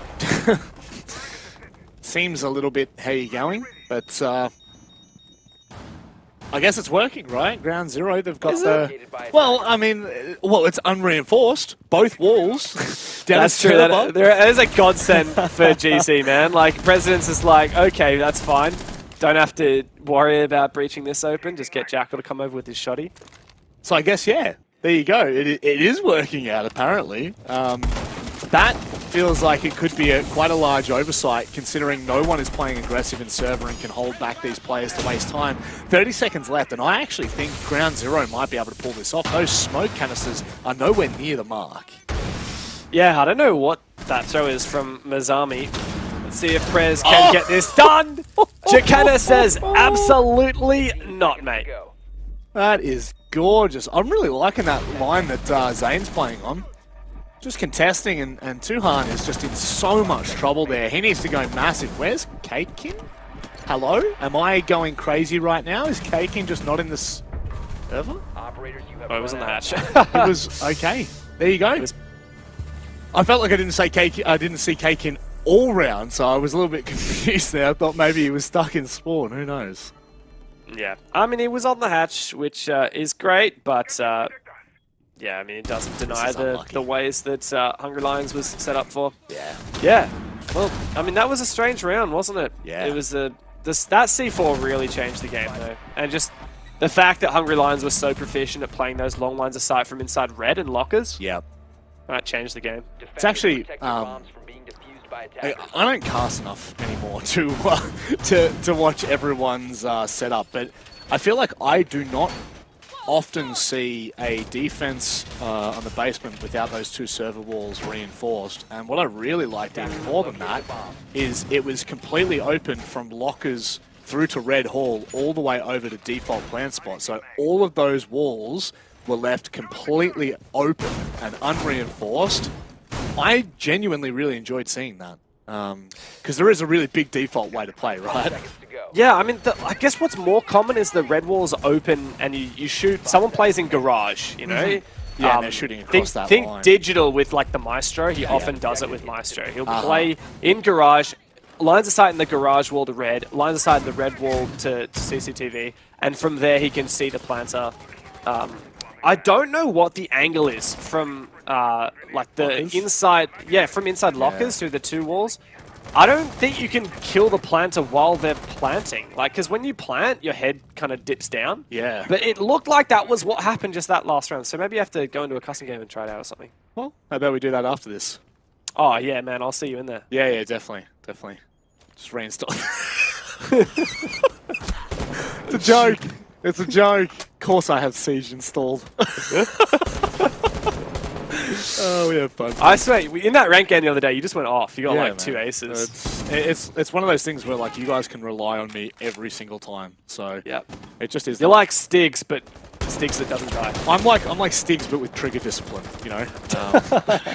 So, look, I'm impressed so far by Hungry Lions' defense, and even more so now that Worm's been able to find a kill and completely untraded. That is a huge oversight from Ground Zero. It's 2 rounds in a row that Worm has killed Frixel as the opening kill as well. Frixel just has not been in this game so far. Zane actually managed to get back. Tuhan got the down. Zane is actually inside. Oh, actually, sorry, this is Staff Room open area. He's not inside, but he's reasonably close, and Worm is tempted to try and go for a revive or at least a bait. Zane is finished off, but still Hungry Lions have that advantage. I'm loving that Worm's playing the smoke this round and is still as aggressive as what he was on the Oryx. It's a sign of a hungry lion, that's for damn sure. Jay Kenner does find himself one, and maybe the player swinging banana might get caught out. No, not just yet. Oh, that's... Oh my god. That is devastating. Now, a 2 versus 2, you almost back in Ground Zero, but once again, Worm steps up. This man's on a heater. Kagan just walks straight through the gas as well. You're right though, Worm is 4-0. Mazami hasn't even seen anyone yet. No kills, no deaths, no assists. I got a feeling that Worm is going to want to take this one. Kagan to clutch it. The man who was on the hatch at the end of last round now has got the diffuser and got the L85 in hand. 3 EMPs, no drones. 2 claymores, but no real use for them. He's just got to rely on his trusty left click. Looking to potentially bait someone out there by the beepers. Deeper EMP now, opportunity to try and find that player sitting all the way back, but Worm sits close on the chassis. And Mazami will continue to see no one. Yeah, well, I mean, thanks for playing, Mazami, but Worm's got it from here. Not needed, champ. Appreciate we'll the effort, we'll Chief. tap you in later, you know, like... Oh, all right, so a very strong lead from the Hungry Lions, and things just aren't going so well from Ground Zero. What is it? Like, I really cannot put my finger on it. Wedables and Kakin are nutty players. Like, both of them, you know, on Rafflecopter, they were great. Kakin's always looked like such a strong player, even when he's been, like, in support roles. Kakin's always been so consistent. And, you know, Frixel, President, and Tuhan were all on that Fury roster that knocked out, you know, Overt, now Ludovica, and qualified for OCN. And yet these guys just haven't been the same. It's so peculiar. It's like, it's almost like this team is less than the sum of their parts. Like, these are some real cracked players, and yet there's this peculiar, like, phenomenon sometimes where teams just don't seem as good as the players that are on that team. Yep. 5 seconds left. I guess IG is probably a good example of that. At the moment, I feel like they're kind of coming back into form, but certainly Stage 1 just didn't mark as much as we'd hoped, so I feel like Ground Zero is nowhere near the the individual power as, say, a team of IG, but most certainly it is a very similar situation where we have just seen them perform tremendously throughout promo relegations, and since then, yeah, it's just been a bit meh. I feel bad for saying, but regardless, Hungry Lions are holding their own here on the defensive bank, and this can start to cause a little bit of concern for Ground Zero. If they're unable to kind of crack the defense at all, this will be 3 straight for Hungry Lions, and they'll be set quite nicely. Yeah, and I really don't think that this is a defender-sided operator veto. I think you've got Hibana left in, you've got Azami taken out, you've got Mirror taken out. You should be winning attacks on this map. And so if Ground Zero cannot nail through a couple of attack rounds, things would be very grim. Oh my god! That was disgusting. Things you love to see. Unfortunately, I didn't see it because I accidentally alt-tabbed as the shot hit, so my wows were just... That was fake. You are a fake caster. My wow was just to accompany your... Oh my god!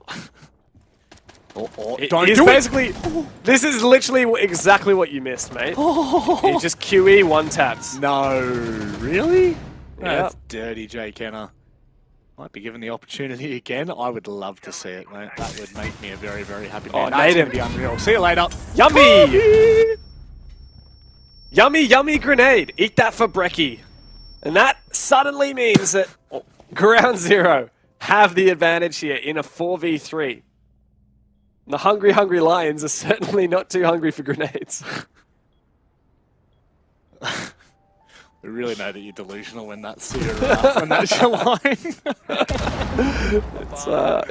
I'm basically like, this is all a fever dream, this cast. Yeah, pretty much. I can feel that. I can feel that. Zami at the moment, got to be careful being in conference because there are players out on the windows, but with Zane holding down Banana like that, they're going to be in a bit of strife here. Wettables, I think he's actually free to jump in if he so pleases to, but it's not really going to make a difference. Like, it's not a huge amount of area gained, especially when Zane's right close.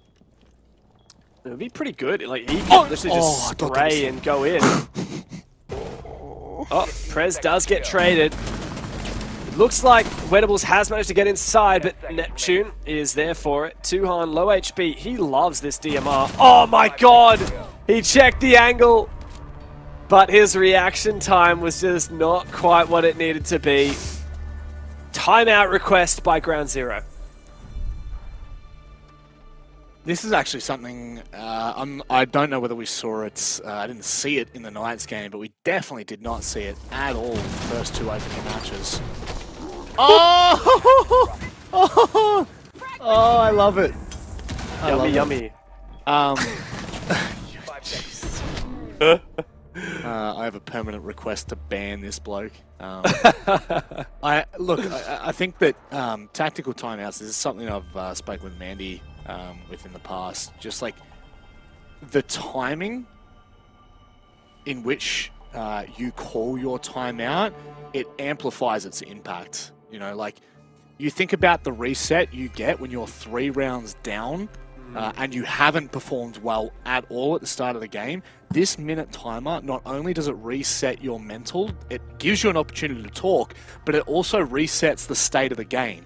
So even if Hungry Lions were in complete control of this game kind of mellows back out again, and you've got time at the very least to assess what's been going wrong. So I think that's really important that Ground Zero have called it and not waited to call it either. So big fan.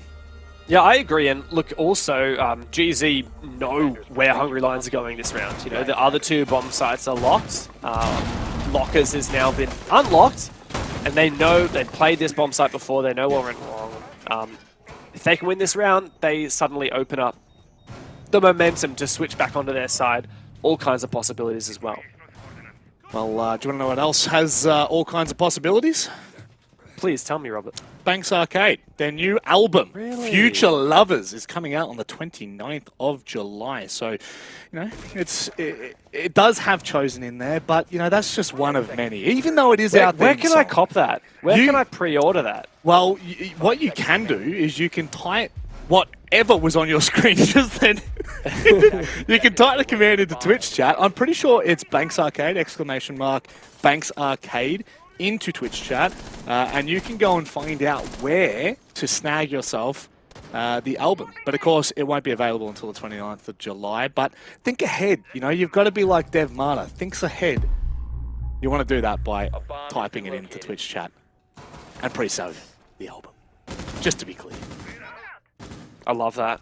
I also love that Frixel has finally got the opening kill. That's a bit scary, seeing that Vulcan canister so close to the Ossa shield. We do finally see the Ossa. You mentioned it, Rob. Yep. And we do finally see it.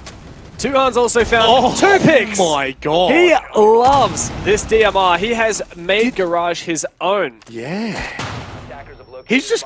Has he literally just walked into Garage and found 2 kills? That's devastating. He's absolutely devastating. But I will just say, I think I should put myself as a coaching position. I am now available for coaching. Look at this incredible call. It's 1 tactical timeout, and it's completely changed the entire momentum of this game. Oh no! Don't let Neptune. Don't let Neptune 1v5 because like he is capable. He certainly is. Not like You look at the way GZ is playing it, and it is... Okay, there you go. Tui's not going to let that one go awry. I actually reckon maybe you should go into coaching, man. You mentioned the OSA. Why is there no one on that default cam? Yeah, that's insane. There's 4 players dead. I mean, everyone on that team is probably... Like, the only explanation is they're like, well, we've lost this round. Yeah. But even if your teammate is in a 1v5, unwinnable 1v5, you back them in. Like, you don't call GG, you don't call good round until the round is actually over. You know, you stay on that camera. Absolutely. And then you think, again, I'm going to go coach mode. You think about the implications of him finding that pick and maybe bringing it back to a 1v1. Then instead of Ground Zero absolutely laughing that they've pretty much flawlessly rounded you with no questions asked, they're sitting there going, come on, guys, we can't allow a 1v5 to come down to a 1v2. The whole conversation changes. Like, when I said earlier that Siege is a massive mental game, I meant it. Like, so much rides on the round to round, and small things like default cams can completely throw a team off if you're still worried about it. But look, I don't like to harp on too much, but yeah, that does frustrate me. A very, very wise man, a legend in a way. Once legend. He once said, this game is 95% mental. How much? 95% mental. And I will take that to the grave. Pretty sure he almost did, didn't he? He's no longer in OCN, mate. Specker is no longer in OCN. I don't know. Probably off having the time of his life. I did actually speak to Hawaii him. Or something. I spoke to him a while ago. It was probably end of stage 1 I spoke to him, and he's enjoying his marketing life. So his marketing. Yeah. He's actually like he's a graphic designer. So he's pretty big brains when it comes to that. So who knows? Maybe. Hang on, I'm just putting this out there, Specker, if you're listening, or if anyone's talking to Specker at the moment, maybe you and Xenox could combine forces, your huge brains, and put them together to become like a marketing team. Like just a creative agency. Yeah. I don't know how much work you'd get, but that's just something different altogether. I don't think you can put work and Xenox in the same sentence without having a bit of a chuckle at the end. Yeah, very true. Very true. Man is on degenerate gaming hours at the moment, that's for sure. Ground Zero have found their first round, and they're looking for a way back in. Tui has found another pick. Frixel unfortunately loses his life dancing around top square. This is some really good map control that Hungry Lions are holding on to on the top floor. Worm is actually going to forfeit it. That's an interesting decision to fall back onto site so early in the round despite finding the pick. To be fair, he is the smoke player, and had he had stuck around any longer, he would have been cut off by President as well, so he would have had to stick to his guns there. At least now, he's kind of free to live his life as he pleases down there. But I do feel like there could have been a bit more worth up there, wasting more time, considering how Ground Zero have been approaching these rounds. Really, it's just the last round that they came in with a bit more vigor, and I'm truly going to believe that that's the OSA kind of leading the charge there. Tuhan's also been making a name for himself with this DMR. Every single round he's played it. Kakin trying to make an entry here into Tellers, supported by Wettables up above with the buck. He's now all out of skeleton key ammunition, so that's all the vertical game he's going to be able to achieve. 20 seconds. This is not ideal. Tuhan, double digits in 5 rounds. Talk about a man on a heater. He seems to be leading it. Worm's been able to find the kill. Kakin with a quick trade. And it crumbles for Ground Zero. Hungry Lions stand tall. And they fix the mistakes of their previous round. A big round for Neptune with the night skin, no less. He kicked it off, finding the first pick for his team, and he claimed the final 2 as well. Ground Zero in a very, very rough position now, down 1-4, needing to salvage their half. At best, they could get 2 out of 6, which is just a far cry from an even half. And I mentioned it before, I don't think this is a defender-sided operator veto. I think getting rid of the Azami, leaving the Hibana in, means that this should be pretty even. Potentially even attacker-sided if you have a team that's good with Ossa. And, well, speaking of Ossa, you're going to see Wettables re-pick into it for this final attack. And seeing that instantly just makes me think, okay, top square control is going to be so vital, it's not even funny. I don't think I've seen an Ossa play anywhere else. I'm going to interchange between Ossa and Osa. I like the sound of Osa, but if it is Ossa, so be it. It's Leviosa, not Leviosa. Dev Martyr, I don't mind that one. Reference? That's a solid reference from you. But I think what's really important, I just want to make it known at the start, top square is going to be the point of contention for both of these teams. Hungry Lions have extended into stock every single round and found themselves at the very least a trade, if not the opening pick. So that again is going to be equally as important as previously. I don't know whether Ground Zero have shown me enough on their attack to say that they're going to be able to deal with this. Well, it may well come down to Hungry Lions keeping this high-octane pace that they have set. In the previous time this bomb site was played, I think it was kicked off by Worm, who found it really aggressive peek out the stock window onto Frixel, who was playing on the balcony outside top square.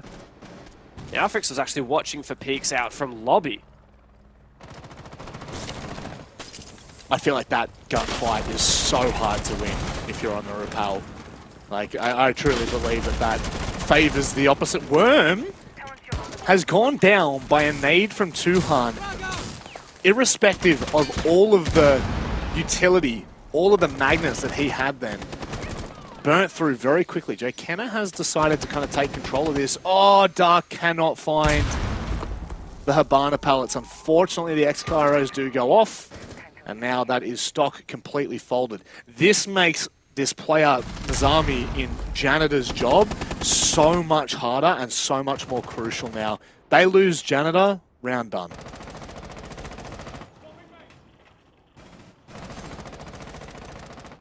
Does put Ground Zero in a much more comfortable position, but the stakes are high and they need to make sure not to crumble, not to capitulate. Jacana making an aggressive play. Ground Zero need to punish this. It'd be really dangerous. As this time ticks down, keep an eye on Zane. He has to stay alive here. Those impact grenades are the only thing standing between the Talon shields and a free plan. If he falls or uses those impacts in an unimpactful way, then this round is well and truly done. And Dustin J. Kenner, he swings from Janitor. Things are crumbling for Ground Zero. The once small advantage they had on the player they picked in stock has crumbled. Attackers recovered the diffuser. Neptune, though, has a massive opportunity. Oh, Robert, that may well bury GZ. Frixel, though, he steps up to the plate. Oh. That's all it's going to be, though. He just steps up. I don't think he's going to be given anything else. Frixel, he's got so much more to do. There's still a player behind Couch that can give the information. And this is done and dusted. He has to stick it from here on out. Freebie for Hungry Lions. 5-1 first half. I'm trying to remember who I actually tipped for this game. I tipped GZ. Yeah, well, how's that looking for you, mate? Really, really poor. Like, really. This will be a 1-3 day for me. Far out, man. Yeah. Oh, you know what? You got Knights right, yeah? I backed in the teams that had the most to lose today. I backed in Ludovica, I backed in Bliss, and I have backed in Ground Zero. All three of those teams had the most to lose from this matchup today. And all of them have lost. So when these teams played each other in Stage 1, they were under different names, or at least Hungry Lions was under the name Vertex. We saw that as the historical match played at the start of today, and GZ won that. So this is a big revenge moment for Hungry Lions, and I think it really shows the fall of Ground Zero, as hard as it is to swallow that. Oh, actually, sorry, I just realized K-Kim came from Vertex. How have I totally forgotten about that? Yes, he did. Yeah. Wow. Okay. Yeah, so basically what Grudge happened match. is there was the old Roffley coptery. Yeah. And the old Roffley coptery, everyone got poached / left except for Kakin. Yep. And so Kakin was like, all right, I'm going to build my own team. Yeah. You know? Stuff with you. with Blackjack. Yeah. And then he's like, all right, and then I'm actually going to leave that team for Ground Zero. And then, yeah, he, you know, this is the third act, and it's not looking so well for Kakin, unfortunately. No. And for the Ground Zero guys. And this is really just reminding me of what I said at the start of this game, which is like GZ are some hella experienced and competent players. But they're in a slump right now. Yeah. And Hungry Lions are some not very experienced players. Yeah. Like, they're not reinventing the wheel. They're not doing anything crazy here. They're playing well, but they just have way more conviction and confidence than GZ do. And chemistry. Like, they're not overthinking it. They're just playing their game.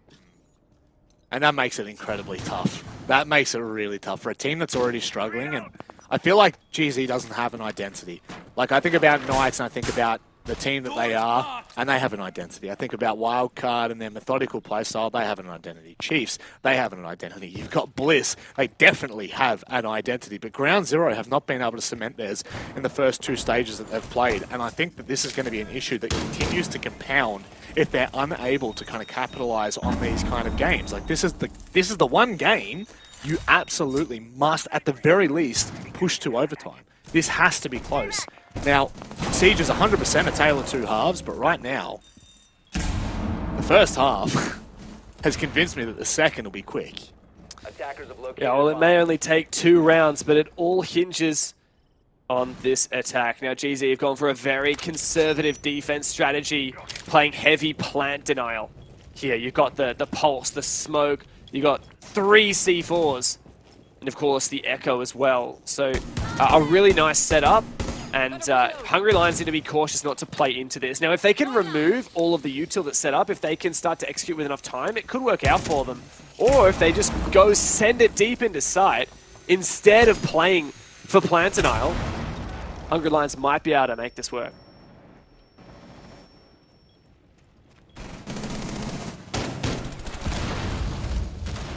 Kenna tries to take the point of contact and nothing's come of it. Nami. A little bit worried. What's going on at this hatch? We need someone there. We need someone watching at all times. Are they just going to drop and go in? Are they going to go balls to the wall? They don't have a choice, Dev. They really don't. But the Ying may well be countered by this Warden. This round may well be won by Frixel. It's got to be. It's got to be Frixel. He's holding the line. They've gone deep, but he's going to be able to deny the plan. No! There's nothing Hungry Lions can do about it. They just need to sit back. They need to win their ones. Frixel loses the first. Now the encounters all come down to those 1v1s. Jay Kenna can't stick the plan. Neptune goes over the top of the reinforcement, and it's done! Tuhan with an unbelievable hold. He does not muck about. He certainly does not. He has been a shining light for Ground Zero in this game, farming with the DMR on attack, and a big round from him on the Echo on defense. Credit to Hungry Lions for making it so close when that Warden really was the thorn in Hungry Lions' side. They made it so close. Like, this was, by the end of it, a 1 versus 2. Very achievable.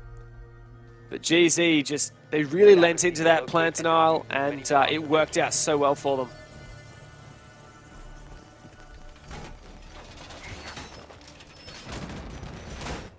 Sorry, I just needed to reply in the old Casty Discord and ensure that Xenox, who is actually listening at the moment, saying yeah, I didn't realize, but we've been ragging on him a bit much. Yeah, I didn't realize he'd be listening. Well, I'm glad he is listening, because sit back and relax, Xenox, because you'll learn a thing or two here. You haven't got rusty, old man, Rob? No, the old man vibes are... 10 seconds to insert. Yeah, I've gotten very rusty. Casting the first game today, I'm not going to lie, that felt so awkward. Like, my pacing was all off, but it isn't about me, it's about the people in the server. That's it. Although, I'm sure a lot of people listen to it on mute, in particular someone that doesn't watch anything. Claims to watch, but doesn't watch it all. Oh. I think we're really missing you at Apex South, Dev. It's been really disappointing. Yeah, man. Since you got poached. I know. What a shame. What a shame. These I'm references such a are flying child. over everyone's head, man. You just gotta let it go. I'm such a child. Well, Hungry Lions are still just 2 rounds away from locking in a regulation win. And this was meant to be the game, a tight game. This is meant to be the 2 teams that are yet to find a win. And they'd fight tooth and nail for it. But it really hasn't looked that competitive. Ground Zero finally found themselves a 2nd round. But, that does put some pressure back on Hungry Lions. But they have a couple of rounds buffer here. They can't be too worried yet.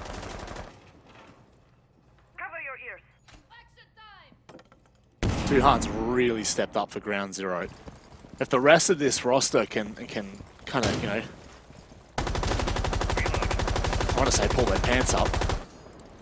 It's definitely pull their socks up, but I feel like they're going to need to do something more than that. They might actually be able to pull this back, but Worm, once again, on the opening kill. I think that's 3 times this game he's been able to find one.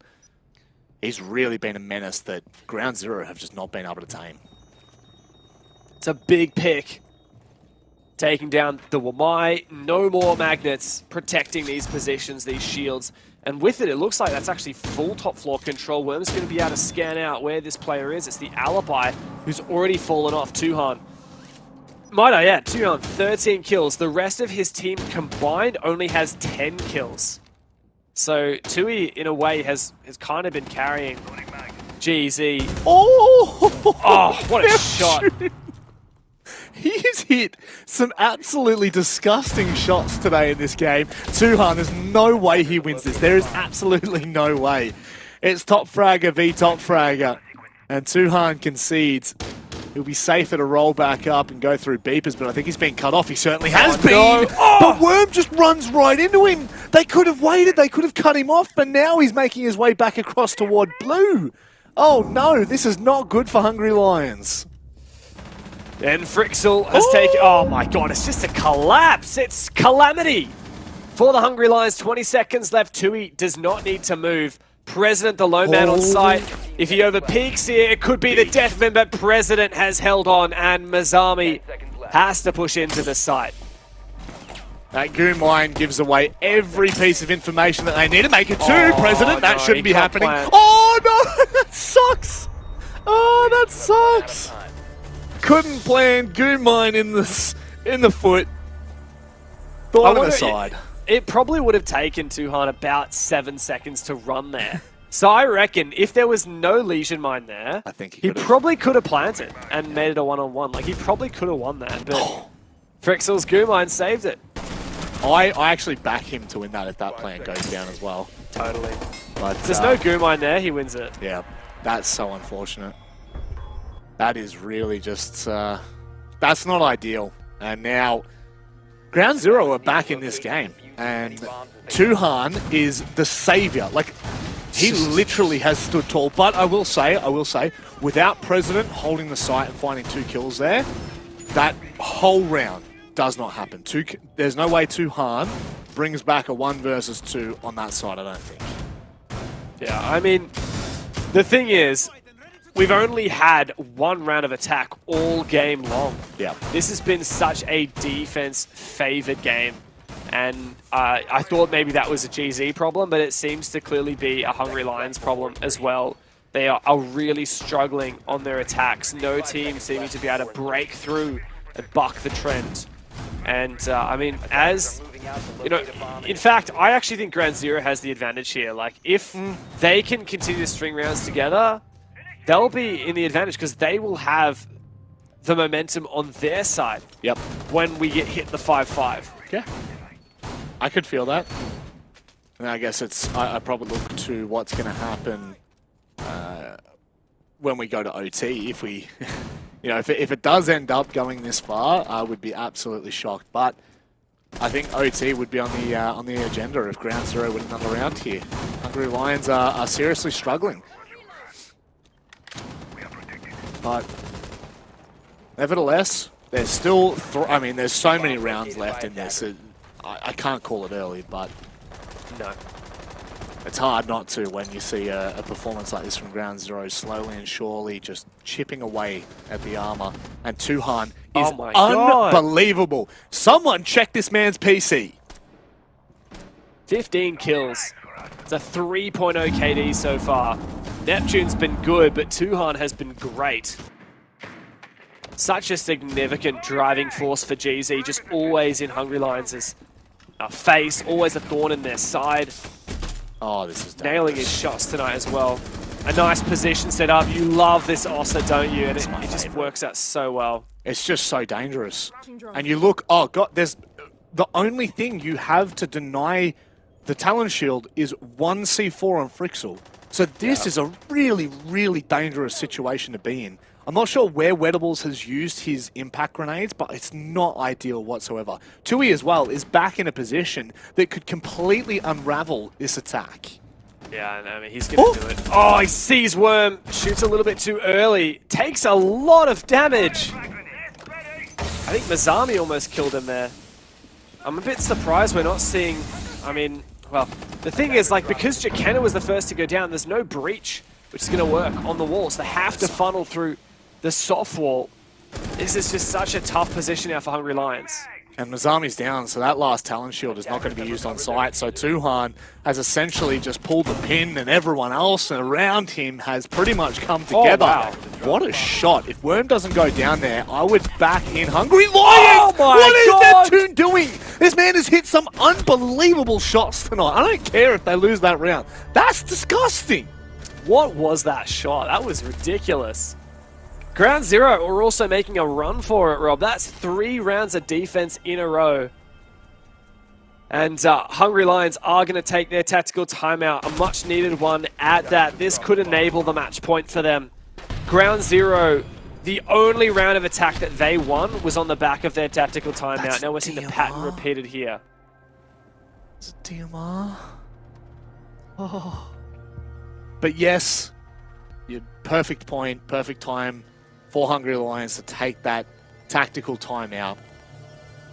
And further than that, it replicates exactly Ground Zero's first half. But really, 3 rounds is, like, for me, it's the absolute limit to when you can take a tactical time. If you've lost 3 rounds in a row, it's a bit different if those rounds extend past halftime. But if you lose 3 rounds in a row in a certain half, you definitely need to be calling that tack. You need to be breaking that that trend, and perfect time to do so. They're going to head down to lockers and CCTV.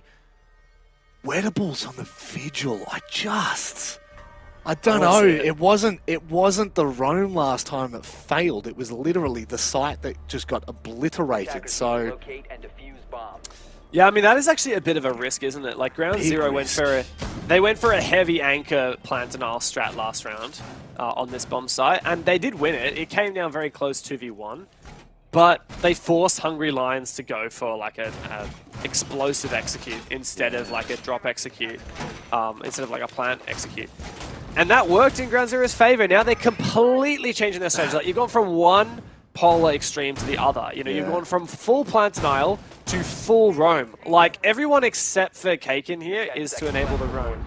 Like, I mean, I guess Malusi's to slow down a potential rush partly, but yeah, I know, very big risk here from GZ, and if this blows up in their faces, it could be pretty bad. A couple things I will say are on their side. Hungry Lions haven't brought any good counters to the castle.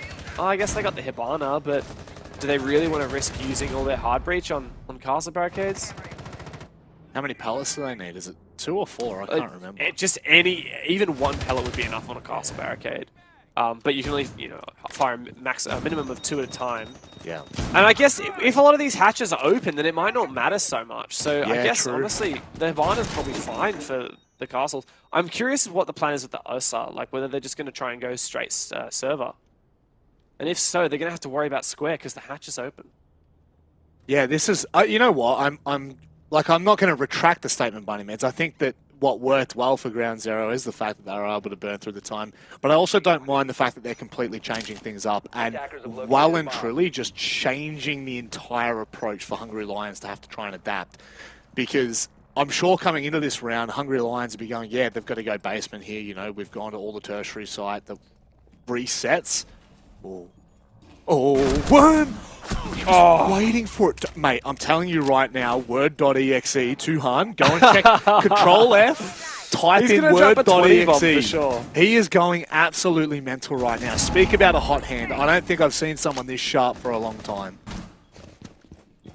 I definitely got a feeling that Tuhan is going to drop the 20 bomb in this game. He is nutty. He's been stepping up, always causing Hungry Lions to second guess everything. And, well, this may well be a wasted tactical timeout if Hungry Lions don't start getting back on that horse. And if there's one person that dusts the saddle off, it is 100% Neptune. He has been absolutely phenomenal for Hungry Lions. Kept pace with Tuhan as well. But this is what it all comes down to. You got 50 seconds left, and you've got so much work you need to do. What is the approach, and can Tuhan catch you out? He actually goes all the way up for a flank. There's info. Prez goes for a flank, but loses it. Now there's an advantage for Hungry Lions, but Tuhan has the hatch open. They know about him. That means they can go deep. Lovely. And in fact, Neptune takes him out. How the round is flipped on its head. But Wettables could completely flip it back once again. Neptune He knows. Finds himself a 16th, and now Kakin, the newest member on this roster, has to stand up. It's against his old team. This is for match point. Speak about storylines. He can't find the head just yet. Drops prone. Takes his time. Reloads. That Talon shield is too hard to deal with. He's got no smoke babes in the canister either. Got to get up close and personal with the shotgun. But so it is to begin with. It will end in that fashion. Hungry Lions match point. It took them a hell of a long time to get here, but finally, Hungry Lions break through. It certainly didn't look like that was going to be the case, Rob. Like, Ground Zero started that round with a big advantage, and Hungry Lions brought it back onto their side. The flanks from Ground Zero were read brilliantly. And I guess we kind of see the full fruition, Dev, of what we were talking about. Ground Zero took a massive risk there in going for a flank, a roam-heavy game, and it just doesn't pay off. And I can't fault them for the effort, because I think it did throw off Hungry Lions for a little part of that round. But the second that they were able to kind of get control of the information, they caught Tuhan off, they caught I think it was Frixelov coming back up. Oh no, it was President coming back up into open. Like, Ground Zero really, really made their lives hard there. And I think that at the end of the day, it may well be the linchpin that completely gives Hungry Lions 3 points here. Like we said at the start of the day, one team will continue to stay defeated in OCN Stage 2.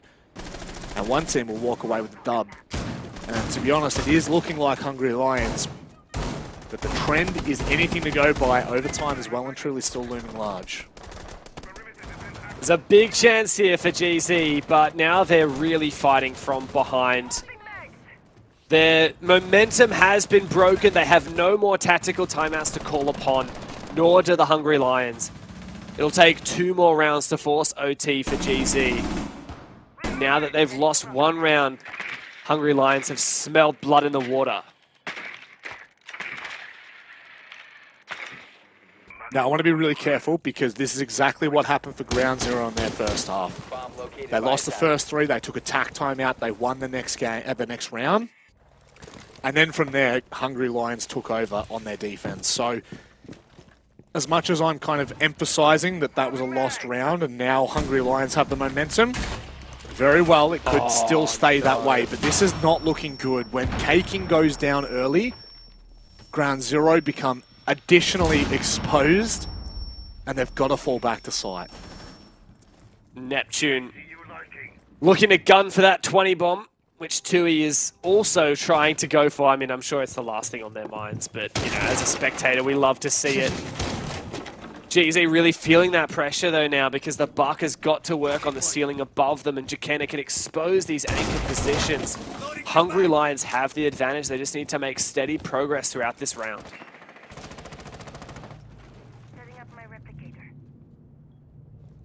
Jakenna with a lot of information from that drone. It goes down, but their drone economy is phenomenal. Not only that, they've also got a Yana. So no matter what happens here, Hungry Lions have a shit ton of information. I'll just be completely honest there. With 4 players left for ground 0, they have to double down. They have to find these kills. Tuhan, I don't think can afford to be in basement for much longer. He's going to have to get back to site and help these players. And you just know what Tuhan is thinking right now. He's thinking, I have to make a play. Like, I have to try and stem the bleeding. Frixel doesn't have any impacts to deny the breach, and Zane rips his head clean off. Tuhan is... this could be the 1v1 to decide the maps. Tuhan versus Neptune. Tui wins it! 18 kills to the name. A 3.0 KD. If he can land another kill, he might be able to bring it back for GZ. The giant of the Hungry Lions now down and out. Tuhan, if he wins this fight, I well and truly believe that we are going to a 12th round. He gets back safely. Wedables finds Mizami, and it's all falling apart. Zane steps up massively. Tuhan on the rotate, and it's Zane left in a 1 versus 2. The HP is low, but the timer is even lower. Ground 0, claw it back from the Netherrealm. And Tuhan on 19 kills now. He has been unstoppable. Oh, what a sight of relief for GZ. I thought it was all over. Not only was Tuhan able to take the 1v1 against the player watching his flank, but to be able to have an impact further than that into the round, to come back and flank onto site. It's given Ground Zero another chance as they go back to lockers and CCTV.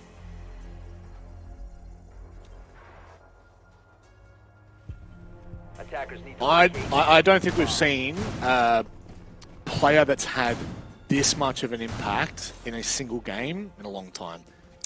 Do you know what this reminds me of? Go for it. You remember Stage 1 of 2021. There was a team called LFO, and they had a young gun, a rising star on their roster that not many people had really given much thought to. His name was Jigsaw. He got 20 kills against the Chiefs, and it won LFO one of their only games of that stage. It was Chiefs' only loss of that stage, if I recall. Yeah. And yeah, well, from that point forward, you see where Jigsaw's ended up now. Pretty inspiring for any up-and-comers. Yeah, it certainly is. And you know what? I still remember Ippy style on Auto in at the start of 2021. I would put Tuhan's performance in this game on par with what Jigsaw was able to achieve, and just for a meme, what Ippy style was able to do on Auto. They pretty much crumbled after that, but hey, Stage 1 was a good ride for them. But this has been absolutely ridiculous from Tuhan. Like, he has... The thing is, not only does he have a lot of kills, but the impact of those kills have just been absolutely outrageous. If you go back and look at the rounds that he's had, I'd say 90% of the kills that he's had have changed the outcome of the rounds. So, ridiculous. Absolutely ridiculous. 90% is probably high, but... Well, look, I'd agree. He's had a lot of impactful plays, but this is a team game after all. It is teams that win and lose. GZ trying to cling on to a hope of overtime here on this basement defense, and they've gone back to this heavy plant denial focus setup that they went on their very first defense round. It worked out well for them. It came to a close 1v2, and it actually mirrors what Hungry Lions are also doing on their attack here with the Ying and some smokes on the Jackal. Those strategies won't work when you've got a Warden on the other side. Honestly, I would love to have put a GPS tracker on Tuhan, see how much he's run. Get the pedometer going so you can see how many footsteps. Honestly, he would have racked up the Ks this game. He has literally been running here, there, and everywhere. Where is he right now? Oh, he's over in Garage. Well, servers where they're going to be starting from, and how often we see this, all too regularly, but Do Hungry Lions have any kind of adaptation for this, or are they just going to be going for the stock standard, burn the time, see what they can get done with the utility? Well, it's a lot easier said than done because there is a lot to burn. You've got the Vulcan canisters. There's still one left, by the way. Like, Neptune needs to clear that, otherwise that will deny that's plan. bad. And those canisters last for a very long time, longer than Smoke Babes. But if they can just take out kills, it might be enough. Weddable's got full info, a gas goes out, and this is where shit's about to go down. It certainly is, and Frixel picks up the first two, courtesy of the information on site. There is so much there to play with. If Hungry Lions bring this back, it will be an absolute bloody miracle. Tuhan, he will now swing, find himself the 20th kill in 12 rounds. Zane to claw it back! Hang on a second! God! It's not done yet! 10 seconds left. He's got no information. He knows that Wedables was in Vault. And slowly but surely the pings will come out. Wedables, this should be the freest kill of his life. Oh my god! Far too tense. Zane can't get it done and Wedables sends us to overtime. That was so winnable as well, down to the 1v1. Zane would have certainly earned the 3 points had he won that clutch. But pure chaos did ensue there. I mean, unreal that Hungry Lions managed to get it back to a winnable position from that 1v3. Zane to get this flick onto Tuhan. I mean, such a tough one. You know, he even had utility left. Like, he had a Yin Candela and a smoke he could have used, but unfortunately for Zane, it was not to be the 1v3, and fortunately for Ground Zero, they get their first point of the stage, Rob. They're finally on the board. Very big. Very big and very important for Ground Zero in their own storyline, but of course it does mean with the split points that both of these teams are pretty much well and truly cemented for the bottom two. So I guess there is hope for Ground Zero that they have been able to pull out a point, but from here on out, splitting points for either of these teams is not great for their own storylines. 10 seconds to go. Now we get to see what Hungry Lions have in the tank. 5 seconds. OT favors Ground Zero due to the momentum and due to the fact that they are on defense twice. But this is where things I generally see in OT. This is when the whole conception of, oh yeah, it's a 5-1 defensive half actually flips on its head. It's every single time. It's like the pressure gets to them. Yeah. No, this has been a very attack-centric game. Sorry, defense-centric game, I should say. It certainly has not been an attack-centric game, I tell you that. Close. Only 2 rounds of attack won so far. 1 per team. And now that puts the pressure on Hungry Lions, who have just struggled 6 rounds in a row. On their attacking side, they have to try to land this to get that match point back on their side. If they do, it would be huge. Here comes the util dump. Lashes go out. Now they know that they can flush out this player that sits in behind the deployable shield. Really like that. Deployable shield is much further than what it was previously, so Wedables are still going to be able to play from there. The ADS as well is going to ensure that anything that comes over the top of the actual reinforcements should be covered. They just shot it out. Wow. They were able to spot that. That's big. There you go. Credit to, was it Worm who used that? I think it was. Yeah. Played from top square. Yep. Great usage of the Gon 6 there. So that's a key position eliminated. But still, it doesn't mean it's going to be easy for Hungry Lions to jump in to Janitors. Now, the thing they need to worry about is Tuhan playing downstairs, because previously, Jakenna died before breaching this wall to a flank from Tui. Now, fortunately, for Hungry Lions, they don't have to worry about that this time, as Tui is back on site. But GZ can still find the opener. That's pretty big, but Neptune finding a trade is even bigger. The brain on this man is massive. He's got to be careful he doesn't overextend. Tuhan again steps up, but Jakenna is now finding the kills. Tuhan, he finds the down, but is downed himself. A poetic finish here as Frixel may well be able to get him up. No! It was Frixel that downed him. Oh, it's crumbled at the hands of Ground Zero. And now it is Hungry Lions' game to win. That is just absolutely devastating for Ground Zero. There will be a few not too kind words after this game. I mean, I hope not, but I see that happening. If it is true, I mean, it looks like, yeah, it in that kill cam, it unfortunately did look like that was a team down onto the guy who's got 21 kills on this roster. And I mean, we love gassing up players that light up the scoreboard. The game is a lot more than just how many kills you've got. But when you got 21 kills, like, it's kind of different. I don't know. Wow, this is such a tough game for GZ. They were down 5-1. They brought it back to 6-6. And now, well, they once again have a match point against them. They could win this, but it seems like such a mountain to climb. That it does. 4 impacts on Neptune and Mazami. I find that incredibly intriguing. 10 seconds left. I guess whatever makes you feel comfortable, 5 but seconds remaining. at this point, they've got what, the shield, the bulletproof cameras, Locate a bomb and defuse it. 3 evil eyes, not evil eyes, sorry, black eyes, barricades. There's going to be a lot for GZ to deal with if they're not careful. Fuse is brought out. I don't know if you mentioned that, but Okay, I didn't. Wild. I only just noticed that. It's an ambitious pick. I actually really like it. Fuse canisters go, I believe it's right to left. It's either right to left or left to right. But so how fuse canisters work is they shoot individual pucks and they kind of like create a line that's kind of perpendicular to where your body is when you place it. And that means that if Kaken is clever about how he places them, he can put them in stock, but they can actually reach the area that you can't breach above in open area and flush out some of these key positions. So I would love to see him do that.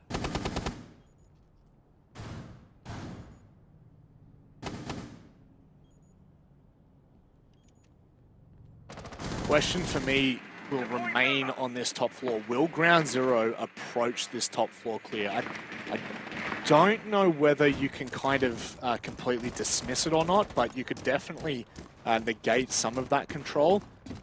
Maybe allow Hungry Lions into a false sense of security. But I'm not liking, personally, I'm not liking the time management at the moment. They're only just getting drones on the top floor and there's only 1:30 left. They have not found any additional information than where Jake Kenner is right now. Zane's also just prepped some vertical lines onto this area. So this is just, I'm really worried about the time here. No, this is really scary. They just haven't. GZ just haven't made enough progress yet. I mean, they might have opened some nice breaches, like President has opened a line of sight on the Kanto walls, for example. But it might not be enough. Kaken does take down Jakenna, but this is really, really late going for GZ. And Kaken's not going to be able to use his fuse charges if he's down here. You need top floor control to make use of that utility. 2 LMGs as well on the side of Ground Zero, so should this come down to the late round, they may well actually be able to just kind of walk on site and continue to suppress fire. And it may find them space. Really like this from Hungry Lions. This actually could be big from Tuhan. He saw on the drone that a player dropped this hatch. That means he thinks that this top floor is clear, so he can now assume this position on the hatch. If that means that Kaken can come in and start getting this vert with his fuse canisters, that would be huge as well. He's going to try and do it. It's really late, but this could be big. Worm has stepped up here. Zane Tuhan steps down a little bit too early. 20 seconds left. Things are crumbling. Zane picks up a double. Friskel, what can he get done? Nothing! Zane goes big. This could be it. The shotgun to close it, and it's a quad kill. Hungry Lions, they take the dub. Ground Zero fought hard, but it's not enough. A well-deserved win for the mighty Hungry Lions. One of the youngest and least experienced rosters in the league, but they have taken down Ground Zero and claimed their first W. Their logo may be an L, but there are no L's tonight for the Hungry Lions. Like that one, Dev. That's not bad. I thought of that myself. Oh, yeah. Didn't have too much help there, but someone we're going to need help from is Mandy. The game that we did consider to potentially be a barn burner has well and truly turned into one. I think that this matchup and the game with Bliss and Wildcard were probably the ones that we were all looking forward to the most, but this is the one that delivered. Yeah, absolutely. A big overtime win here for Hungry Lions. I mean, what more could you expect from this matchup? The two rookies of the league come into it, and it's tail to tail, toe to toe every single round. I mean, yeah, what an incredible matchup that was. They're like, honestly, when you think about the two Titans, the battle of the Titans, Neptune and Tuhan, they kept going to and fro. Like the performance from both of those players kept both of their teams in it, Dev. But can we just very quickly shout out Zane? My God, finds himself nearly the 1v3 in the 12th round to take the 3 points, but then is the one that closes it with a 4K. Like, storylines are pretty incredible here. Yeah, I mean, this was definitely a game to showcase some individual talents, some unbelievable shots. From Zane, this spray transfer onto Tuhan was fantastic.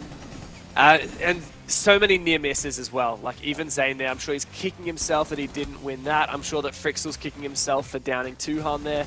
Kaken did not put his fuse charges down correctly, like I was explaining, but that's okay. I won't rip into him for that. Dude. It is just such a high-octane game, to be honest. Like, there was so much going on that you can't fault anyone for not, having everything clear in their head at any moment, because it's just so chaotic. I think that's probably the easiest way to put it, right? Is chaotic, Mandy. This kind of a performance for Hungry Lions. I don't know if I can hear that as well, but I'm going crazy a little bit. Hungry Lions in the end, Mandy. Honestly, really thought they were going to take that quite early in the second half, but I think we're going to give props to Ground Zero here. The mental fortitude in that second half was phenomenal. Yeah, for sure. I think it's pretty hard to come back from when you're down so many points. It's hard to keep the vibes going, if you will, especially for a new rookie team where there are only so many playdays that they've been with each other, that they can only gel so much as a team, and they can only have so much experience to go off, right? And so for them to keep it going, for them to say, all right, we've been in this position before, guys. We've seen defeat many times now, but we should still continue going and persevere through it. That is a sign of strength from both of these teams, and it just shows why both the teams deserve to be in this league. And like, what incredible mechanical skill from all 10 players in the lobby. It's just such a wonderful game to watch. Certainly was, and I'm sure a wonderful human to hear from. May well be Jake Kenner. Let's bring him in. Welcome in the victor of this matchup, Jake Kenner. Quite a big game in the end there, mate. I think you had us all on the edge of our seats. I've got to ask you, what's it like? That game was so much closer than it needed to be in that second half. What's going through your mind and the team's mind when you're kind of going into overtime there? I mean, to be honest, we got the 5-1 half at the start, and we were all pretty hype. And then we started throwing like a lot of rounds. I won't lie. So it got pretty nervous on my end, but we all kept our cool. No one was mad. No one was angry. So we just kept our cool. We took that tack, fixed our mistakes, and yeah, it paid off in the end. I also feel like Ground Zero definitely allowed us to win a lot of those rounds. They were definitely making a few mistakes, but yeah, overall, really happy that we finally won a game, eh? And congrats on that, mate. What's the vibe in the team like? It's overall, you guys have a fairly young roster, like inexperienced. You don't have like many vets on the team from many seasons at OCN. So what's it like? Like, what's the vibe? You guys just keen to give it your best and rack up some wins? Steal some points off Ludovica. Like, how's it going? I mean, to be honest, we sort of like can't scrim a lot due to IRL stuff. So our vibe is pretty much just we go into game days and we learn as much as possible. Like, we're not here to, try our absolute best. Obviously, we don't have relos to worry about. So we just go into every game. It's like, if we lose, oh well, if we win, pretty good. So we just take as much as, we just learn as much as possible from all these games, and it's a really good experience for us because, as you know, it's only my second OCN stage along with Zane and Nep. And Worm and Maz haven't even played OCN or CL before. So, we're just taking every game by game and, learning as much as we can, becoming better players. Yeah, I was going to ask something in pretty similar light about the progression of the team.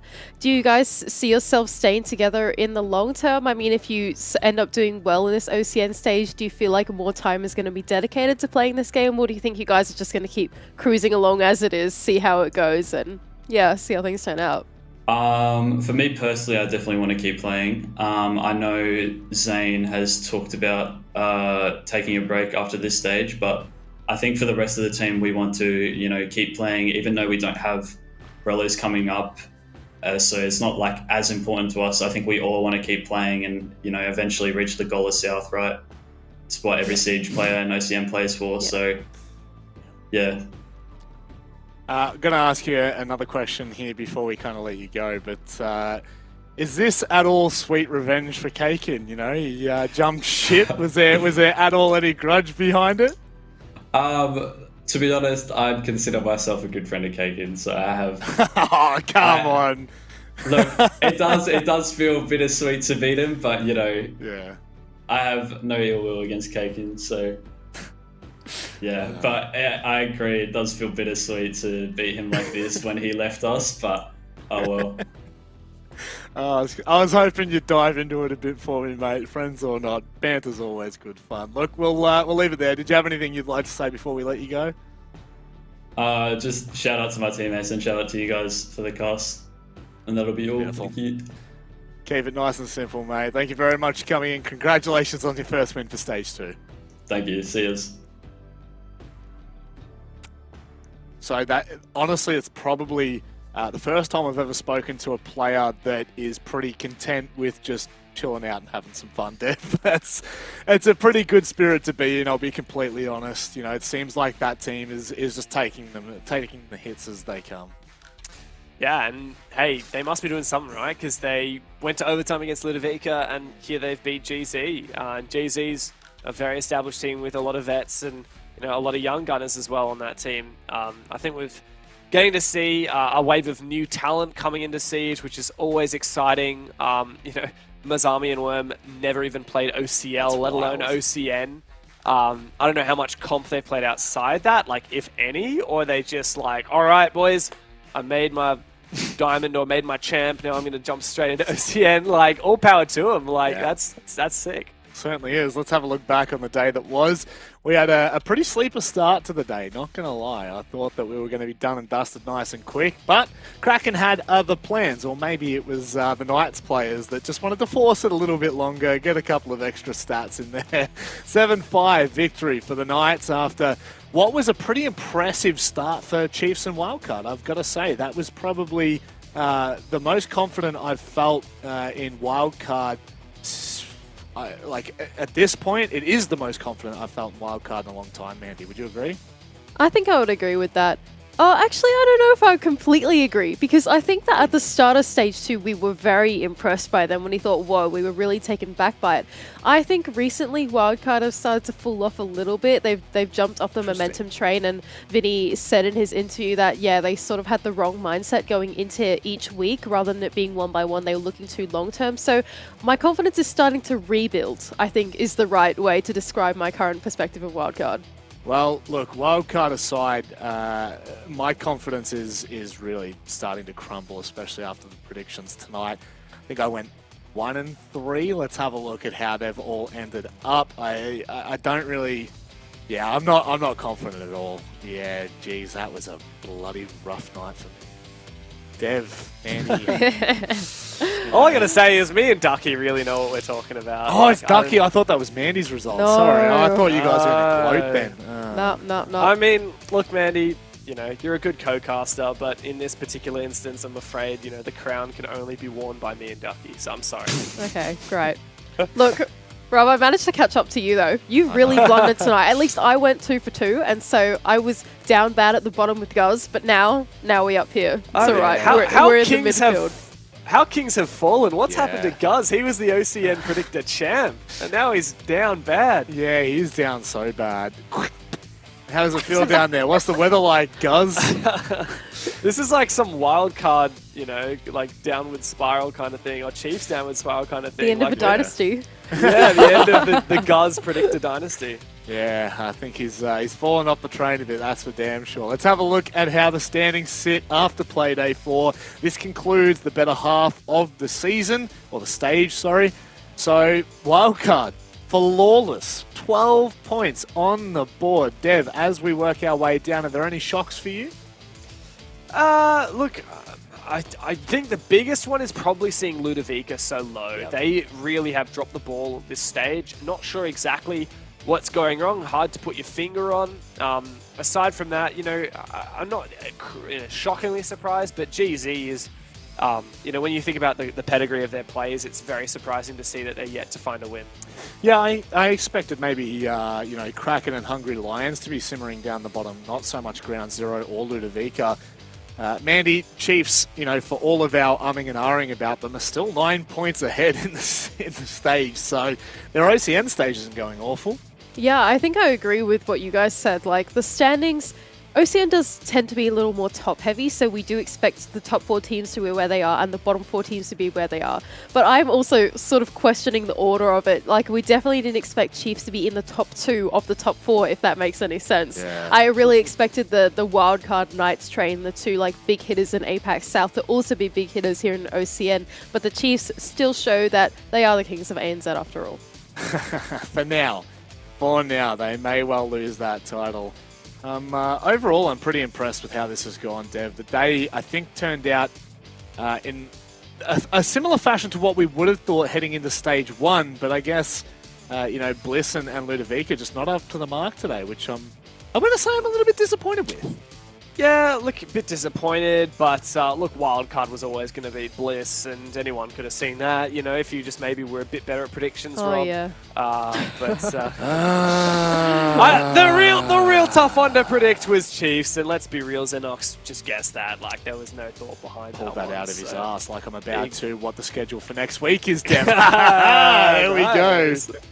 Let's have a look at what Playday 5 has in store for us. Mandy, looking at this, I mean, I am already looking to 2 of the biggest matches, or what I would have presumed to be 2 of the bigger matches of the stage. What's your game of the your match of the day? Sorry. Oh, well, I think that we would typically say the Chiefs and the Knights because that's your battle for, I suppose, what would end up being 3rd, 4th place. So like the latter half of the top part of the standings. The rest of the games, I'm not so sure. I think Bliss, Ludovica, with the hype sort of going away from them and moving on to some of the other teams, I feel like Hungry Lions Kraken is the ones to look out for to try and separate out those teams in the midfield, to be honest. I think that one will be the closest and most exciting game. Dev? Yeah, I don't know. It's hard to put my finger on a particular game. I will be interested to see Knights-Chiefs rematch in OCN. Yeah, I don't know. I feel like a lot of these games should be pretty cut and dried. Maybe Kraken and the Hungry Lions could be another close one as well. It'll be cool to see whether Hungry Lions have got it in them for another win. I would love, I'm actually really keen. First game, not so much. I'm not going to lie to you. I'll be completely blunt here. First game, I'm really worried about. Wildcard Ground Zero, I feel like that's just right back. That's really where Ground Zero gets their first win. You know what? It will be. I guarantee you right first now. Versus 8th. It's going to happen. It's going to happen. But the rest of the games actually have a fair bit of weight to them in terms of the storylines and kind of where these teams are. But this is kind of concluding out tonight. So, Mandy, I'll go to you first. Any comments? I mean, another big day of OCN. I think everyone was shocked about the Chiefs coming out on top. We are all on the Ludovica train. All of us always try to predict the upsets in this league, but we never seem to get them right. Me and Rob down bad in the predictions. But whatever you might go on with, OCN will always surprise us every single week going back and forth, and today's just shown exactly the same. It certainly does, Dev. Yeah, it certainly does, Rob. Oh, I give up with you. How's the cat? You still got the cat with you? Where is the cat gone? I don't know. It was really hungry, which is why it kept bothering me during the cast. But I don't know. It's probably gone to look for some food or something. Is there anything you'd like to say? Great day of OCN. Honestly, one of the best leagues in the world. Always have an absolute blast here. Shout out to Ashley, who's been on the producer streaks. He is a legend as well. And yeah, I had a great time. That's it. I think we all did. So I guess that concludes it. Curtain is finally closing. We'd like to thank you all for joining us, all of us here on the desk, including the team behind at ESL Australia with the production. We love you all. Thank you very much for tuning in, and we wish you all the best. Take care, and we'll see you next week. Retake near impossible. Ethan's actually going to drop the hatch. Logic did not hear the drop, but how does he land that shot? Bouncer, though, does find Pan a very dangerous man to eliminate. But there's only 2 players left for the Chiefs. And Bouncin is going nuts. What was that? And he's now picked up one that he dropped. but Bouncer's just going to impact this. Oh, no, he's not! He's not! Okay. He's going to miss the impact somehow. He missed both as well. At the very least, just to begin with, getting aggressive. Brendo, does he know that he's there? Absolutely he does, but he will not be able to find the second. It's Shade that saves him. Is the fact that Bliss and Ludovica, their only focus is on this. What is going on? What are you doing there, This is where Bliss can leave that door cracked open slightly. Pat is blind for far too long here. Oh my god! Oh wow. You summon the power of Sage and he finds the time in the garage to peek. And on the second as well, where is the teamwork from Kraken? You have two players entering in from the garage, a disjointed push from lower garage. Eventually, Hunter's able to take one down, and a second on Josh. I cannot believe it. He's on for a pretty good clutch at the moment. 3 kills in his pocket. Can he find the last 2? He's got the time. There's info on him. Oh my god! No. Now he is locked out. Has to wait for the fire to subside, and that is going to be a lot of his time. What a shot there! GN, Phoenix, GN. And the Knights had to execute in the 5v4. Josh found the first pick. And the Knights going for the church executes. It was a grim time for Kraken.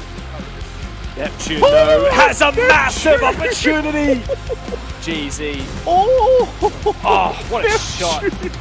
Pin and everyone else around him has pretty much come together. Wow.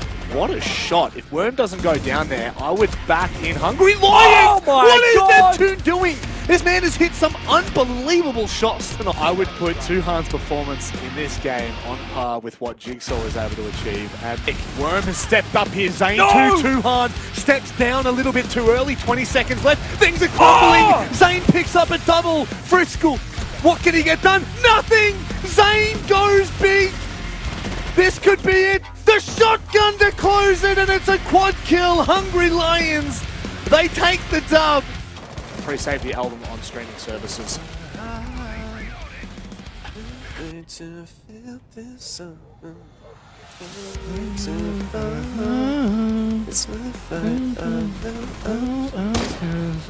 Yeah, that's it. Yeah, we love it. We do love it.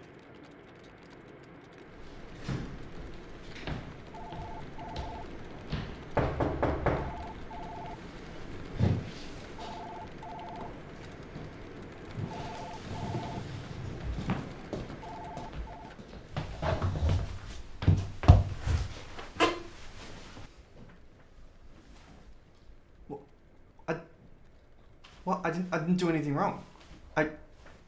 You're firing me? I picked up Supremacist? What? He was our only choice. No, you can't do this. You can't do this to me. No, it's funny. You can't. What? You're joking? What? Why would you joke about that? What? You're a dick.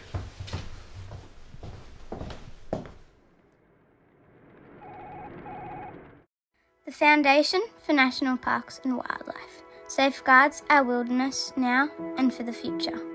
Our bushlands, our mountains, our valleys, our rivers are our responsibility.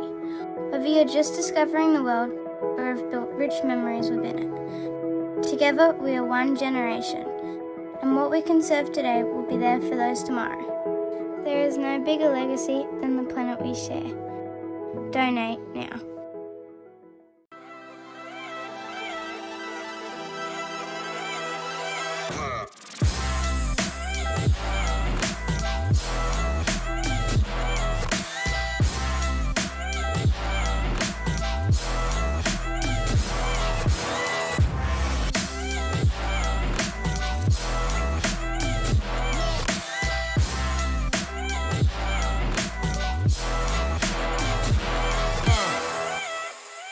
Salutations, gamers. Hey guys, we're Banks Arcade. What's up? Hey guys, we're Banks Arcade, and our album Future Lovers comes out on July 29th. Pre-save now. It's not even funny. Bro, you sure it's the 29th, bro? It is. And our album comes out on July 29th on all DSPs. Pre-save it now. Pre-save it now.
desert are gonna take us somewhere where we go. It doesn't matter, 'cause everywhere there's love and music in the air.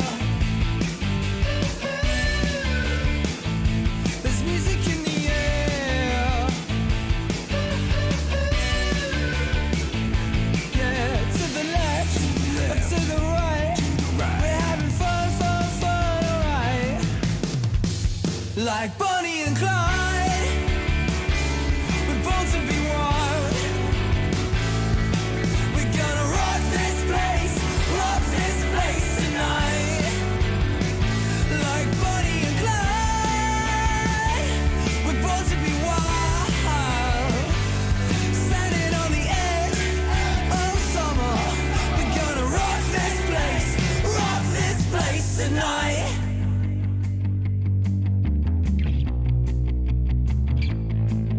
Tonight.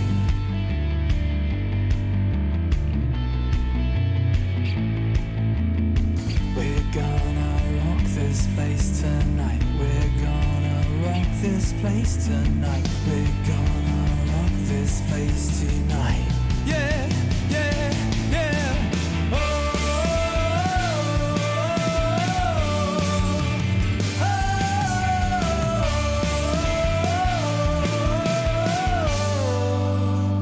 like